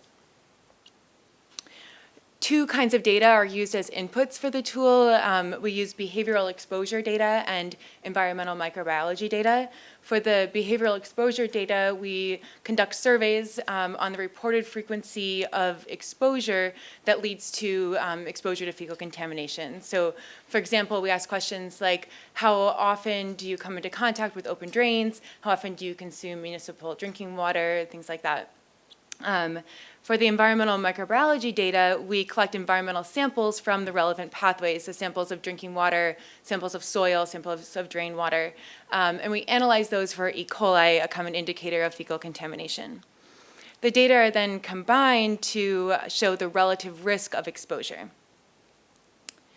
We show the frequency data and the contamination data separately. So in the pie chart, we show the frequency of exposure to, in this case, raw produce of children in a neighborhood in Ghana. And we can see that the majority of children consume raw produce every day. About 6% consume raw produce never, and the rest fall somewhere in the middle.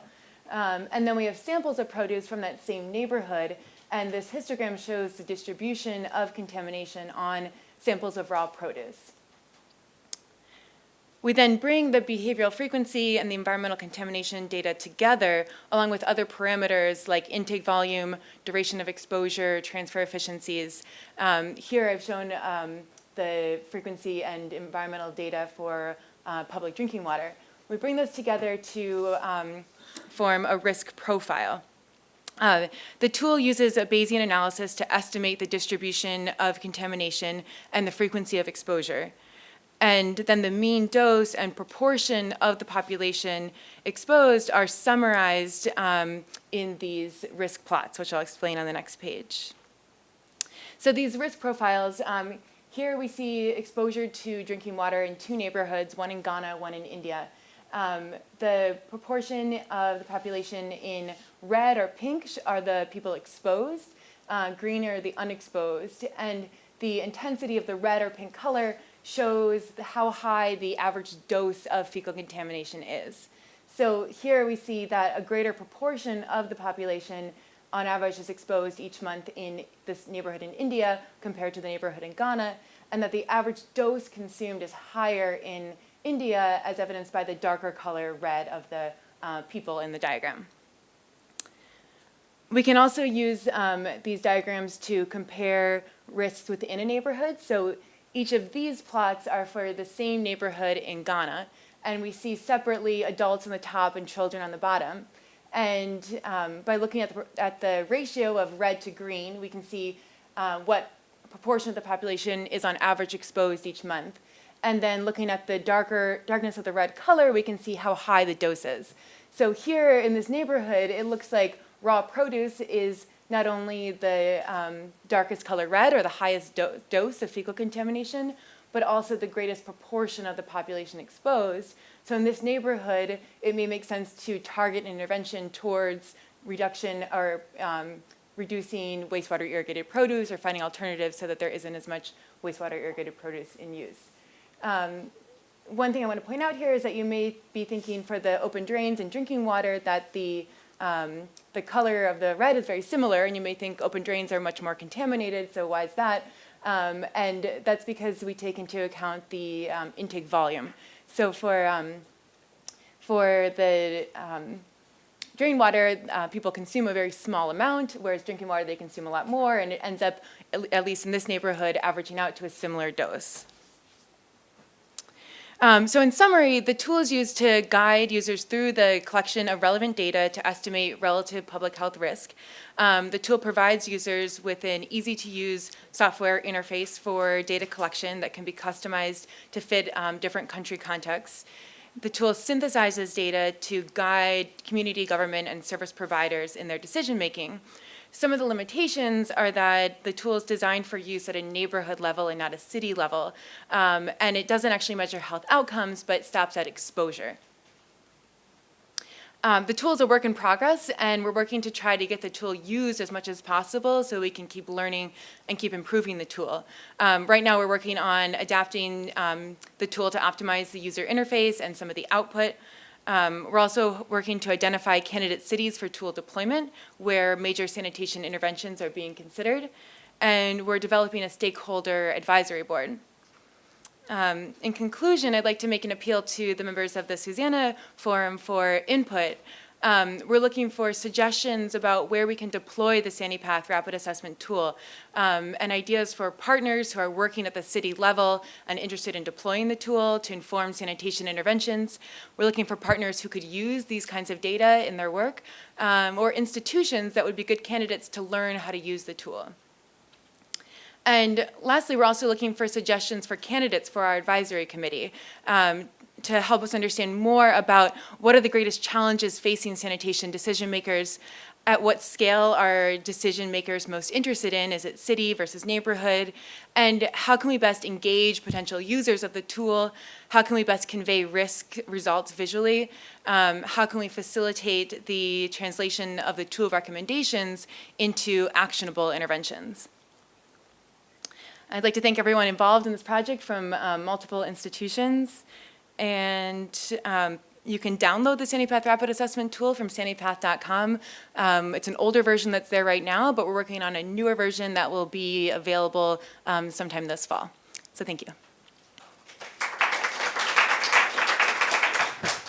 Thank you very much, Catherine. So, gentlemen, ladies and gentlemen, we've seen two tools, quite handy, I think, for practitioners, and quite interesting to use in the sanitation planning process, I would say. I'd like to open the floor for question and answers. Let's take a set of 5 questions first. Before you state it, please your name and organization, as well as whom is the question or the comment directed to. Please.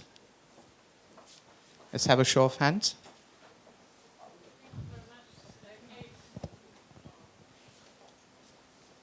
For the presentation.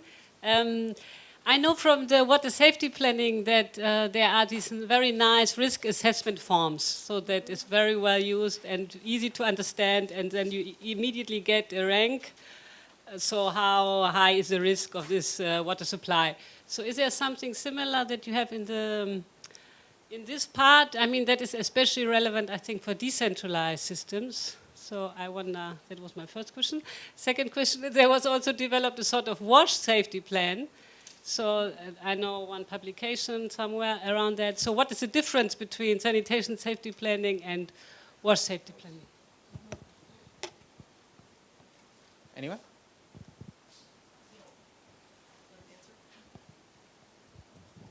Hi, I'm Susan Davis, and I'm tired. I'm going to sit down with Improve International. And I'm curious with the water safety planning, and you said there's a lot of, there's a lack of information about where fecal sludge is going. And how do you find that out? Do you have shit detectives? I mean, do you track it down?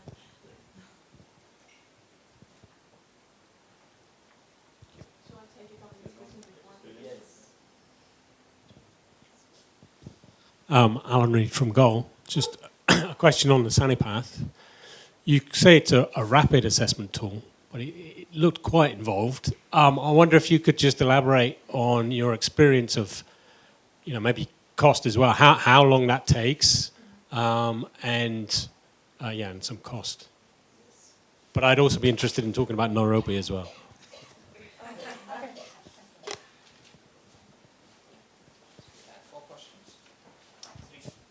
Yes, thank you. This is just a question from online for Catherine. I'll slightly paraphrase it.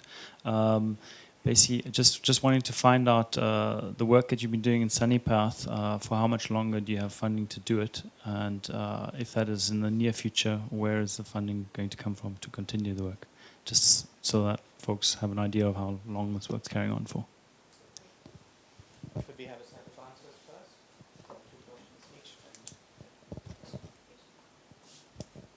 So yeah, in answer to your question, yes, there are the same kind of risk assessment tools in there, and you can apply them in the same way. I think the thing that's really different is that with water safety planning, you've just got one exposure group, and that's the person who's drinking the water at the end of the pipe. And for the sanitation safety planning, there's multiple exposures, and the risk assessment's a bit harder, and I think that's a nice kind of link with SaniPath there, because the thing about water and sanitation safety planning is that we're targeting the people who manage these systems, and they're not necessarily people who can do a complicated risk assessment. So the tools are there. We would always encourage that there's kind of someone from the local academia who can be involved to do a really robust risk assessment.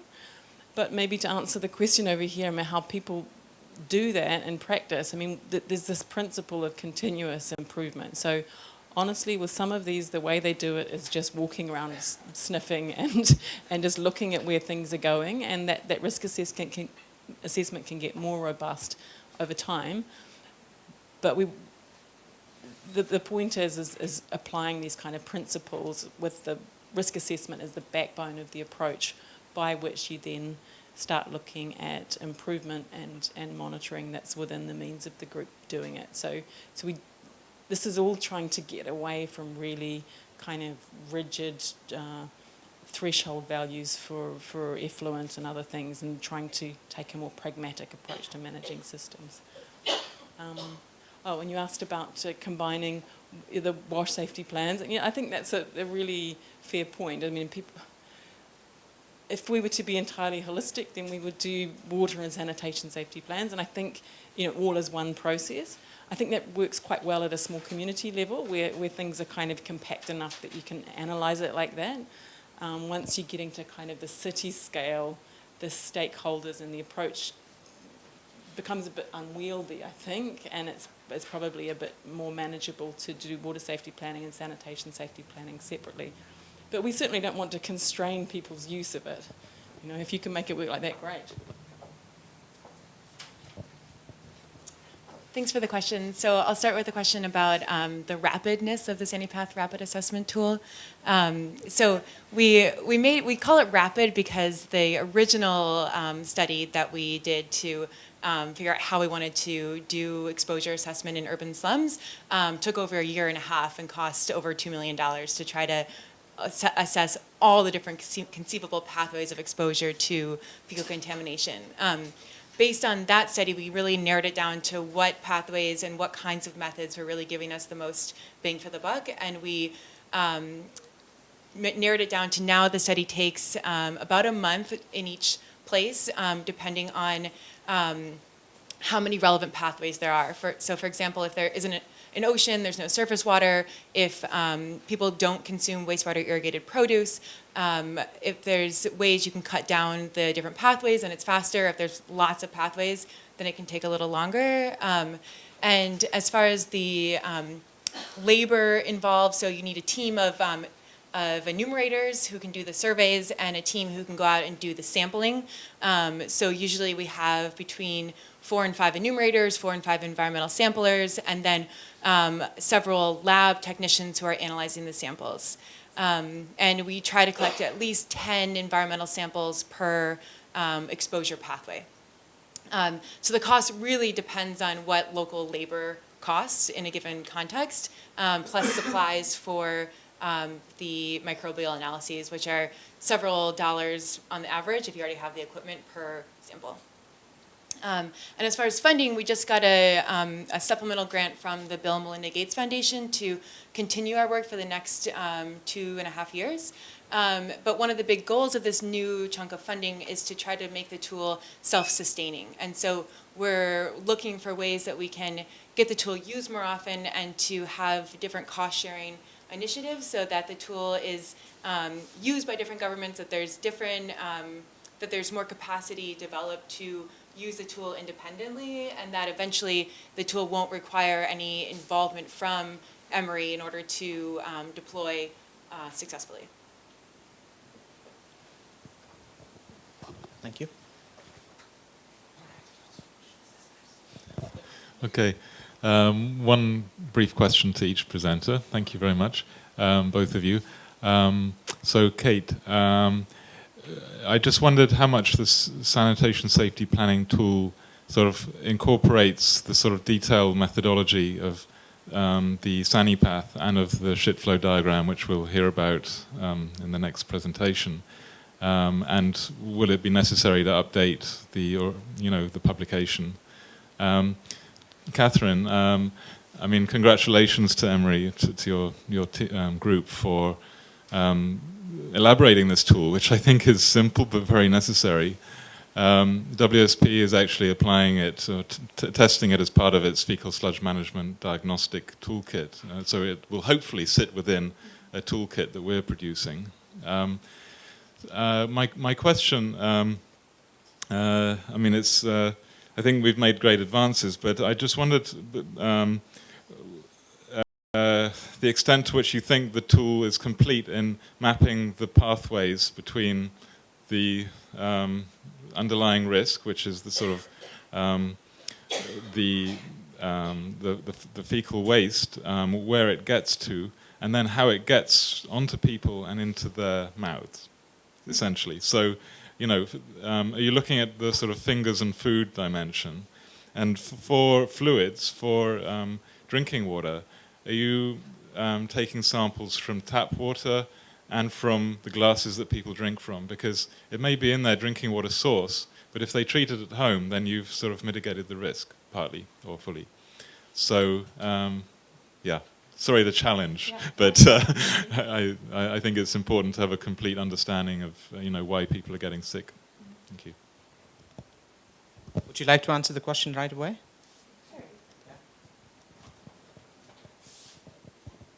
Yeah, so just in terms of those two other tools, I think they're kind of complementary, and especially the SaniPath. I mean, I think the thing that's different with SaniPath and sanitation safety planning is that, tell me if I'm wrong, but I think it's kind of more diagnostic, and that's the part that the SSP managers quite struggle with, and the SSP is more of a management tool. So I think it can really be integrated to make the risk assessment stronger so that the management approaches are actually more relevant. So I think we could certainly do that. And then with the SFD stuff, yes, I mean, I think that works at the kind of the city or maybe even national scale. That's all kind of in the wash. But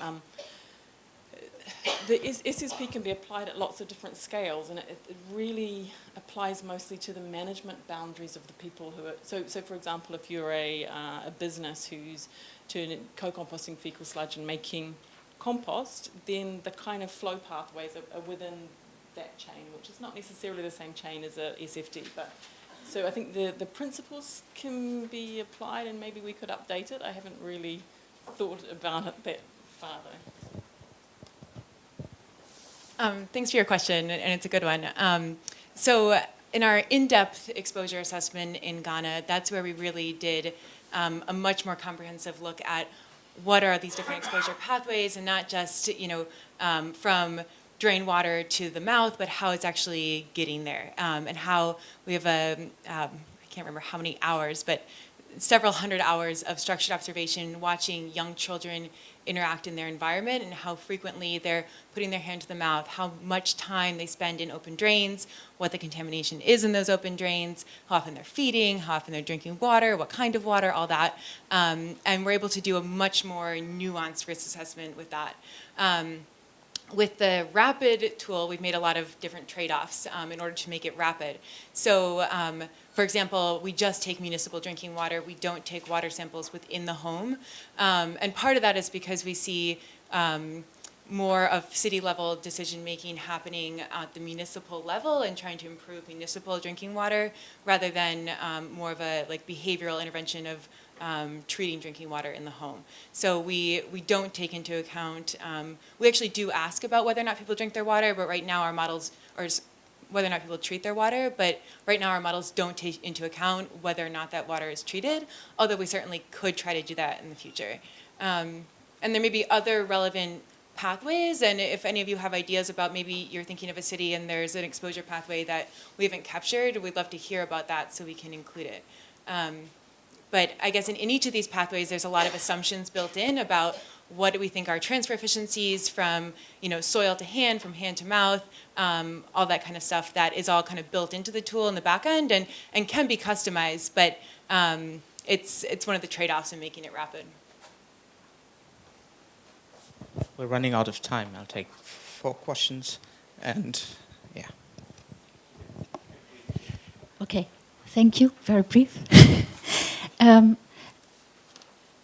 Yes, I'm interested in how ultimately this leads to local governments being able to deliver better services. Yeah. So I was going to explain that. but there's no time for that.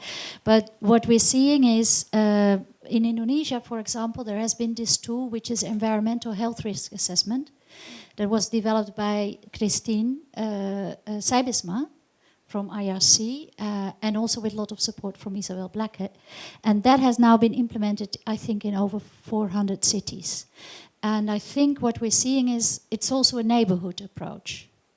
What we're seeing is that it does a lot to sensitize people about the importance, but it doesn't really translate ultimately to better services. And sometimes the tools we are making are very good to sensitize and put issues on the table, but they're not as easy and practical to apply in order to really come to those better solutions. So I'm asking you, how do you see the future? Is this a research that you're doing with a lot of applications of Sanipat and maybe even the sanitation safety plans, where ultimately there will come some generic lessons and priorities out of this? Or do you see this as a tool that will continuously be used at local level to define their own priorities, etc.? Thank you.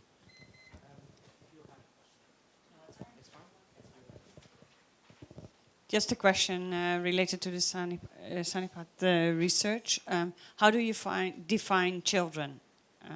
Because you had adults and children, very useful, but children are also the 0 to 1 to 1 to 4 adolescents. Thank you. Very quickly. Thank you very much, WHO. After WSP, we have the SPP, the Water and Sanitation Plan. We've got the Sanitation Safety Plan. Have you thought of maybe mixing the two? Because actually they're both relevant and they're both integrated, actually, water and sanitation. So I think what I liked about the WSP, not Water and Sanitation Program of the World Bank, but the Water Sanitation Plan that you had, the Water Safety Plan, you had this vision from the beginning to the end, including sanitation as well. So where are we now with this issue? And then for the MRA, I mean, I recognize also the always excellent work that the MRA University is doing, so great job. And I'm just trying to share, you know, we just came back, I was saying, from Kinshasa. We're trying to implement some sanitation issues because sanitation is almost zero there for 13 million people. The thing is, the technology, okay, we got different aspects and we try to, you know, get everything okay. But the big issue was a business issue, was trying to get this thing moving and sustainable and that it could be running by itself, because going through a tax system was not possible. Going through cost recovery issues, traditional cost recovery was not a real issue. So how do you get this moving actually financially? So this business approach was actually the crucial thing to look at. Thank you. Very quick answers. Sorry, I have to rush. So quickly on that linking again with water safety planning and sanitation safety planning, absolutely, and you know I think that's where it's heading. But the application of them at the same time in the same place seems to be working best in some of the things that are coming out of the European region and small communities. Not to say it couldn't be done elsewhere, but that's where we're at with it now. To quickly pick up on your point with businesses, and I think you know, that's maybe a place where WHO can add a bit of value. We're finding from the business side that they find it kind of helpful to be able to say, yes, we are proactively managing our system according to a methodology, you know, that's recommended by WHO. So I think it gives them some legitimacy to some of these businesses that have been kind of forced to operate informally or with a lot of questions around their operation.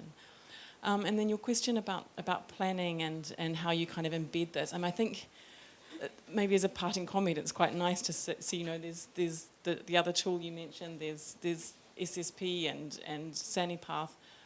But I think it's really great we're having a discussion at all about risk-based sanitation planning, whether we use the Sanipath brand or WHO's SSP brand. It doesn't, from our side, it's kind of less important than the fact that we're doing risk-based planning.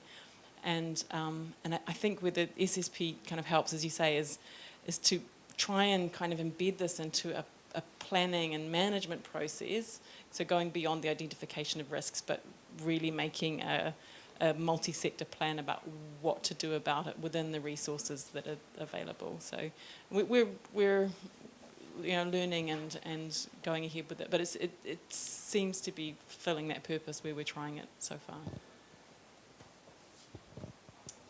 Thanks. So to answer the question about use of the tool by governments and kind of the future of the tool, one of our research objectives for this new stage of our grant is to try to figure out how the tools actually could be used. Right now, we've applied the tool in 3 places, but we haven't actually seen uptake and use of the results for any kind of policy or intervention decisions. And that's something that we really want to try to see. And so we're going to be one of our goals is to try to partner with groups who can use the tool and try to learn from how this information is used. And I guess our goal is that it would be a tool that's used by different city or development partners indefinitely. But I think another outcome that would be also very relevant is creating essentially a database of what exposure looks like in different cities that then could be used by other cities to say, oh, like this was a problem in this city. We have a similar profile to the city. Maybe wastewater irrigated produce is a problem for us too, or maybe it's open drains or whatever. So I think we're open to seeing kind of how it evolves, and that's definitely embedded within our research question for this grant. As far as how we define children, so in this rapid assessment, it's children who are between the ages of about 8 to 12, and we ask children the survey questions in school. So that's why we've kind of honed in on that target age group, thinking that children younger than that probably won't be able to really articulate how frequently they do these different activities, and because a lot of these pathways aren't necessarily relevant for very young children. We did do some of this in a sub-study in India, where we do have some data on children under 5, but it's limited. Okay. We're short on time, sorry. You have any more questions, comments, you could always catch them for a coffee. And without any further ado, I would ask Arne to come up and present the progress in the shit flow diagrams. Yes, I think it's fine here. We were talking in many SuSanA meetings when we were discussing the compendium of sanitation systems, how important it is to have the systems approach. And that it's important not only to look at the toilet, but to look at the chain, and that has been reflected in a number of presentations today as well. So I was excited when I saw the first excreta flow or sludge flow or shit flow diagram presented by WSP 2 years back. Because there it was, a diagram that has the systems approach, has the full chain, looks at centralized and decentralized systems and brings it all into one picture. I was really excited about it, and I was even more excited when the discussion came up, can't these diagrams be sort of hosted, harbored by SuSanA as a neutral place, because more and more people are getting interested in it. And that's why we got a 1-year grant from the Gates Foundation to get that going. And we're currently talking about a next phase of 3 years. So where are we? And I have not talked close enough to the mic. I hope the people out there have heard something. The origin is the review, more detailed, on fecal sludge management in 12 cities by WSP, which appeared in March. There the diagram is just one element. It's as well very much on service delivery assessment in the different categories. Who is, if there's no money to maintain an infrastructure, if there's no capacity to run it properly, then to put an investment is wrong. So a number of analyses was there, and in April 2014 there was this missing link in sanitation service delivery research brief. that's how it started. I just phrased that, and in last year it was Peter Hawkins from WSP who in this room explained the approach, and in the core group meeting we said, yes, it's a great idea to have that on the website and to have SuSanA sort of the place where this happens. So now we had workshops in Hanoi and Dhaka, and this year in August we'll launch the portal, and that will be in a longer event on 26th. Launch of the SFD portal, room FH202, and we'll have 90 minutes to go into more detail on that. And in the afternoon, there's another workshop where one of the tables as will concentrate on the diagrams and their use. The initiative is GIZ together with the University of Leeds, Barbara Evans there, WEDEC, that's Rebecca, the EAVAC, and from WSP it's Isabel Blackhead and Peter Hawkins who are involved, and the Gates Foundation. It's funding it thanks to the foundation, and thanks to everybody of the group that they are thinking SuSanA is a good place to do that. This is now sort of, if you think of all possible options, then this is the summary of all options. So the real ones are simpler, but you see the chain on the top. The upper half is sort of what happens in centralized systems, and the lower half is what happens in on-site systems, and the small one is open defecation. And I talked about it's a visualizing tool that summarizes and presents what happens to excreta in cities. One example is Moshi, Tanzania. There, this idea was brought in, and 4 stakeholders, 4 ministries of Moshi or from the administration came together. In any case, they wanted to have a strategy on how do they deal with sanitation. So this idea to develop jointly a diagram was there, and they got very excited about it. And I think that's the best way to do it. If the city itself is sort of then discussing, is it so much or is it more, and on what data we can rely, because then it's very much owned by the cities. And then you have the upper part, which is usually the smaller one, which is let's say legalized. There are sewers, there are treatment plants, you can get data on them, but you have the fecal sludge management, which is often informal or illegal. So how can you get official data on something which is not official? So there it comes that you have to guess, that you have to estimate, and that the data will not be. It's important that the data are credible, because you're transparent how you get them and what's the variation in them, and it's the best situation if an administration itself is sitting together. We always said that if this diagram now, you had the example of Dakar where there's very little central system and there's many % of on-site systems. So if the reaction would be, okay, let's build a treatment plant, but there's only 5% sewers, so 95% of the problem is not addressed by any treatment plant. So that's a very simple message. But even here you have more parts in a central system. Is it? No, you don't have. You have. It's again that on the upper one is quite small. But even if you have, then it could be a mistake to build a large infrastructure if you don't have the money to maintain it and don't have the capacity to maintain it. That's why we said that the context description on what's sort of the service delivery context is very important, not to have misleading messages. And that's sort of that the diagram never comes alone. It comes with general city information, with a service delivery context. What are the outcomes of services? How do they work? Which stakeholders were involved to produce the diagram? What's the credibility of the data? I was mentioning that. And then what was the process of developing it? And then list of data sources as well to be transparent there.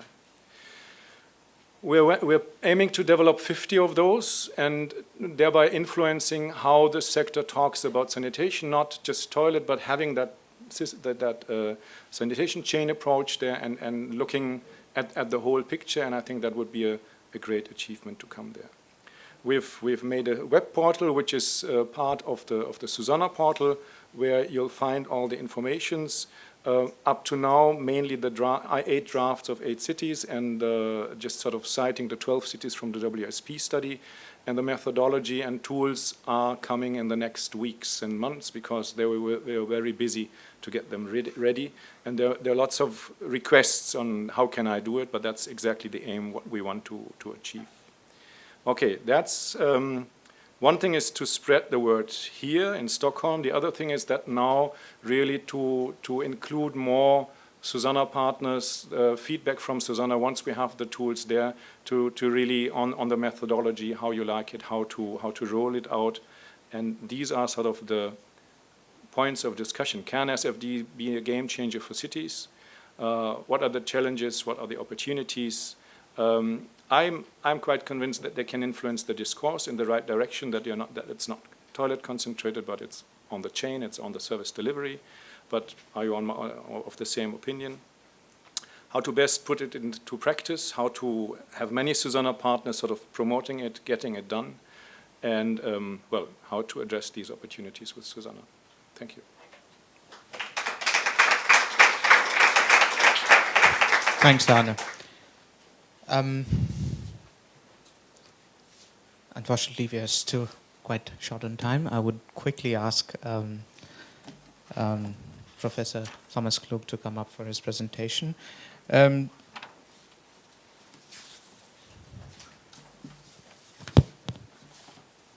you like to use this one? Yeah, okay. Yeah, thanks a lot for invitation. I have 10 minutes, I know that. I will give you a case study example and build some connections to my partners talking about how to improve sanitation practices. I'm telling you from a case study in north central Namibia. Namibia is one of the driest countries of the world. And the region where we are acting since 10 years is characterized by a change of flooding time in rainy season and dry season of 7 to 8 months. And therefore we built it together with the National Integrated Water Resources Management Plan, a pilot project. You can see it's located in south, the border of Angola in north central Namibia. And what we shaped together with the people on the ground is a variety of sanitation facilities at first. We did it together with the Technical University of Darmstadt, with Namibian Ministry of Water Affairs, and with our institute called Institute for Social Ecological Research. What we realized here, you can see, is that we discussed first with the people what are the needs, how we can shape sanitation facilities. You see here the so-called check dwellers area. There is people in self-related erected houses, very small houses, and there we connected them to a sewage system, and we built up a wash house embedded in an informal settlement. And the third thing we built up is the so-called cluster units. That means 4 households in the informal settlements is sharing toilet, shower, and hand washing facility.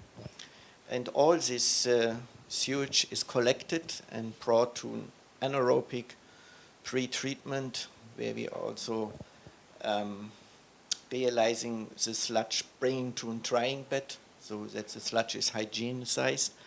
And we are using also methane gas for self-sustaining the electrical infrastructure, and after that it's by an aerobic process purified. And we have, after this rotating biological contactor, a microstraining unit. Microstraining because the population is affected by helminth eggs in a big percentage.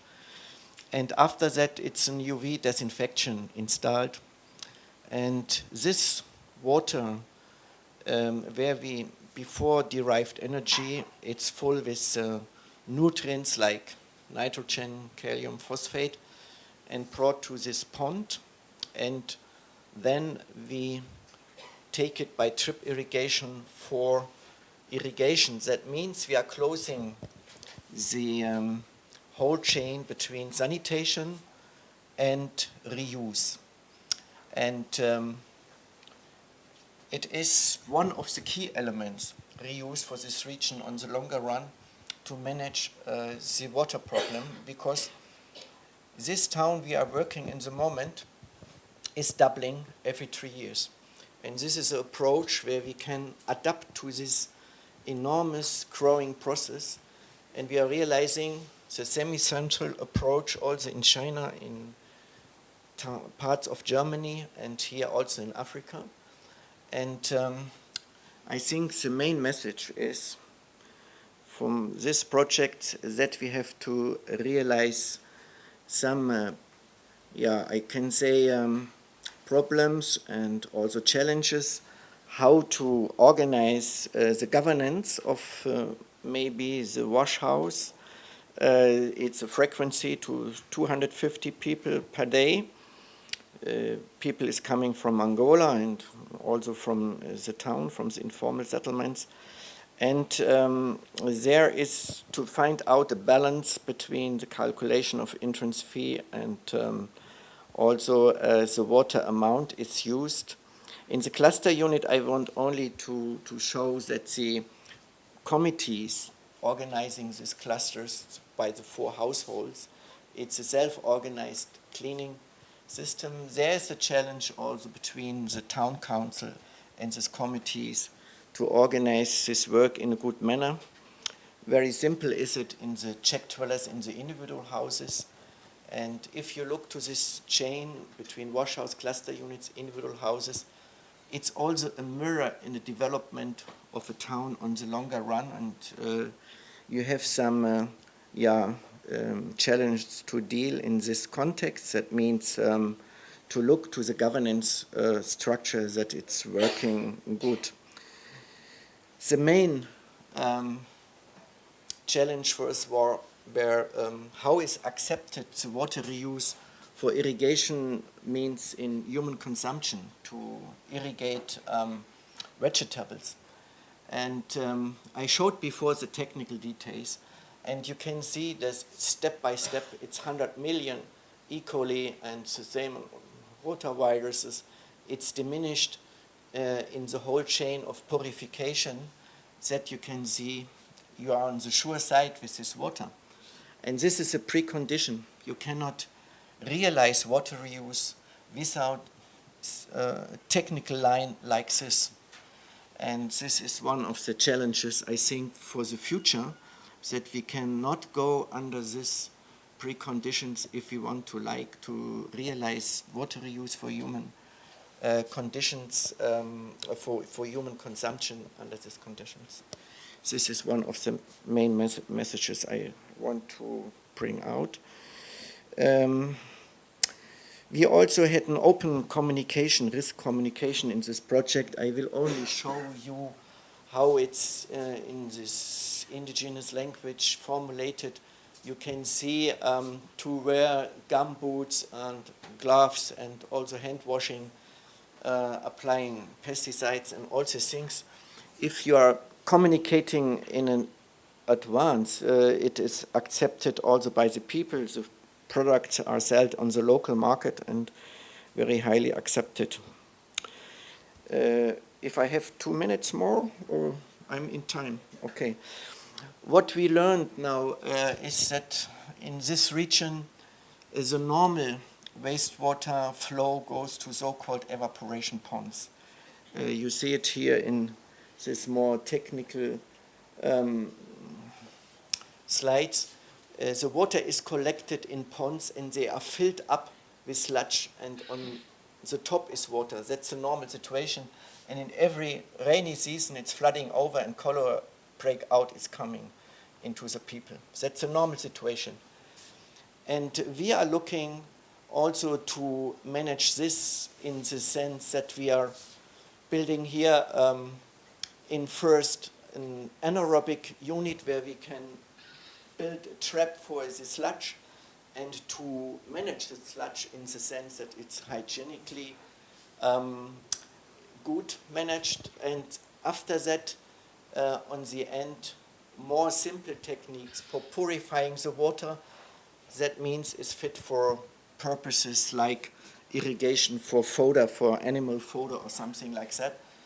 On the last, here you can see this is the Kuvu Waters project approach, but it's on a high technical state. So we are looking in the moment also to deal with this system. And I like to close with this remark that if we, on the long run, like to manage the water crisis in this country, there's no way against water reuse and water reclamation, because the whole country is on this part, 1.5 million people on the Konene River, and the Konene River hasn't anymore the eco-flow in the moment. And we have the 30 years of dryness. And we have to look after the preconditions. What does that mean? Water reuse and water reclamation in such country, parts of countries affected by climate change. Thank you. Thank you very much. Very interesting presentation on the practical application of water reclamation and reuse. 5 minutes left for the entire session. Okay. All right. We have 5 minutes left. Floor is open for questions. It's just a question that came in from online, from Elizabeth van Munch, for Thomas Kluge. She says, how is O&M funded beyond September 2015 when the current funding ends?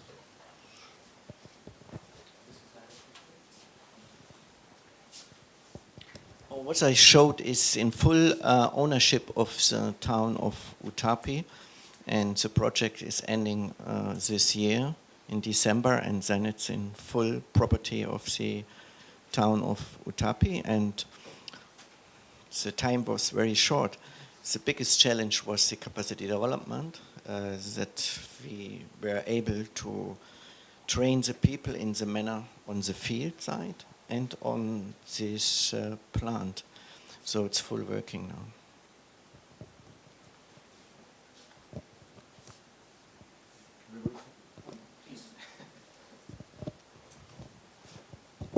Yeah, I had a question to Arne. Is he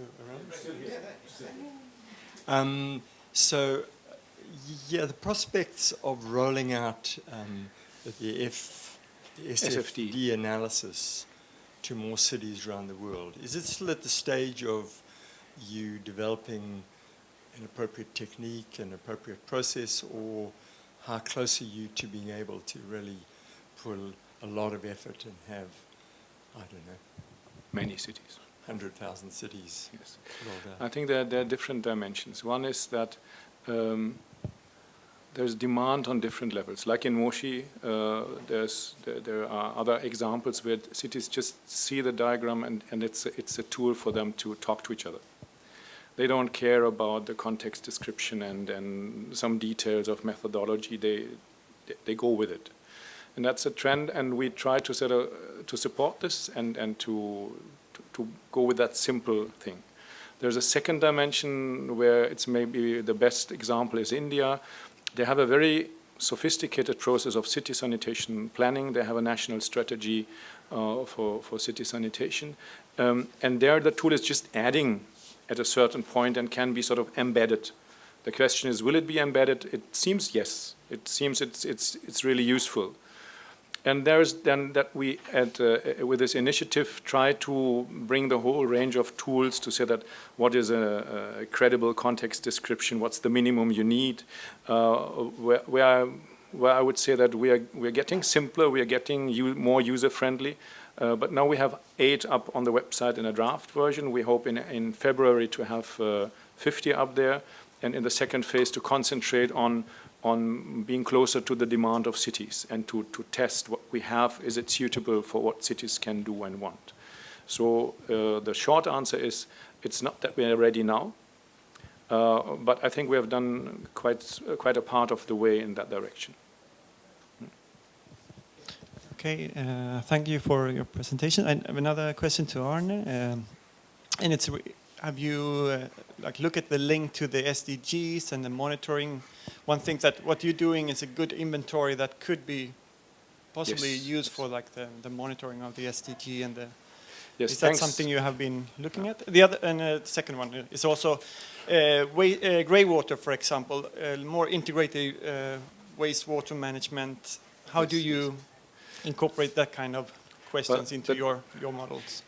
The diagram seems to be very inspiring. So if you talk with somebody who has a new idea how to use it for emergency camps, use it for mapping of health exposure, use it for mapping of business opportunities, use it for a national level.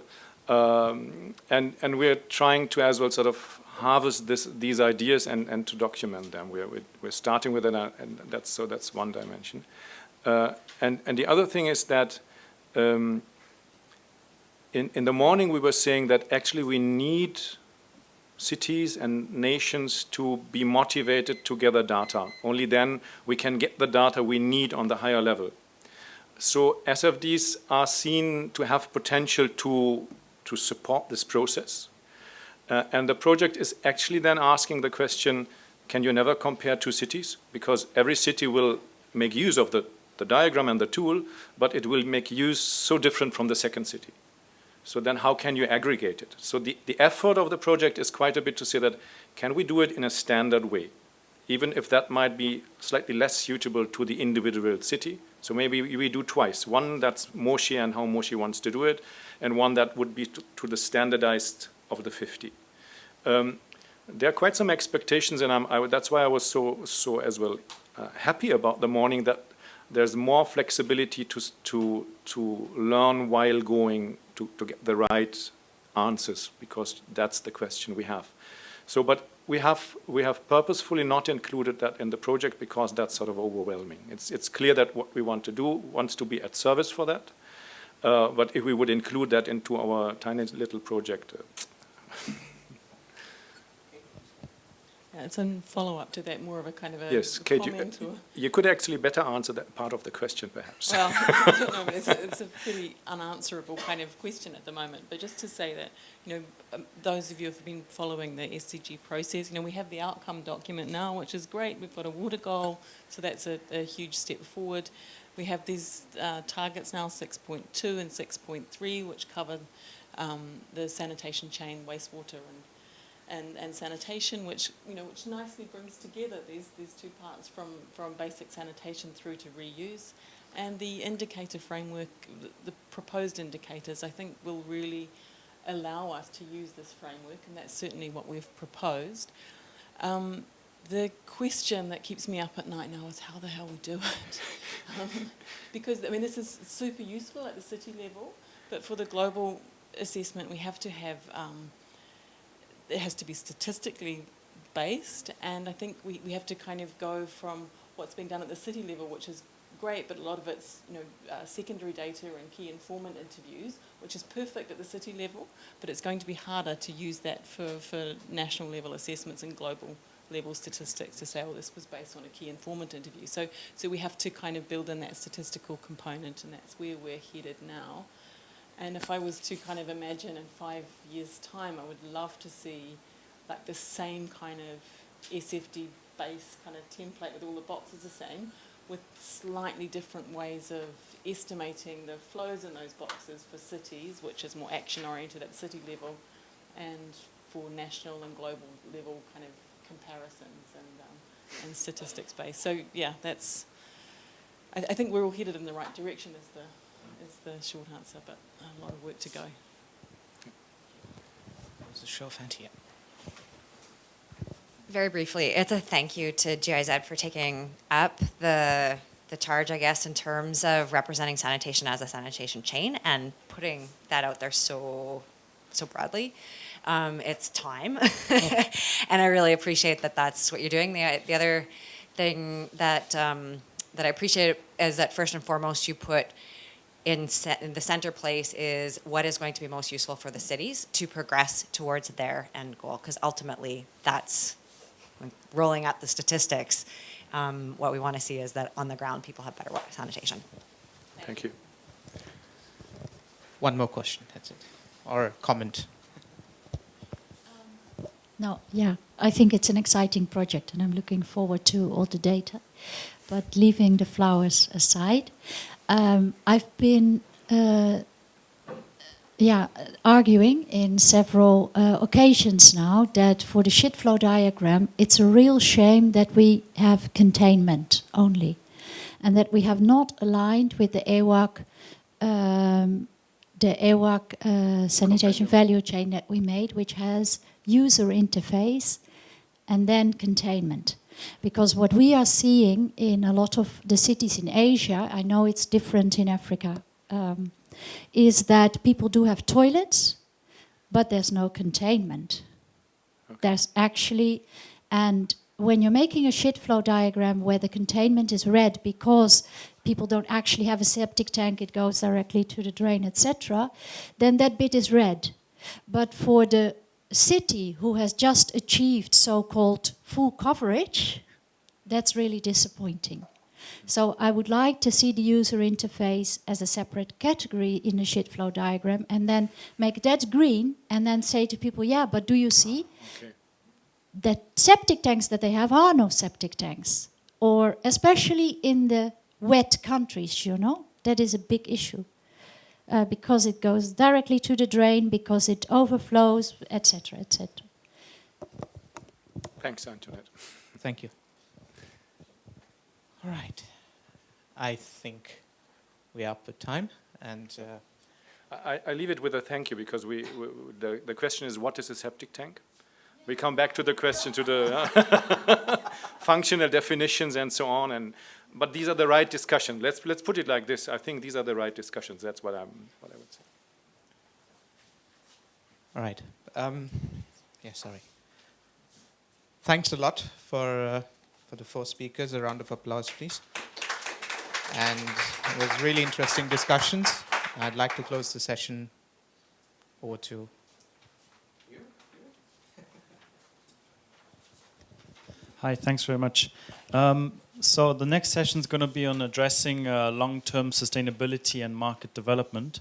And apologies from Erik Josefsson, I hope I said that correctly, from People. Unfortunately, he has taken ill, so is unable to be here today to chair the session. So I will do my very best. Right, so maybe just a quick word about how the session is going to work, so all of you can know what to expect. So there's 4 topics. We're not going to group them, so what I'm going to do is we're going to be very strict. 10 minutes presentation max. If you want more question time, then talk less. And then 5 minutes question time after each presentation. And then that will take us up to the hour, and then we will not endanger our coffee break. All right, so first up, about post-implementation monitoring. Thilo will give us an idea. Okay, thank you, Trevor. And it's actually not me speaking now. It's Stefan Simon from Welthungerhilfe, who couldn't be here and sends his regards. So Welthungerhilfe is one of the largest German NGOs. They come sort of from the food security direction. Hence, it's sort of a little bit displaced. I'll be speaking a lot about water, not about sanitation, but it all applies to sanitation as well. You'll see. So Stefan Simon, who heads the Knowledge Exchange Quality Management unit within Welthungerhilfe, was quite shocked by a study he read by the Rural Water Supply Network, which basically showed that in many places, half or less than half of water supply systems are functioning. And he sort of said, well, let's look at our projects, and he began to look sort of closer at their projects and how are these functioning and working. And they did a study in Kenya and one in Myanmar with 141 points, and basically found out that his fear was true. It was basically the same type of failure rate of almost yeah, or more than 50% of the things not fully functioning. So he's got a bunch of graphs, and I'll just sort of point out that sort of down here you see that only 13% are fully functional after 5 years. Where I said this all relates to sanitation, they've done something similar since in Ethiopia looking at it. I don't have those slides because that's sort of newer, but it was worse. So basically the point just being, how do you get sustainability going here? And the underlying reasons they sort of identified were that in many cases there's just no post-construction support, meaning that when the project ends, when the financing ends, people are sort of left to themselves and there's nothing really to follow up. Another interesting thing that they found was that in many cases that the water committees, for example, this sort of giving the ownership to the people wasn't truly working. So in terms of sort of their business as usual, what they were doing, it wasn't like they were only building hardware. They were very much putting a lot of resources and energy into organization and training of these water use committees who were supposed to then manage their water supply assets. So they were working on the hardware and on the software. And what Stefan is basically saying now, what they're seeing, what is more necessary, is to actually, within implementation of the project, to really set up external support to both the hard and the soft infrastructure. So really shifting to try to have services that last, because they've just realized that there's a limited ability to maintain with these committees. So in identifying critical factors, they found on one hand cost recovery, and secondly that they need to really how to post-construction, post-project follow up on the projects. And so Welthungerhilfe began to sort of think, well, what does it really need? We need evidence to see what works and what doesn't. We need to support local service providers, a lot of times getting also private sector involved, to share data with other stakeholders in the country for their monitoring systems. And at the end, he was basically saying, is this our role as an NGO? Are we able to do this, being project financed? We don't really know what do we need to measure. We don't really know how long do we need to monitor. And then, interestingly enough, questions even came up. And if we find out we failed, what do we do? Where do we take those resources? How do we repair? It's like a bottomless pit. So basically he was saying, how do you finance these post-implementation activities? So instead of sort of burying his head into the sand, Welthungerhilfe initiated a workshop. And the reason I was asked to present this, because I was the one facilitating that workshop in Addis.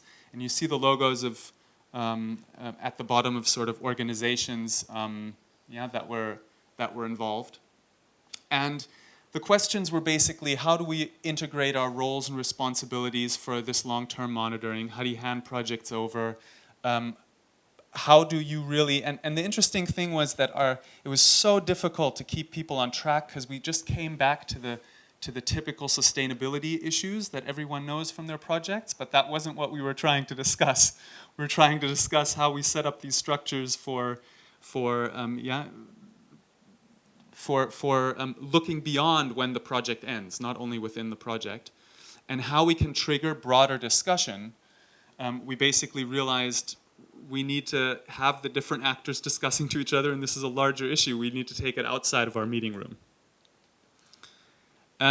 So one thing that we've done as German Toilet Organization together with the German Wash Network is that we took the notes from this meeting and the results and we put them into sort of an e-paper, which now we've sort of handed over to SuSanA, and SuSanA is assisting with the translation to different languages, so we'll get these results spread as extensively as possible. And the next steps that Stefan is basically proposing in collaboration with SuSanA is that on the one hand, we want to do a thematic discussion series, and I think Welthungerhilfe is even said to finance, I guess, that's what it takes to do that. Then there is the option, I guess, of saying if this is interesting to us. Currently, we don't have a working group that says monitoring somewhere, which I think is worth a thought. So perhaps it could take a working group on this. Welthungerhilfe is actually employing someone who will spend 50% of his working capacity on this sort of issue within the next time. And they're doing several pilots, and they're very happy to Viva Con Agua, a sort of very innovative German fundraising NGO for WASH that will be supporting this project because it is very out of the box and you don't really know what return you'll get on it.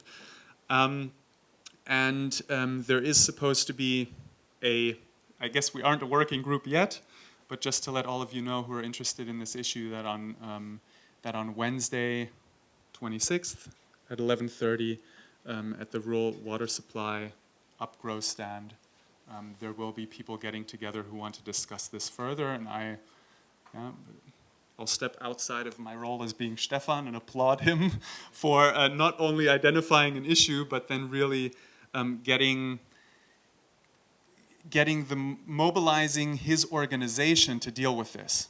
Because basically when you step out like that as an organization that's normally fundraising, saying, we do great projects, and you basically deal that openly with, we have a huge problem, and I think that's something to really be applauded. So looking forward to people's thoughts on this, and if people have other things to add. Thank you.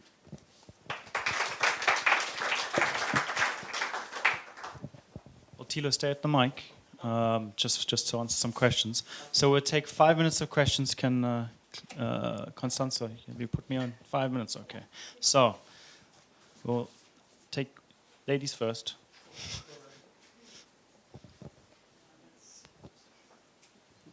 Okay, thank you. Just a suggestion to when you move this discussion forward. In Tamil Nadu in India, and I forgot the name, that's age, but there was the Tamil Nadu Water and Drainage Board. They really looked at why there was so much focus on new construction and instead of repair and rehabilitation. And there is a Tamil Nadu, and I was trying to get it on the web, but they have made a pledge because there needs to be a big shift within the organization, the institution itself, and you need to get the engineers and the people on board because they come in as constructors, and instead of constructors they now have to go and shift to a diagnosis and to listen and to learn and blah blah blah. So it's may be interesting to look at that experience and to look at the pledge, how they got the institution and the staff of the drainage board towards accepting that, and also see what has happened after that, if they sustained it. Okay, I'll get back to you on that. Thank you, Lizette. Perfect. So, Jean. Thank you.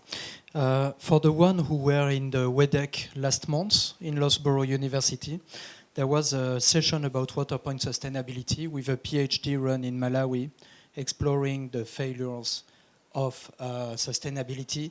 And it was a robust study, I mean, with robust sampling, and it comes to a total opposite conclusions than these conclusions. Okay. For example, they showed that the most important thing was not the water point committee, but was the quality of the water point, and that most of the time in Malawi, a water point committee was reinforcing inequalities. It was not trusted by the people, and it was basically creating an artificial governance system in a system where the governance is already very, very low.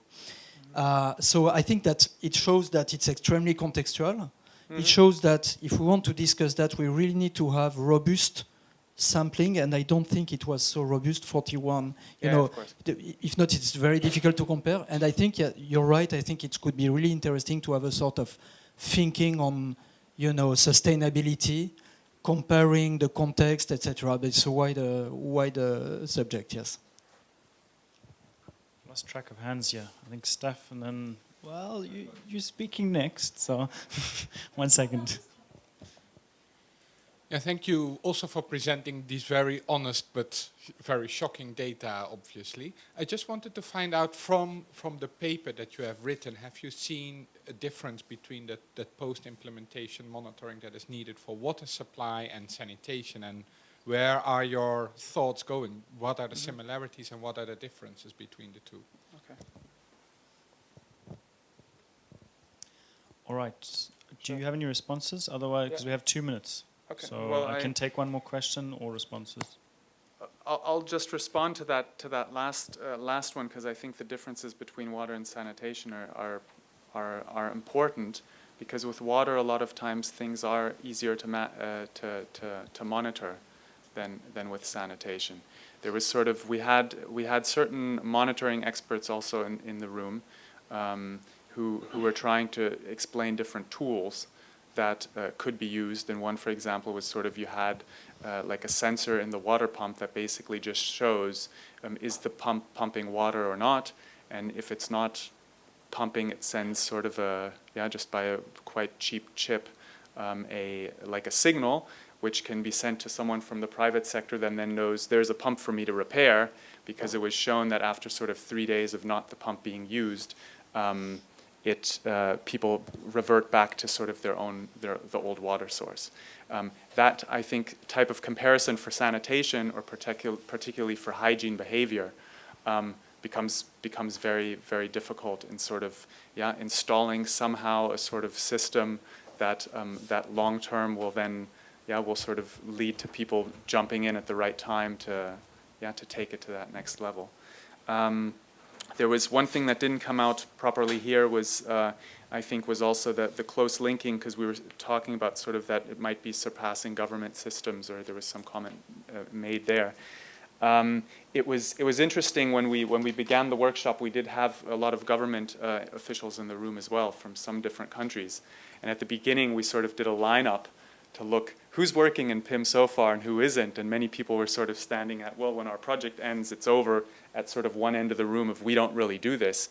The ones who were standing at 100%, that's what we do, were the government officials, because they saw it then as their duty, but it became really clear that this integrating of how do you really hand over, how do you really exit a project, how is the responsibility actually handed over to the government at that point became really, really important.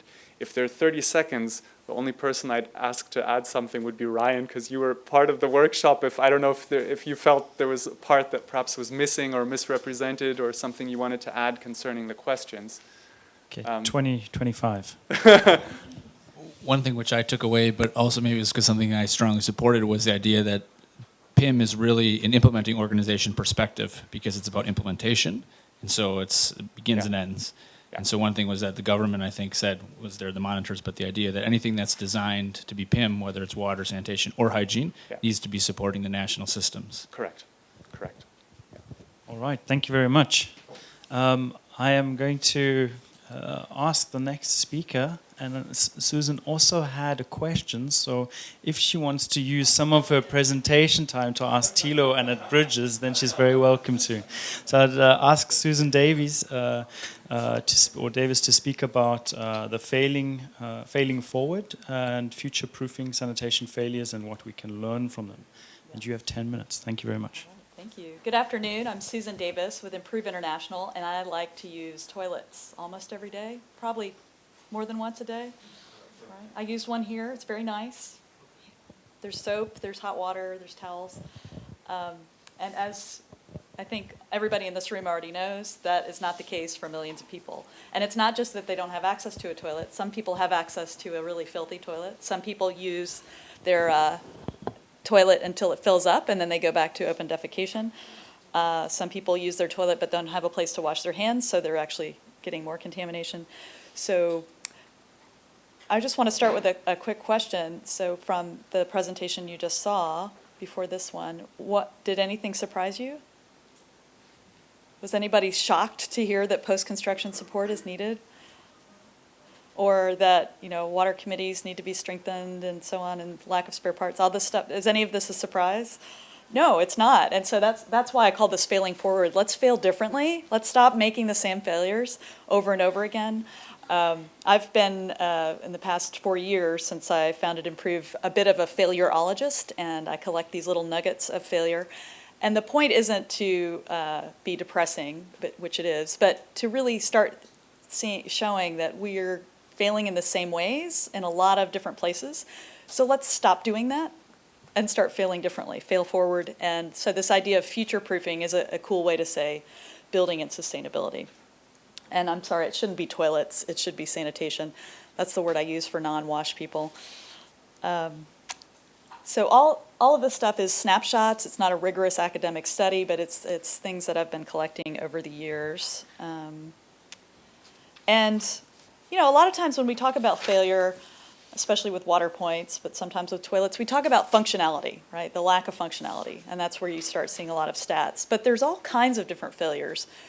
I mean, the big one, the big message point for this year is the MDGs, right? We didn't reach them for sanitation. And in fact, we probably had some slippage if you count in the fact that some people stopped using toilets or weren't using the toilets that they supposedly had access to. There's big failures with understanding customers and what they want, understanding the market. There's failures in implementation, design, and quality, poor construction, pits that collapse. Inappropriate technology, you know, stuff that's requiring a lot of water in water-scarce areas, for example. Failures in monitoring and follow-up, as we just saw. Failures in sustained hygienic use of the toilet, even if it exists. Failures in sustaining open defecation. Failures in fecal sludge management. So we all know this stuff. I know I'm preaching to the choir, but I think the point is, let's learn from these and let's share the word and let's talk about failure more, because then we can learn from that. And we can all say, like I did as I was watching your presentation, oh my God, I just did the same work and I need to get it translated into German so you guys can look at it. We looked at a lot of different failures. So just some examples of implementation failure. There was a study in Ichawar block, and the official data showed that there was 38% coverage, but only 19% of the toilets were functional. And most of that they found was due to poor construction or incomplete construction. The supplies were never delivered. There's functionality and maintenance issues. In Peru, in the Loreto region, an estimated 85% of the latrines were unusable. In Madagascar, a wash sustainability check showed that 46% of the households did not have functional toilets. UNICEF did a study of schools all over Asia, and they found pretty high numbers. In Afghanistan, 45% of toilets in public schools across the country needed extensive repair or replacement. Similar numbers in Pakistan, 43% extensive repair or replacement. Maldives, 27%. Bhutan, 30 to 40% of toilets needed extensive repair or replacement. Sorry, this is really depressing, but there's a light at the end of the tunnel. Failures in coverage. Let's see if this is showing up. But we know that we missed the MDG target by about 700 million people, and that wasn't even a goal for universal access. The percentage of people with access to a toilet shared by only one family between 1990 and 2012 declined in Nigeria from 37 to 28%. So 16 million more Nigerians defecate outside today than 1990. And Nigeria has the highest percentage of unserved population in Africa, but they only receive 6.1% of the aid. Compared this to Kenya, which has 4.2% of the need and receives 9.4% of the aid. So there's failures in equity and failures in how we target our aid dollars. And in many parts of the developing world, up to 4 out of 10 schools and healthcare facilities lack basic water, sanitation, and hygiene facilities. There's a recent study that came out there. And I can't get this to go. There we go. So failure to understand customers. As somebody mentioned earlier, health is often not the motivator. That's why we're doing this a lot of times. It's all motivated by health, but that's not why people want a toilet or want to use a toilet. There was a great squat survey, I loved it, it was aptly named, in northern India, and people actually preferred to go outside. They like to take a nice walk in the morning. Over 40% of households with a working latrine have at least one member who defecates outside still. Most people who own a government-constructed latrine defecate in the open anyway. So we don't quite understand what people want. In Cambodia, in areas where CLTS was used, only about 15% of the households with a latrine used it regularly. In Ghana, 60% of new latrines,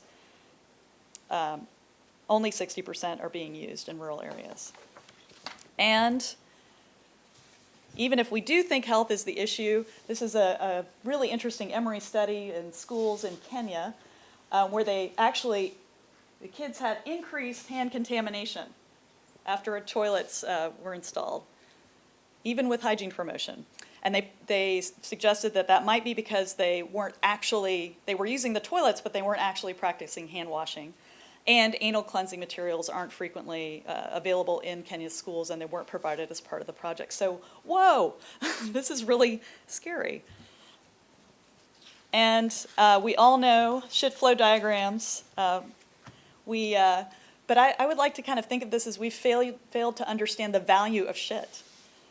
There are some people who are doing really interesting stuff with waste to fertilizer and waste to energy, but not really at scale. So what have we learned?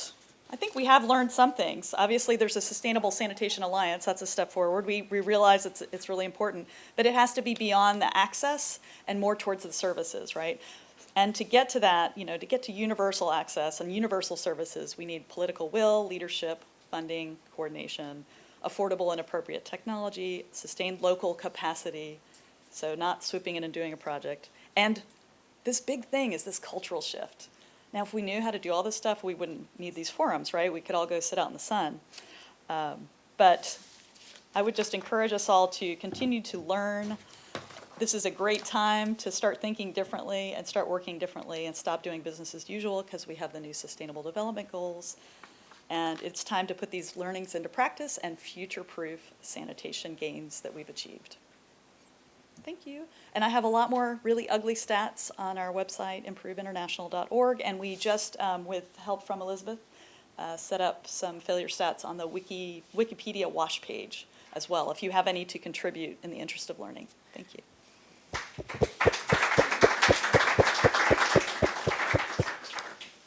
Thank you very much. Are there any questions for Susan? We have 3 or 4 minutes for questions. Is everybody depressed? Okay. I'll go to you a second. Thank you very much for, I think it's a new science feed, philiotology or something you said. Yeah, for me, really, it's interesting to hear all of the examples you gave. And sometimes, in my mind, maybe because I'm still very wired and supported by the society in which I exist to think more resources, but I'm wondering sometimes if these, at what point do we really declare or see something as a failure?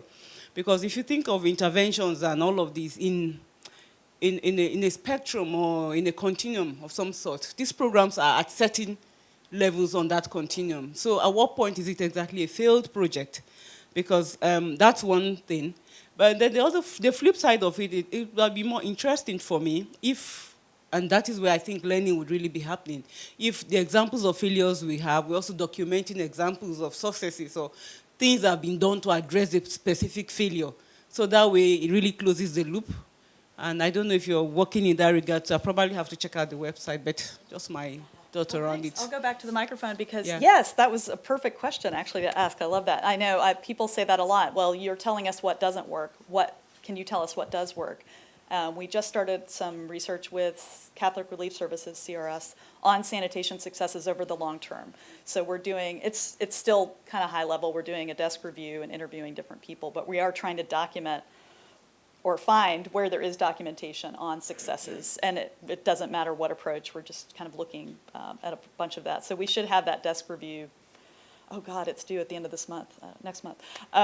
So we are looking at that, and we're, ideally, if we find some good examples, we'll go do more detailed case studies. What's worked over the long term and why? And what's the sort of performance envelope, to steal Darren Saywell's term, what are the factors that contributed to that? And, was it money? Was it cultural? Was it, water scarcity or water availability, that sort of thing? And then the other piece that you mentioned, which is what do you do when you find these failures? Who is doing these sorts of things? That is another project that we're working on. You're calling it PIM. We're calling it resolution. So it's identifying problems, first of all, by monitoring and going back. And then what is the responsibility of the various stakeholders? Should the NGO do something? Should the community do something? Should the local government do something? And we tried to come up with that for water problems. So we do have we'll pitch that report. It's probably very similar to the one you came up with. But resolution of problems with sanitation seems to be a different animal.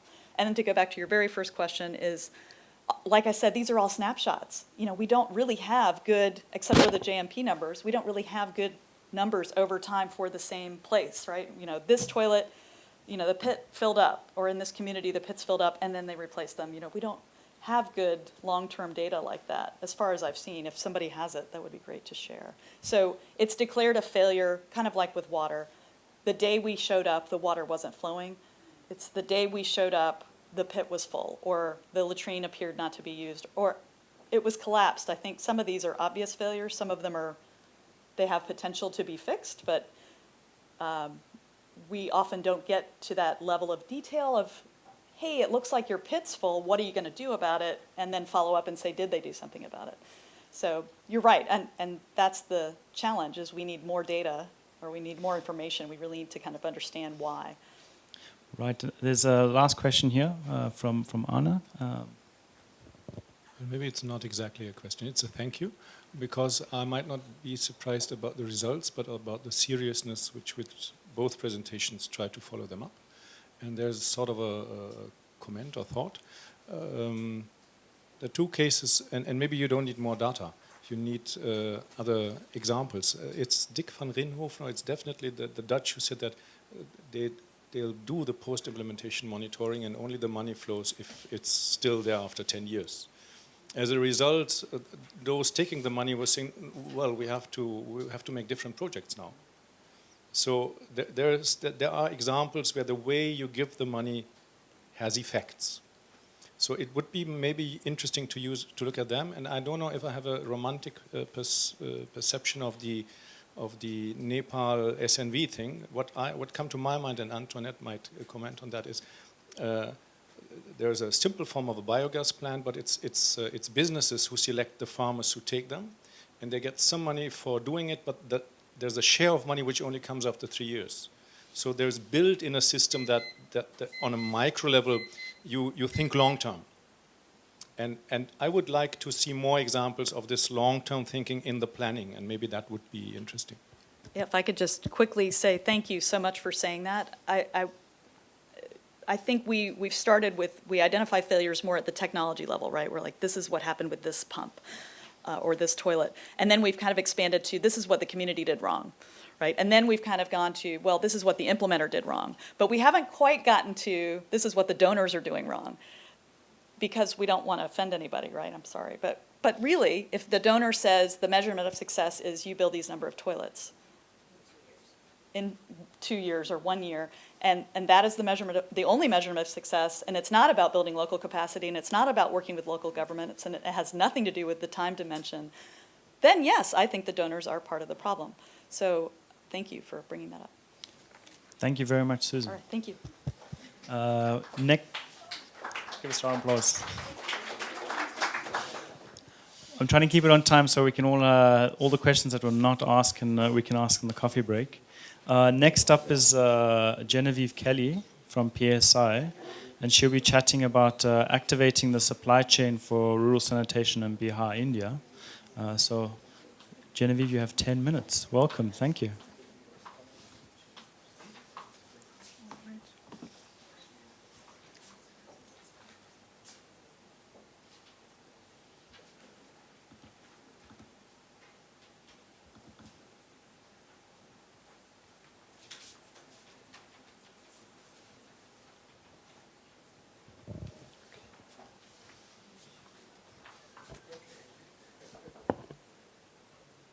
All right, thank you, Trevor. I'm going to do my very best to make this brief, but if I go through anything too quickly or I skip over a point that you'd like me to clarify, please feel free to just raise your hand, I don't mind, and I'll make sure we get everything explained. So the topic now is actually just an example of how PSI is attempting to make our project sustainable and to take all of these lessons from the room forward. And hopefully we won't fail, but we'll actually have a success story to add to Susan's list. So the project is called 3SI, Supporting Sustainable Sanitation Improvements, and it's in the state of Bihar in India. It's funded by the Bill and Melinda Gates Foundation, and we are partners with PATH, Water for People, and Monitor Deloitte. And it's a 5-year project, and it started in August 2012. Okay, so for those of you who aren't familiar, Bihar is the second poorest state in India. It's a bit of a country on its own. It has a population of about 105 million, and that statistic is about 4 years old. It has 88% open defecation, and it's one of the countries, or one of the states rather, that was surveyed in the SQUAT report, in which open defecation is certainly the social norm and often preferred. Hence the huge challenge. Additionally, something that we found while preparing to work in Bihar, as well as throughout the process, is it's notoriously corrupt. There's a strong perception that the government is skimming off the top. That's both demonstrated and perceived. And what we found was that this was one of the large reasons why, despite fairly good coverage of microfinance in India, in Bihar itself, it was about 3% of the population had ever accessed a formal loan. So just for a quick overview of the project, the way it started out, as Gates asked us to do it, was to create and test sustainable business models, to increase demand for improved sanitation, and to increase access to finance. And so what we did for the first 2 years of the project was to really focus on that first component, which is to design and test these business models. So it was very, very supply side focused. And then we incorporated in the demand creation through a direct sales model. And now we are very focused on increasing access to finance, because once we have the product, we drove down the cost of the product. We found that in order to have a product that was both sustainable, long-lasting, and desirable to the consumer, there was still sort of a price point that's more than most households could afford in cash. Hence the need for access to financing. So the project by the numbers is, actually one thing I just want to clarify is that this increasing access to finance, essentially the idea was that we were going to start selling toilet loans, not just toilets. And that's why our target is now 2 gates. We adjusted this target to say that we would sell 100,000 toilet loans and then another 50,000 in cash directly between the household and the enterprise. We aim to activate 214 enterprises, so that means both taking existing and potential operators and training them in how to produce the toilet that PATH and Water for People helped us to design. We have about $2 million allocated towards the financing component of this project, and I'll explain that in a second. We have 3 large MFIs and 1 small one with whom we have signed agreements to move this forward. We have 14,800 toilets to date, which is not much compared to our target of 150,000 in the next 2 years.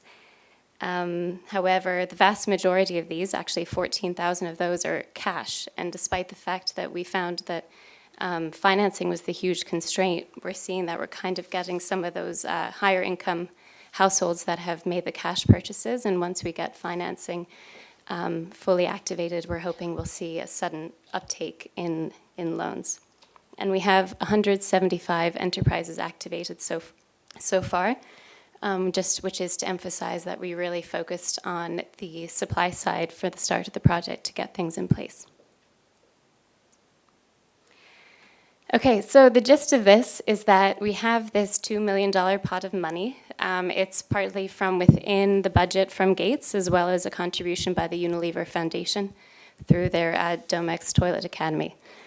And so take a pot of money, give it to a fund manager based in India. Fund manager then disperses it to local microfinance institutions, who then disperse it either as consumer loans to the household for the purchase of a toilet, sorry, I keep doing this, or to the enterprise for working capital. And so it probably sounds like the least sustainable thing in the world to just dump a bunch of money. However, the idea is that the idea is that because we found, due to this corruption and the fact that purchasing a toilet is a non-income generating loan, a lot of these microfinance organizations were really reluctant to invest in Bihar. And so the theory is that by giving this initial capital into the system, we can demonstrate that there is demand for toilet loans, as well as kind of absorb some of the risk for the microfinance institutions.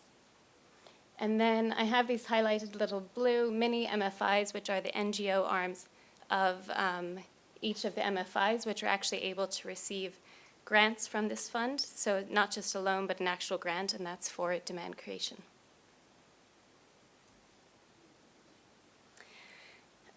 So this is essentially what the strategy looks like. So 3SI over here, that's 3SI/PSI, who we are giving a grant to this fund manager, which is Friends of Women's World Banking in India, who then are on-lending the money to MFIs, who then on-lend the money to consumers and toilet operators, and then in turn goes through the supply chain for the construction of toilets. In addition to the loan to the MFI for the capital, there's also a grant to the NGO arm of the MFI, which is very common in India. I'm not sure about elsewhere, but I know in this case it's often just the NGO arm can actually receive a grant, whereas the MFI itself cannot. And then in the meanwhile, PSI is busy doing communications and facilitation, as well as demand creation in the background, and strengthening, establishing the supply chain. But the idea is that a lot of this communications and facilitation, this green arrow, will be taken over by the NGO arm of the MFI in the future. Have I lost anybody? Because I know I'm probably rushing through this. Okay. All right, so more numbers. As I mentioned, we have just over 800 consumer loans dispersed thus far, and 39 enterprise loans. And the idea is that the pot of money that we're giving to FWWB, again, that's the fund manager, this Friends of Women's World Banking, they actually, the signed agreement is that they will leverage this pot of money 3 to 4 times, and that's by leveraging their ability to take loans from other commercial lenders. Then the MFIs, in turn, in exchange for receiving this grant towards the NGO arm of the MFI, they have a signed agreement with FWWB to also leverage the loan to borrow more money to also bring more cash into the system, specifically for sanitation loans. Getting into the details, FWWB operates at a margin of about 6%. They lend to the MFIs at about 6 to 8%, so very little is going to FWWB for their operating costs. And then MFIs are lending to the consumers and enterprises at 20 to 24%, which is standard for the market. So we're aiming not to distort it at that level. So the cost of the toilet is about $240 or 16,000 rupees. And then the loans are available for between 6 and 12,000 rupees to the consumer, so up to 75% of the cost. And there are 2 modes of receiving the loan, both where the household essentially puts in a deposit to a toilet producer, who then, upon constructing the toilet and getting confirmation, receives the loan directly from the MFI. And then there's another one in which the portion of the loan goes to a cement ring manufacturer who provides a pan and some rings in the ground, actually in kind to the household. And then the household, and we found this is building off of what was the existing practice, is that households, oh, that's my timer. So I guess I better get going. But the point being is that we gave households the opportunity to contribute in kind towards the loan, and we actually like monetized for bricks and pans and different things based on what was available. And interestingly, we have about a 40% rejection rate, which isn't terribly surprising, but PSI is working to reduce that. And sorry, that's for the loan application. Enterprises, again, those can be up to 50,000 rupees, and those are at a rate of 20% payable back in 6 months and 39 dispersed. Okay, so the whole point of the presentation. So actually what was really interesting in this project was that, again, our hypothesis was that by injecting this capital into the system, we'd kind of lubricate financing, we'd absorb some of the risk, and there would be money dedicated for sanitation loans, and then that would spark demand and everything would be up and running. Interestingly, what we found was that a lot of MFIs said, we actually have the capital we need to lend, it's just that we're not necessarily interested in doing all of the demand creation required for increasing awareness of the loan, as well as the fact that this loan is non-income generating, and so the costs associated with that as far as the risk. So as a result, we've only actually dispersed about $60,000 US of our $2 million pot because we actually need to find MFIs who are willing to take the capital. But what we're looking at is trying different approaches to see where and when finance is needed to sort of helps kickstart the process. For implications of repayment, lesson learned is the need to lower the delivery time. Just especially with how the idea is that a loan you start repaying after a month usually, so that means we need our toilet built within a month, and that's a huge challenge for the supply chain at times. Because we're allowing households to contribute in kind towards their loan, often it means that there's less standardization of the product, and so the set $240 US isn't always what it is, and there's opportunity to add tiles or a more artisanal wooden door and that kind of thing, and that's raising the cost of the toilet, and that's a challenge we're facing. The definition of a constructed toilet. Some of our toilets are built close to water sources as a constraint of space. Can we count that toilet? Some of them don't have doors, or they just have a cloth in front of them. So they're still being used, but they're not fully constructed. Can we count that toilet? So that's something we're working on. And one thing we're excited about is the opportunity to monitor this at scale, which is leveraging existing microfinance organizations and the loan officers and their touch point with households, which is creating a feedback loop for us. So PSI will learn really quickly if a toilet isn't getting constructed because a loan isn't getting paid in time, and then the MFIs are going to come to us. But one thing we did find is that we have very high rates of customer satisfaction as a result of these frequent touch points and of consumers being able to ask questions as needed from their loan officer. And that's it.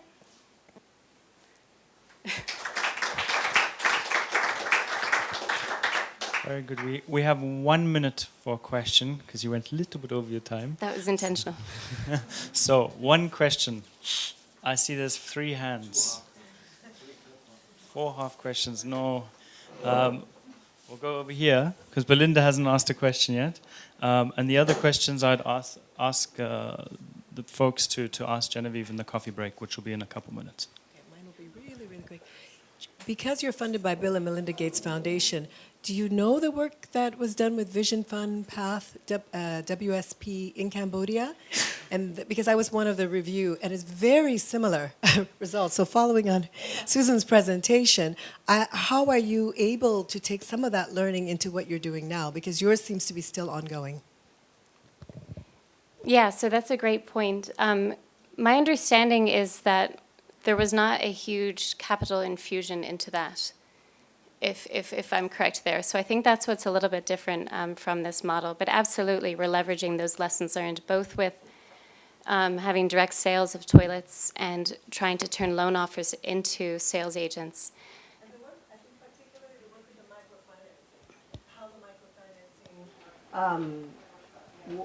basically, they were saying their operating costs to manage the small loans at the end of the Belinda, day. we need to have it on mic. Oh, sorry.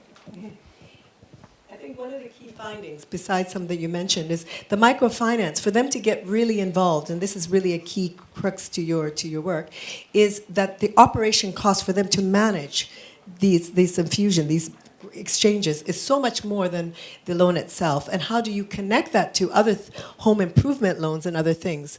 So I really think moving forward, it would be really good to, again, learn on those lessons, because it is quite an in-depth work with Vision Fund. Yeah, and absolutely. And one thing that's a little bit different from our project versus those in Cambodia with Vision Fund is the cost of the product itself. And so the loan is actually significantly larger. I know that having worked in Cambodia, the toilet was around 35 to 50 US dollars, mostly for the underground components. But it was normally when they build it, it's over $200. Right, right. Yeah, no, it's an excellent point. Yeah, just to build to that, I think one of the big lessons also we need to incorporate is to whether we go to individual financing and microfinancing, or whether we have the community as a collective. There's very interesting research that's coming out from Bangladesh. Now, Bangladesh might be a little bit more homogeneous communities. There's a lot happening also there at policy level, so look at the context before you translate findings from one country. But the key was there that it's CATS alone didn't work, finance didn't alone, marketing didn't work alone, but CATS with community, collective financing did work. So cash transfers to the communities. That might also reduce the cost for the micro agencies to finance. And it did result in the poorest reached also. There's very interesting briefing from Bangladesh. But it needs to be looked at the collective financing or individual financing. Yeah, and I would love to talk with you about it further afterwards, because in the interest of time, I can't expand on all of the details, but there is actually a collective household component in one of the financing schemes within this, trying to build in some of that. All right. Thank you very much, Genevieve.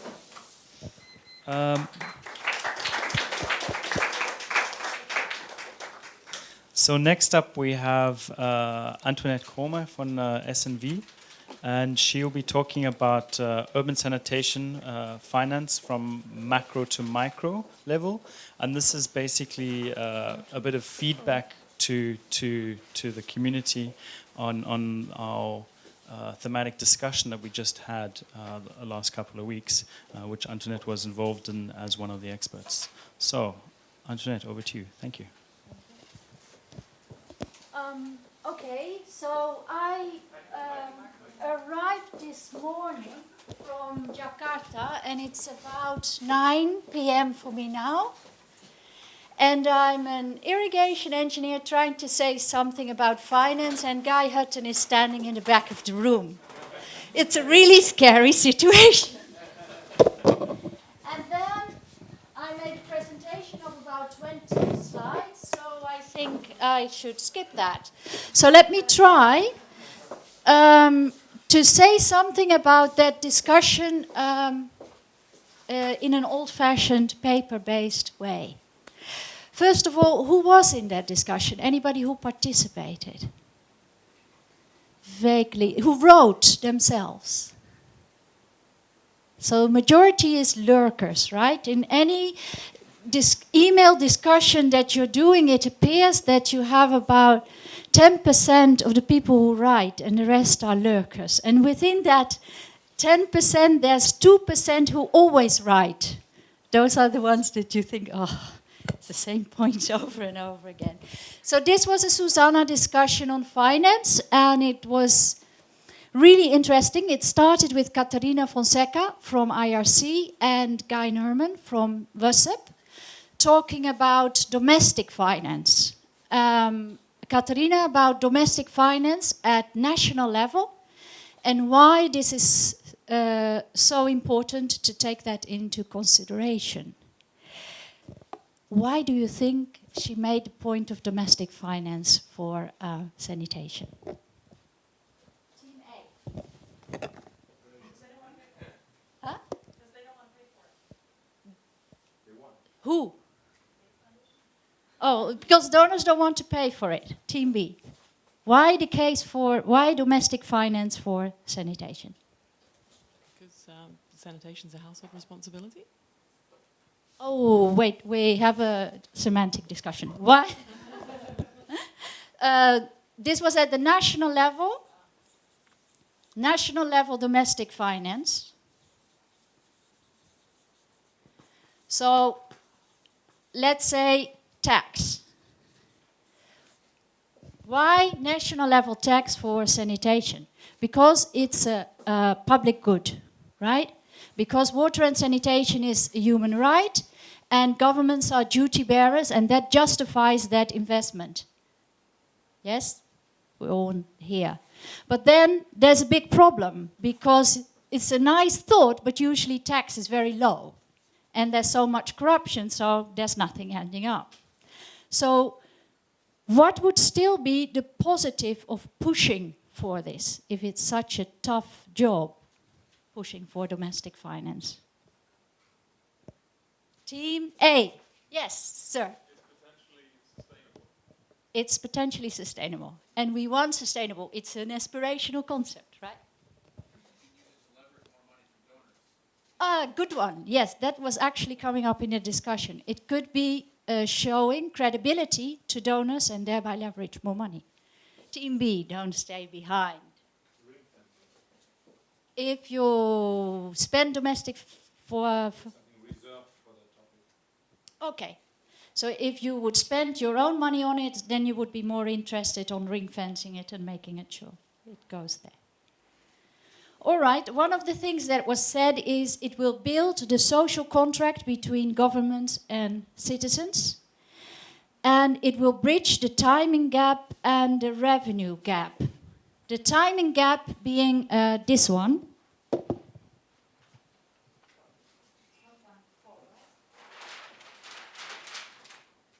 timing gap being,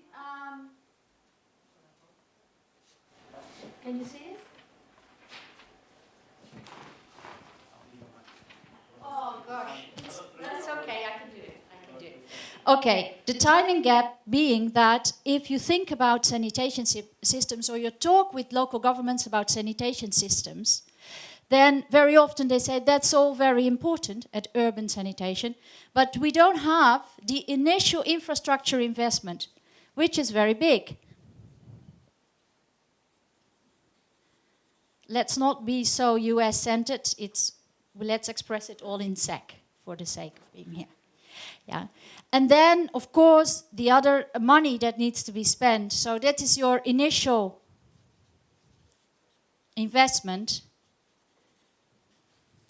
And the other money that needs to be spent is on regular operations and sometimes a little bit of regular maintenance and maybe some big repairs, right?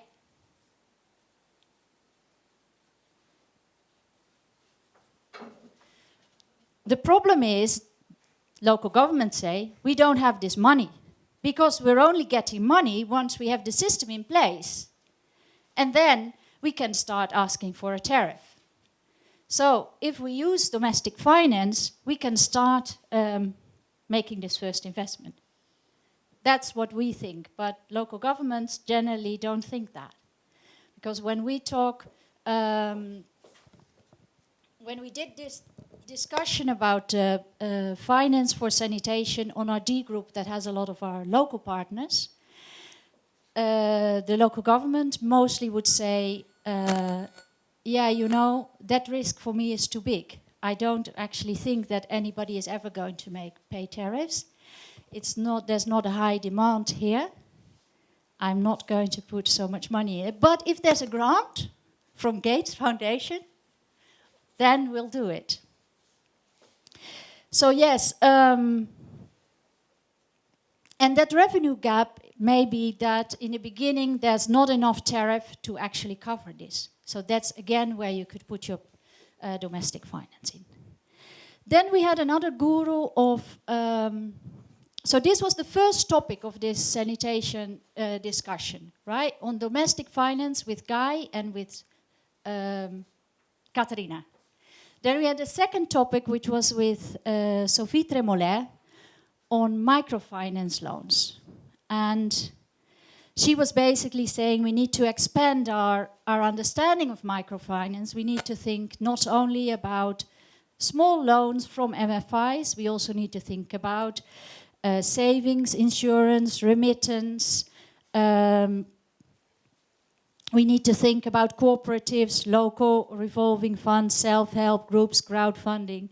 And all this could be blended to finance sanitation.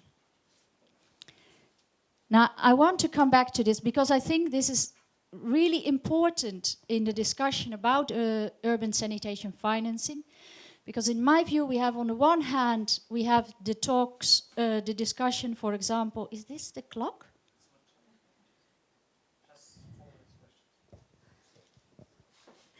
I can't.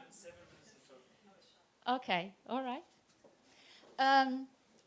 Yeah, so when you talk to the development banks, ADB and so on, they talk at city level and they talk about the city wastewater investment, mainly the wastewater treatment plant, the big works and so on, and they think about one big investment going to one stakeholder, huge.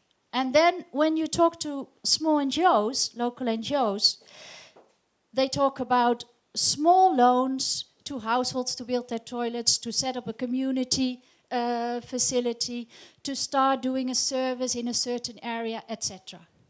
But if we would go to citywide sustainable sanitation coverage, we would probably want to integrate those in a very systematic way, like only Germans can do, you know?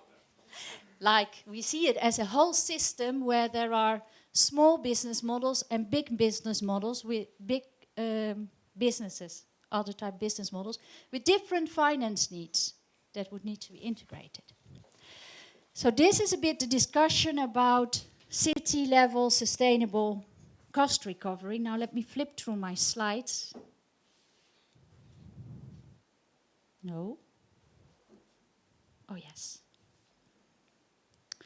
So this idea of city-level sustainable cost recovery would be, in the ideal world,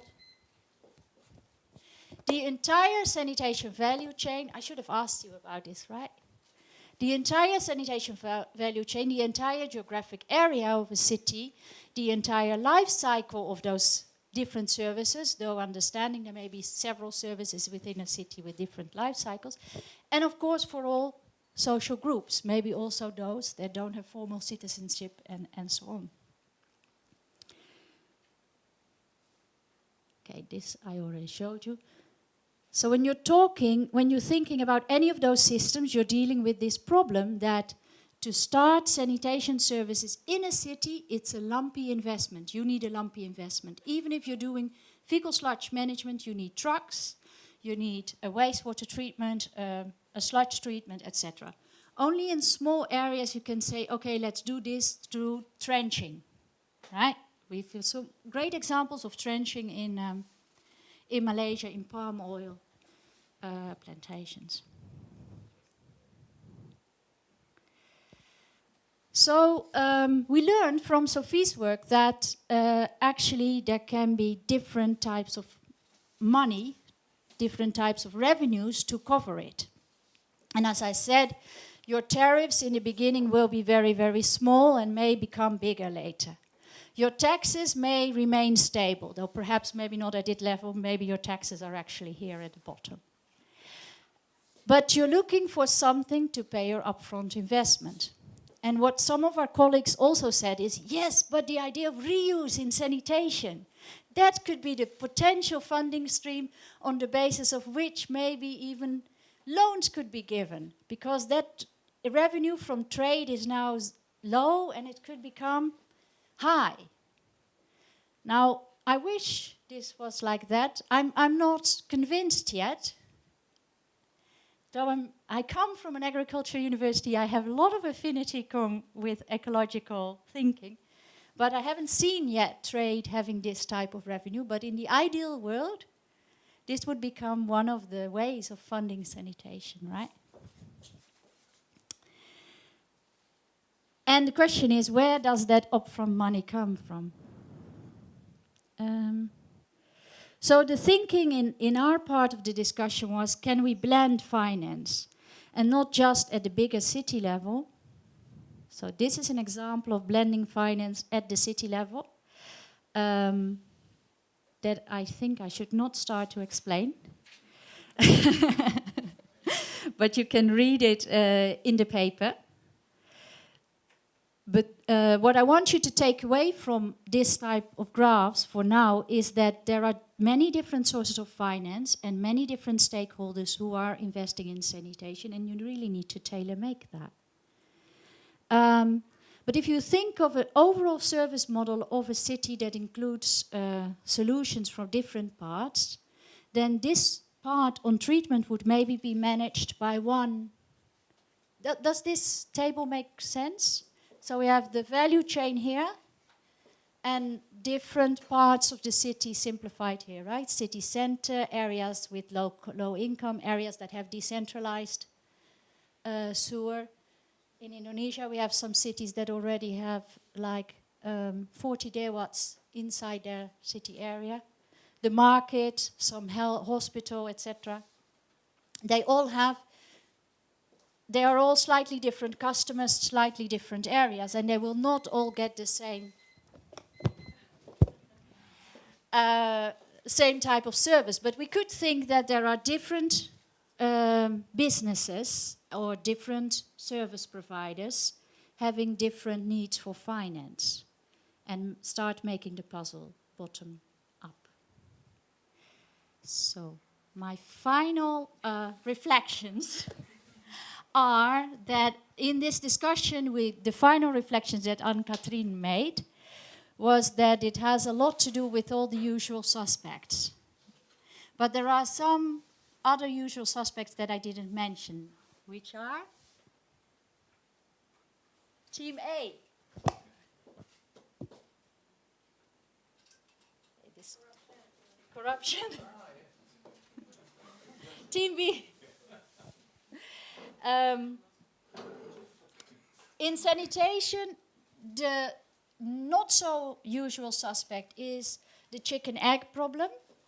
If I don't have the finance, I'm not starting to thinking about developing the service, and I don't really think if I have a service that I can ask for payment for the service or tax, so I'm not certain that I can't get the finance, so I will not even think about this unless somebody takes away that risk from me. And then the issue that it only can be tailor-made because these cities are so diverse and it really takes a lot of knowledge to do that. And the problem that also applies to myself and to a lot of our sanitation people is that we have limited financial literacy at all levels. And then to tailor-make is really hard. Some basic literacy we need to have. Some basic, I'm so sad to say.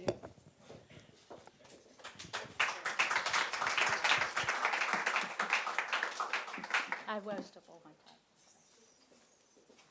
Antoinette, thank you very much. As you can see, there's a lot of power, a lot to be discussed in this topic, and it's great that this discussion was over 3 weeks, and it's pretty hard to summarize 3 weeks in 12 minutes. Nonetheless, I think I'd like to break here and send everyone off for a coffee break, a well-deserved coffee break.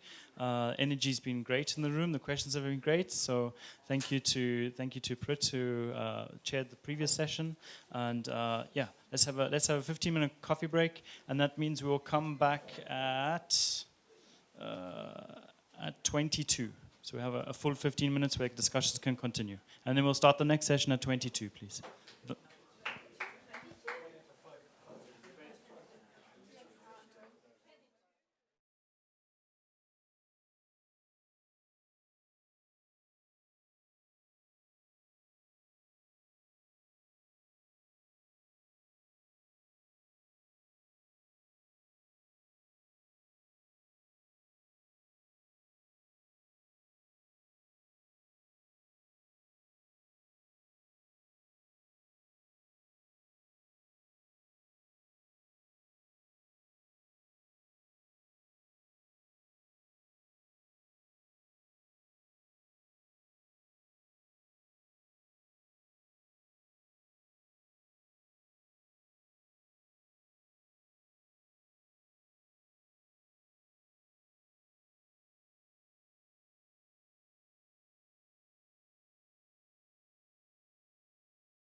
Can I ask everyone to have their seats, please?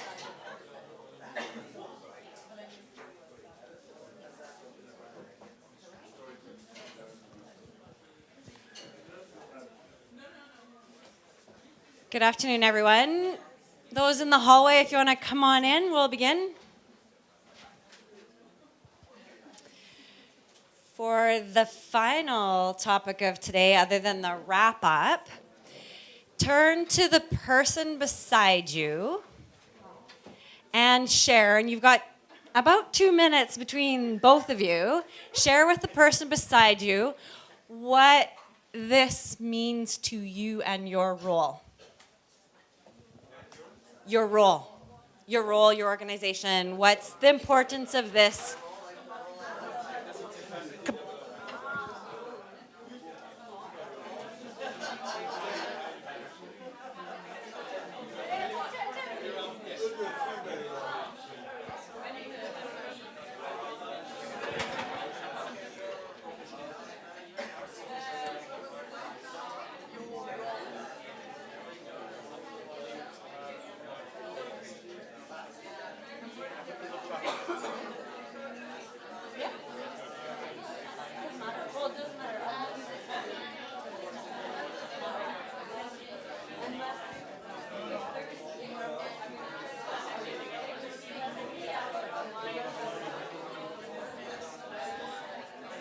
Okay, if you haven't switched people, switch.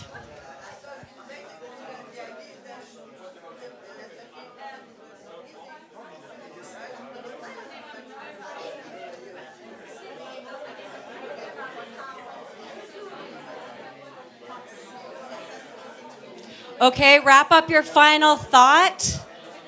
Wrap up your final thought.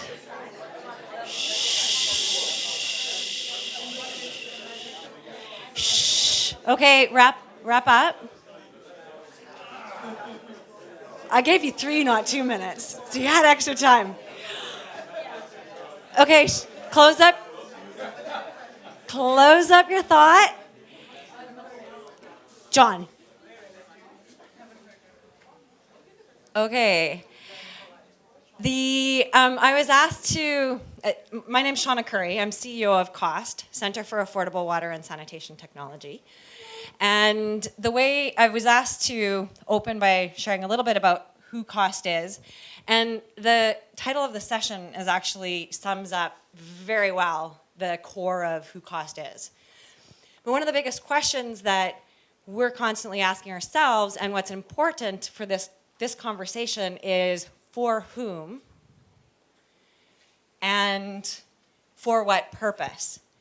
That's first and foremost, and then the tools and approaches need to be designed and tested around that. And one of the critical pieces of that is that these have a fairly quick turnaround time in terms of testing them out. Does it work? Is it achieving my goal? And then moving from there. Often what happens is that the tool is picked first prior to defining who it is and for what purpose. I'd like to introduce this water drop. A handful of you may have seen it before. As a representation of knowledge and where that knowledge lies. So if you imagine at the top of the water drop is where the majority of the knowledge resides in the fewest number of people. And in this room, we have people probably mainly across this part of the water drop.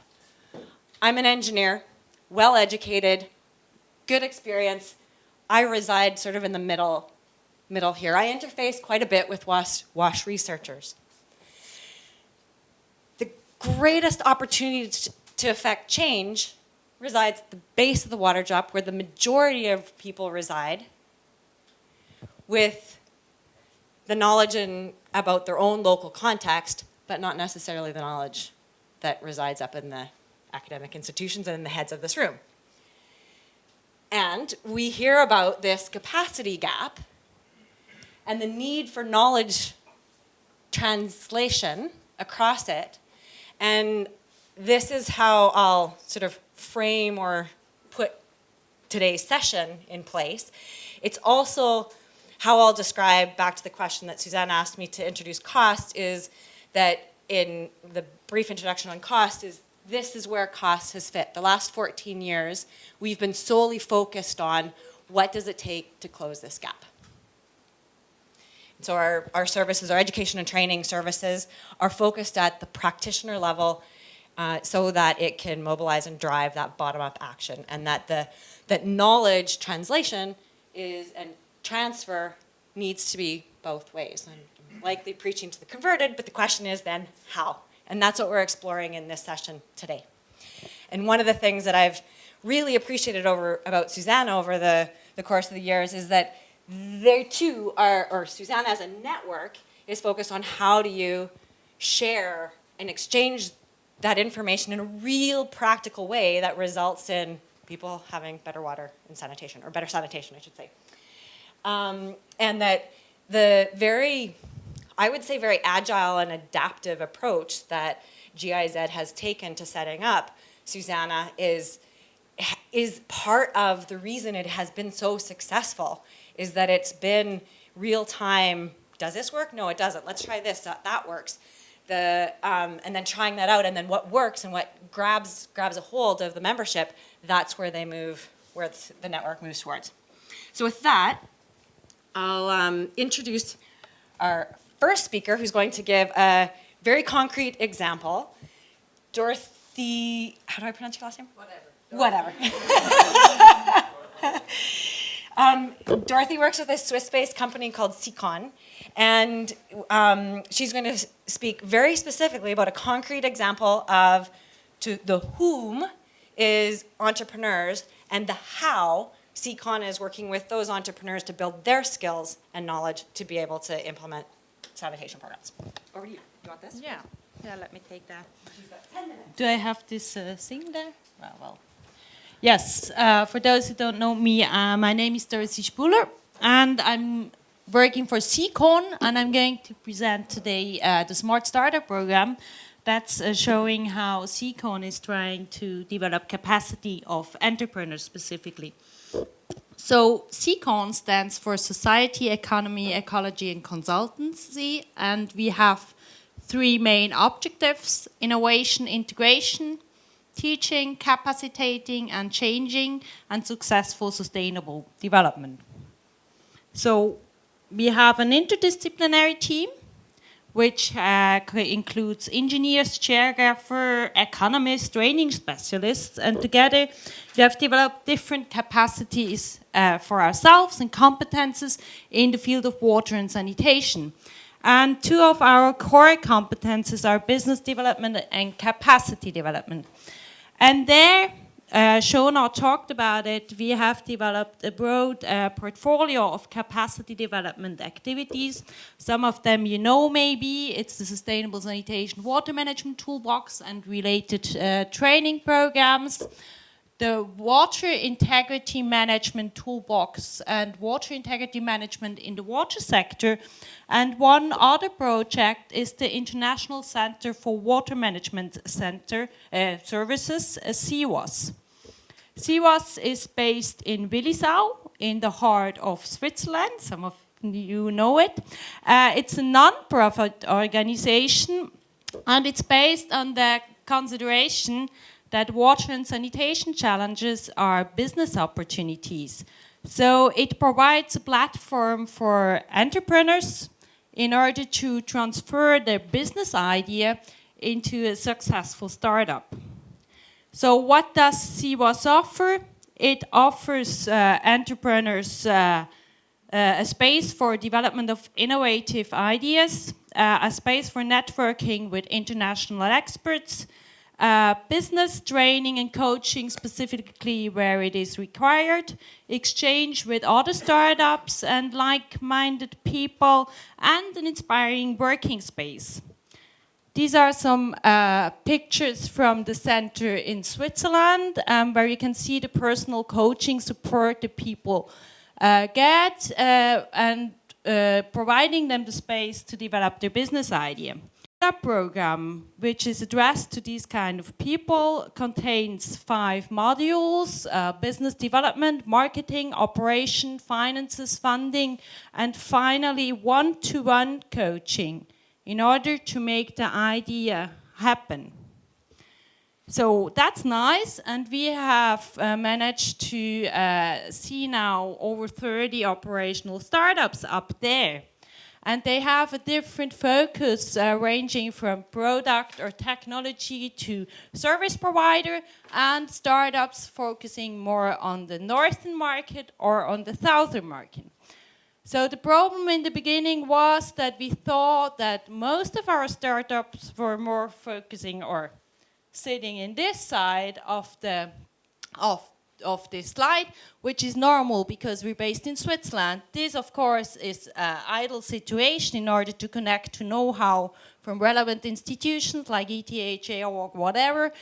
But it prevents many people from the southern part of the world to participate in the program. So what we did to improve this situation, we started to develop regional platforms and regional programs. So we now have actually a platform established in South Asia, in the Middle East. We are also working since several years in Zambia, for instance, and we have started to work in Latin America. One experience, or what allowed us, is there a watch somewhere? I don't see it. Okay, 5 minutes, yeah. What helped us to set up this platform was the SEWAS Smart Startup Program. What is it? It's a kind of a light version of the full-fledged Swiss 1-year, 6-module SEWAS program. And it contains 3 phases which are carried out together in close collaboration with local partners. Also, allowing the local teams to be trained in order to being themselves trainer and coaches afterwards. So it contains in a preparatory phase with SEWAS ateliers in order to spot potential entrepreneurs, but also potential coaches. These are then prepared for the future role. It then contains of a training module where 2 intensive training sessions takes place and coaching in the middle. And these sessions, or this phase, both the trainings and the coaching, is organized jointly by the Swiss coaches and facilitators and the local coaches and facilitators, providing the local team with the first hands-on training. The second phase is then followed by a coaching. This is mainly carried out by local coaches, which get support upon request from the Swiss teams. So far we have, or that's some pictures from such a training. So the participants, for instance, go through a session of a business idea fair where they present their ideas, they scan their environment, profile customer segments, or analyze their competitors. And in an interactive set of different sessions, they finally shape their business model in a business canvas. And they also have repeatedly to present their business ideas. And in the end, they're able to do a good elevator pitch, convincing somebody about what they're planning to do. So, so far we had trainings in Zambia, but also Vietnam, Peru, Kampala. We had some, can't remember, India, different places. In Zambia, for instance, we are already in the 2nd year. Like this, each year, these are pictures from 2014, 5 to 10 startups get trained. These are some pictures from this year, where the local startups at the end of the training program present their ideas to the local audience, also in order to raise funding for implement their business ideas.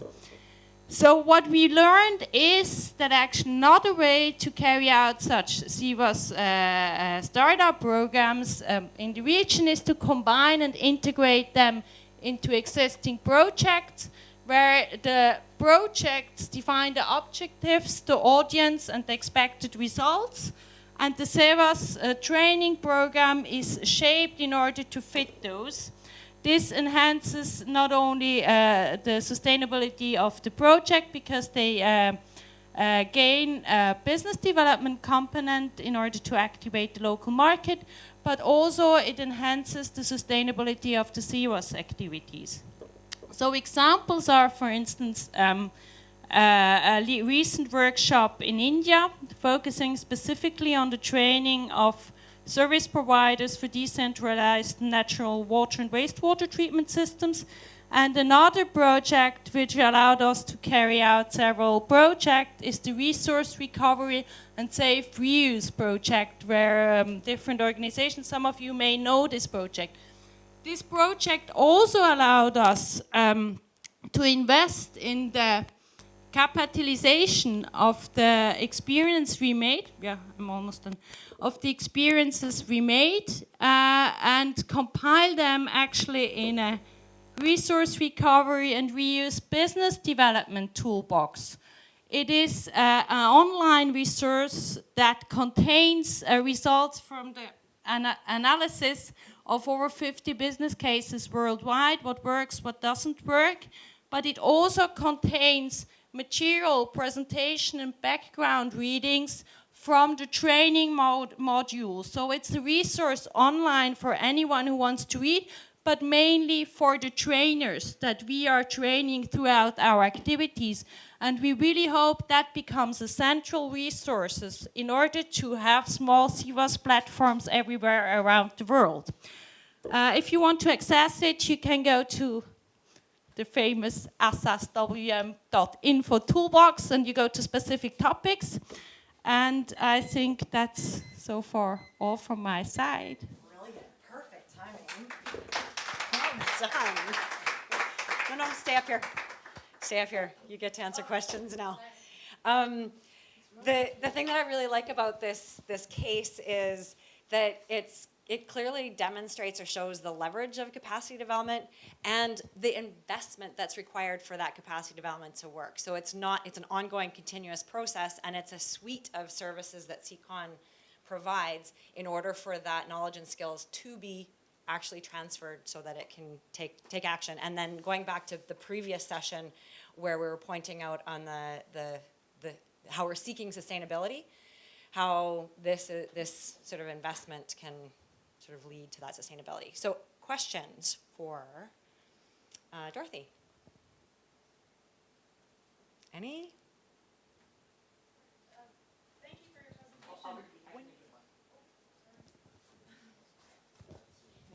presentation. No, because our online folks want to hear what you have to ask. When you talk about what works and what doesn't work, how do you define that for an entrepreneur? You mean for the business cases that I haven't been involved in the analysis? It was a multi-criteria analysis that was based on the detailed study of different cases. I can't recall the indicators like that, but it depends also on the timeline you look at. Yeah, but I can get this information and put you in contact with the people later on. I think it would be interesting. Yeah.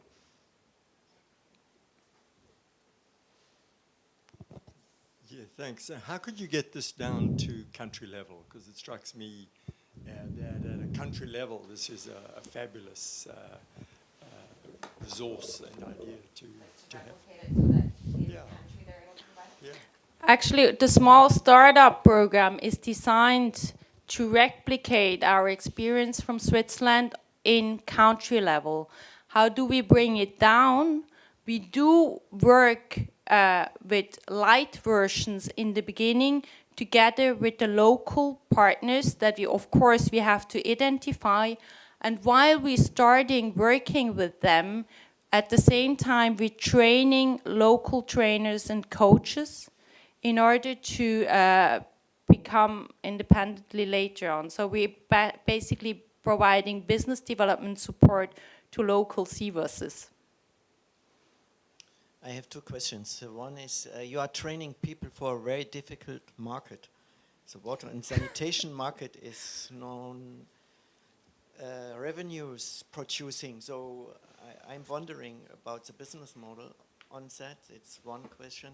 And the other is, what is the real content of the business? The content means repairments, laying down pipes, building trenches, and so on. It's artisan work and not only business. The business is maybe organizing and manage that. And how is the relation between this real artisan work and your business model? Okay, first, the first questions about the revenues and the difficult market. To develop the business model, we use the business model canvas. And one aspect of this canvas is about getting costs and revenues in the same level. And it helps you in order to understand what kind of mixes of different costs you may need, revenues you may need to cover different costs.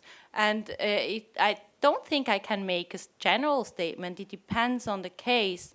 But and this can be very small scale or very large scale. And if we link it up to the discussion we just had before, I mean, at the city scale, you also have to kind of balance all the different revenue sources with all the different cost sources. For the second questions, I mean, the SEVA's Smart Startup program is not going to make sanitation or wastewater treatment facility constructors out of a cook. It is providing business development support specifically. It doesn't provide technical capacity. So it focuses on one aspect of capacities you need in order to become active, but yeah. Thank you, Dorothy. Thanks, Dorothy. Once again, yes.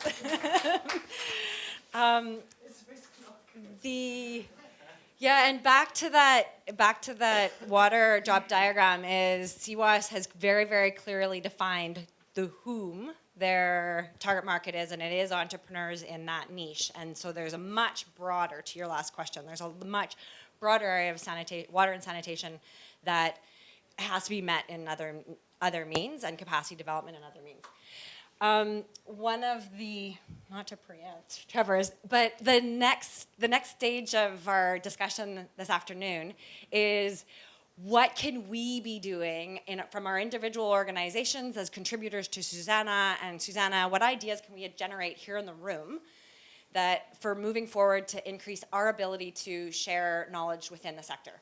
And with that, Trevor's going to feed the discussion. Yes, so I think in the next sort of 10, 12 minutes, I'm not going to talk for 10, 12 minutes, but you are all going to talk and think for the next 10, 12 minutes. I just want to give a little bit of food for thought. Like today, what have we done? Today we've had a lovely meeting here, which has been live streamed. We've had plus minus 150 to 180 tweets. I haven't quite counted them exactly, but they've come in. That's been really impressive. The engagement compared to the Twitter chat in previous years is literally fivefold, sixfold this year. So that's great. So that there is one way that we've basically used this small room to crowdsource something. And there are also other ways to crowdsource. So if we take a step away from SuSanA, we think of just this idea of crowdsourcing. What is crowdsourcing? It's looking at putting together formats, and this is the challenging part, formats that you can push out to the masses, to the community, and source information, source input, source ideas that then saves you as the person looking for this, I suppose in economic theory, the search cost. You reduce your search cost dramatically because you have all the stuff coming in. Of course, there is the danger if you put the format together too vaguely that you'll then have information overload as you crowdsource too much. But nonetheless, I think going forwards from a knowledge management perspective, we need to see how we can how we can effectively crowdsource information from the sanitation sector. And just a couple ideas. We've said something about the thematic discussion series.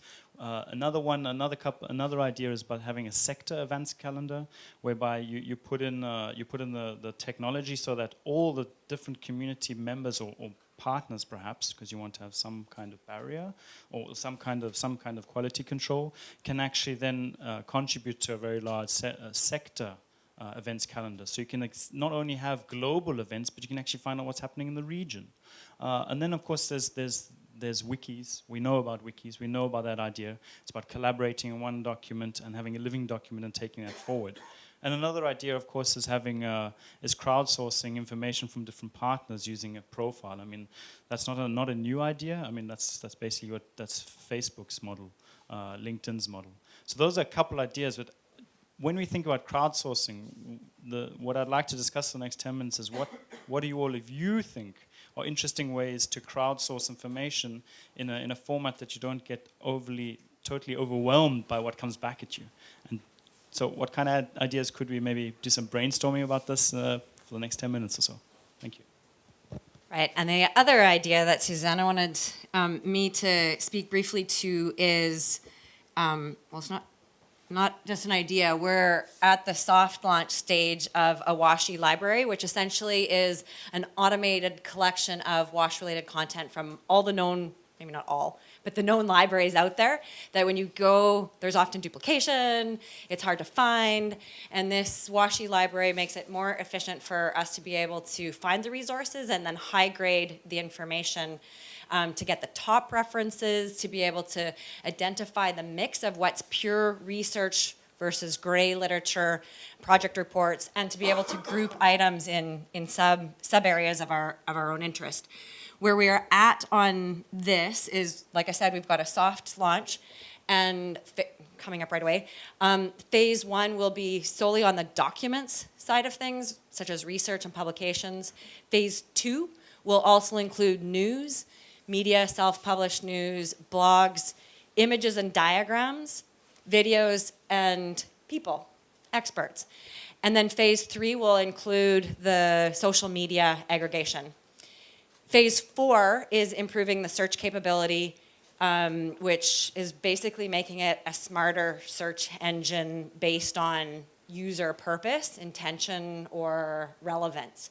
So I may, for instance, really trust Olivier in terms of, and I follow, like I like how he categorizes his little libraries, and that may be a reference point for me. So it's using a number of different tools that are now available, which is really exciting because there's this convergence of all of this massive amount of information going online, and it's hard to access it, but there's also way better tools to help us access it. And so that's an initiative we'll be putting out shortly.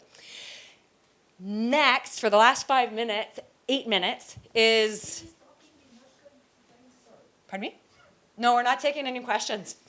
That can happen afterwards. What we really want to use the last part of this time is any great ideas, wacky ideas, thoughts that you've had in your own practice. I wish I had, or I wish I could.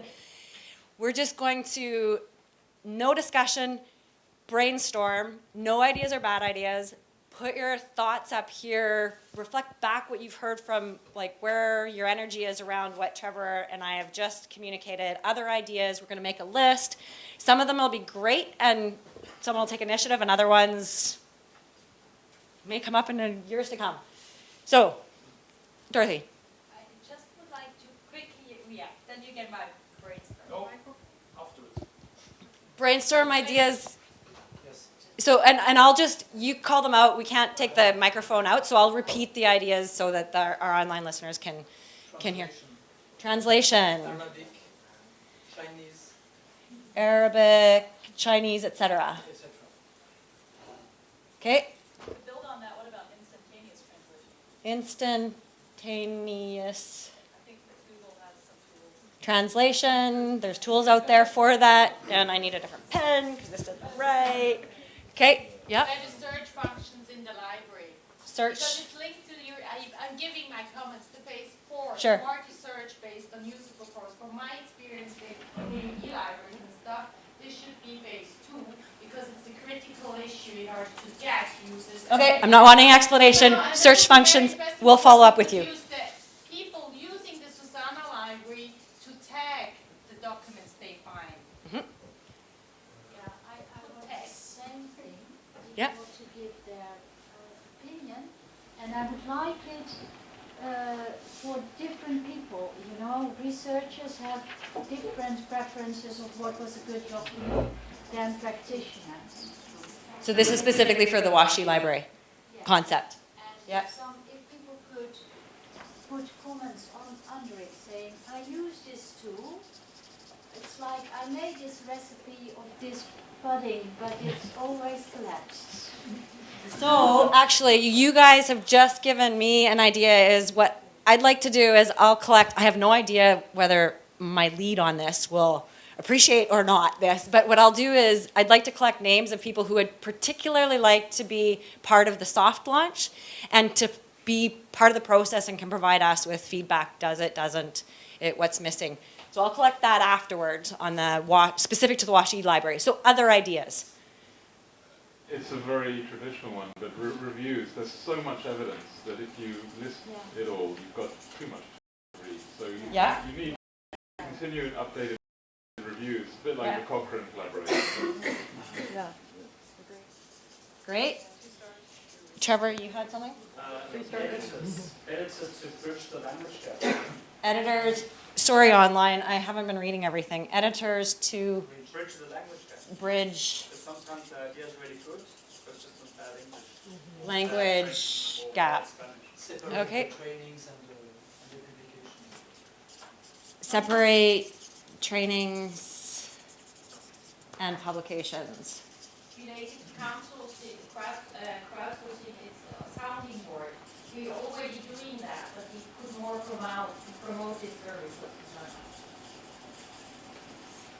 So the next one was crowdsourcing, being a sounding board. This already exists on SuSanA, but we could strengthen it. Mm-hmm. Looking for information from the bottom up, we passive mobile collections information. So not so much that people actively input, but that it can pick up things up and say, Right, that's a whole other interesting area in terms of small data, big data, being able to capture it. Ideas from practitioners. More crazy ideas from practitioners. Yes.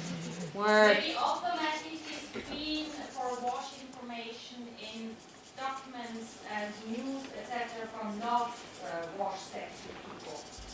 Auto screen from like relevant news from non-wash. Is that what you said? What? Yeah. Non-wash. And it's done by keywords. Any other? Was there the WEDEC approach of a very short training, like 3 minutes training? You know, if you want to proceed deeper, you go, but if at least with a couple of slides, you already have a pitch of what you want to do. Online consultations? Online consultations. I Oh, want to sorry, have a the question. last one was I WEDEC, need to like ask example was a WEDEC 3-minute trainings, and if you want more, you can get more. On, Very oops, nice guys. online training. Other, yep. Yeah, good to do a comparative study with other sectors of those things and what's their experience with it. So a comparative study of this list with other sectors. Engagement in mood activities of members. Somehow Just a second, to bring, I'll just ask if you put up your hands so that I to can. bring decision makers. Just hold on a second. Engagement of in MOOCs. And then you had one. I love the search alert from Google. So if you search once, some keywords, and they will send through your mail every time something comes up. Okay, as a Really good good. example. There are a bunch of sites in the sector that already do some of these things that you listed, so I think, how do we... Don't duplicate? Don't do, well, it's not duplicate, but how do we really promote those ones that are doing this pretty well? Yeah. And there's also a lot of information that's kind of, not behind firewalls per se, but that you've got to log in. I'm thinking of like, you know, what's up and their practice notes. And Okay, there's a comment about a bunch of sites in the sector. How do we promote those that do it really well? And what do we do about the ones that have firewalls?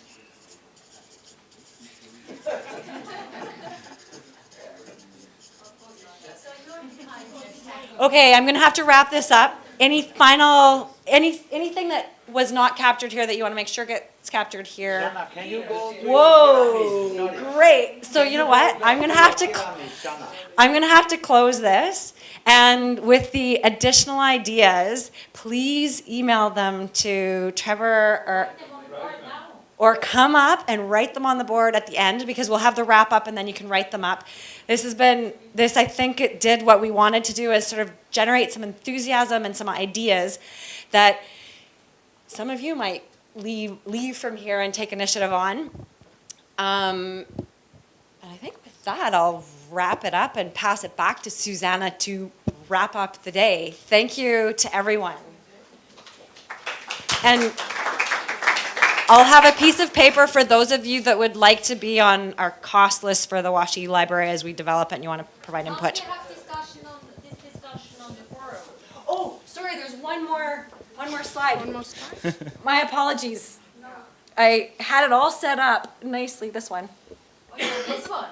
Yeah. This one. This one, that's nice one. Is 30 seconds to Dorothy. Yeah.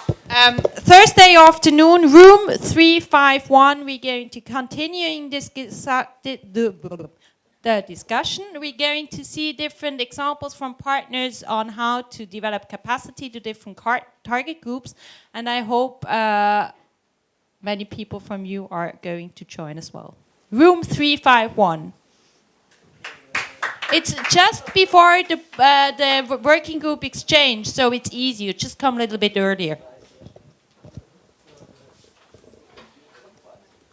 All right, so we get to the last part of the day, where Anna is going to wrap it up for us. Sorry? Okay, so Anna and Medlin are going to wrap it up. Great.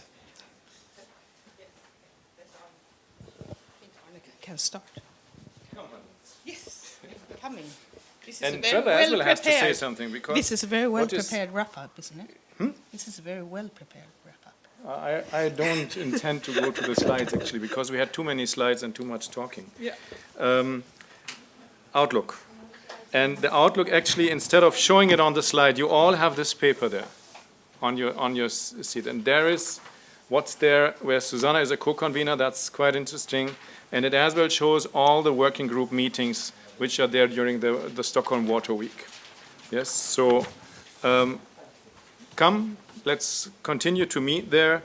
And there's one on Thursday between 16 hours and 19 hours. Maybe that's one I should as well put here. This one. Room 351, where we'll collect feedback from all working groups, see an overview of the working group tools, and discuss overarching, somehow summarize what did we learn from the Water Week and what should we take in the next, what should we take on in the next year. We'll talk on that as well in the core group now and tomorrow afternoon, and that's it. The other exercise we are always doing is to say, where's the next SuSanA meeting? And I know there is a suggestion, but I don't know exactly what is the suggestion, so maybe Trevor, please. Right. Sorry. The next SuSanA meeting.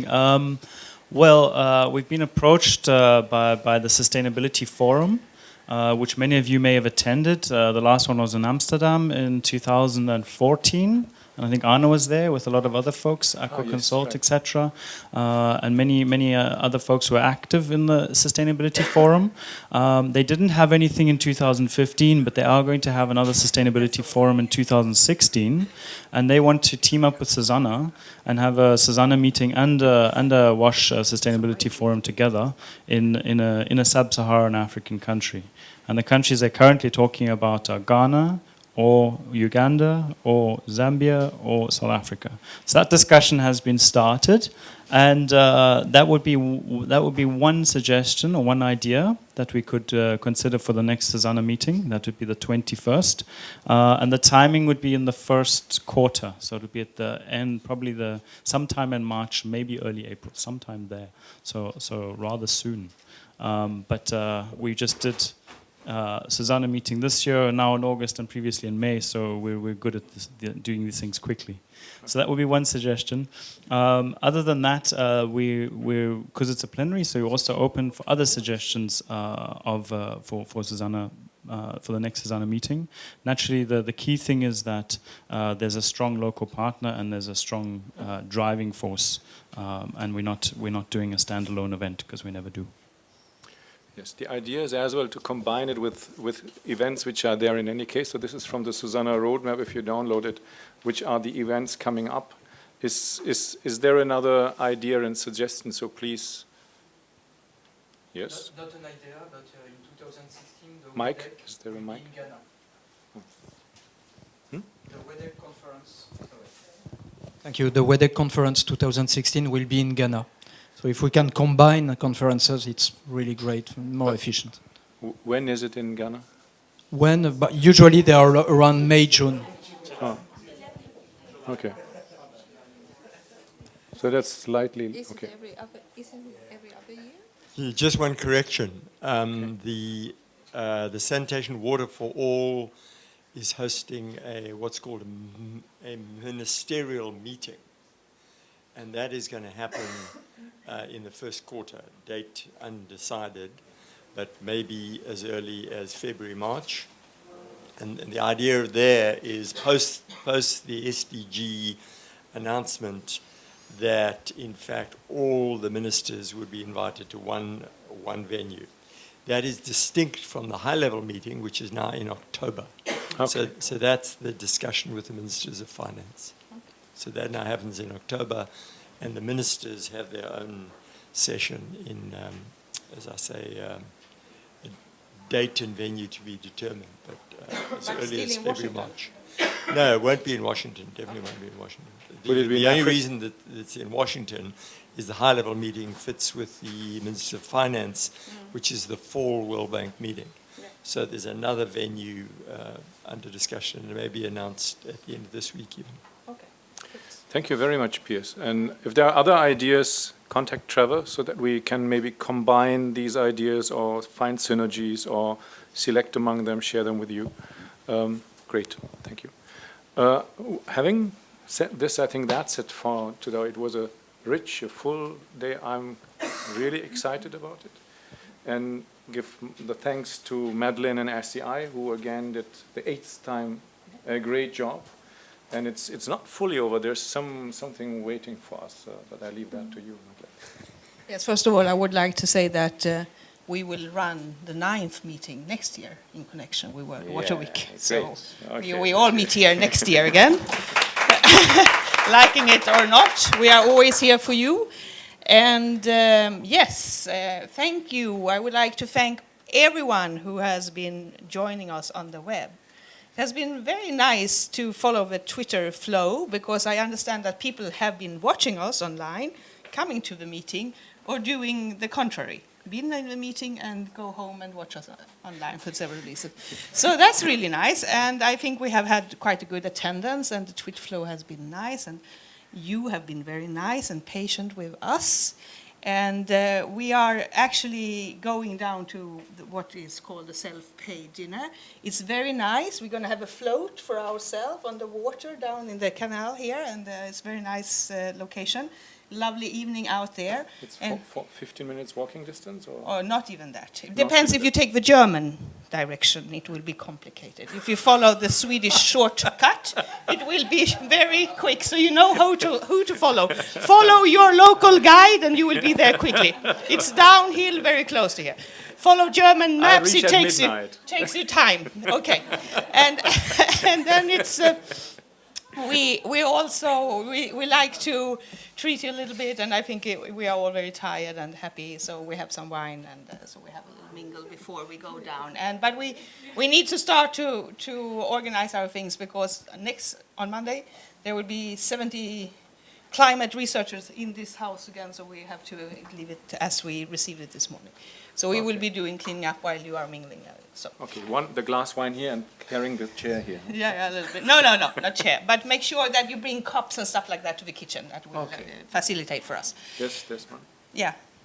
I just have a question. I'm sorry if you already covered this off, but is it safe to assume that anyone who's a member of SuSanA is part of sort of ambassador for SuSanA? So if we're attending an event that isn't officially on this list, like CAPNet in Colombia, that we can reach out to you and, for instance, Eva, who will be going, could do something on SuSanA's behalf? Okay. Yes, and please complete the list. Send events which you feel are interesting for SuSanA. This is not an official list; it's a collection. May I recommend you to enter in contact with the SuSanA secretariat, and then I can recommend you to do something very nice. You do a Facebook event in connection to you. You make a SuSanA Facebook event to everyone going to that conference. Works very well. That's what you do with the younger people, and it's very cheap, very easily arranged, and you sit and you find your people around. So we should try that in connection with the conference, because you might not be the only SuSanA member going there. So you can bring update from the secretariat if you take contact with them. And then you can have a discussion around certain topics. The forum is also very useful to find out. Yeah. So I think back to the logistics and back to the basics. We are happy that you all came, and we are about to close this very nice meeting, the 20th meeting for SuSanA. We started before 2008. And the 8th meeting here, and let's celebrate that outside. Thank you very much. Yes, thanks very much. Meeting is closed.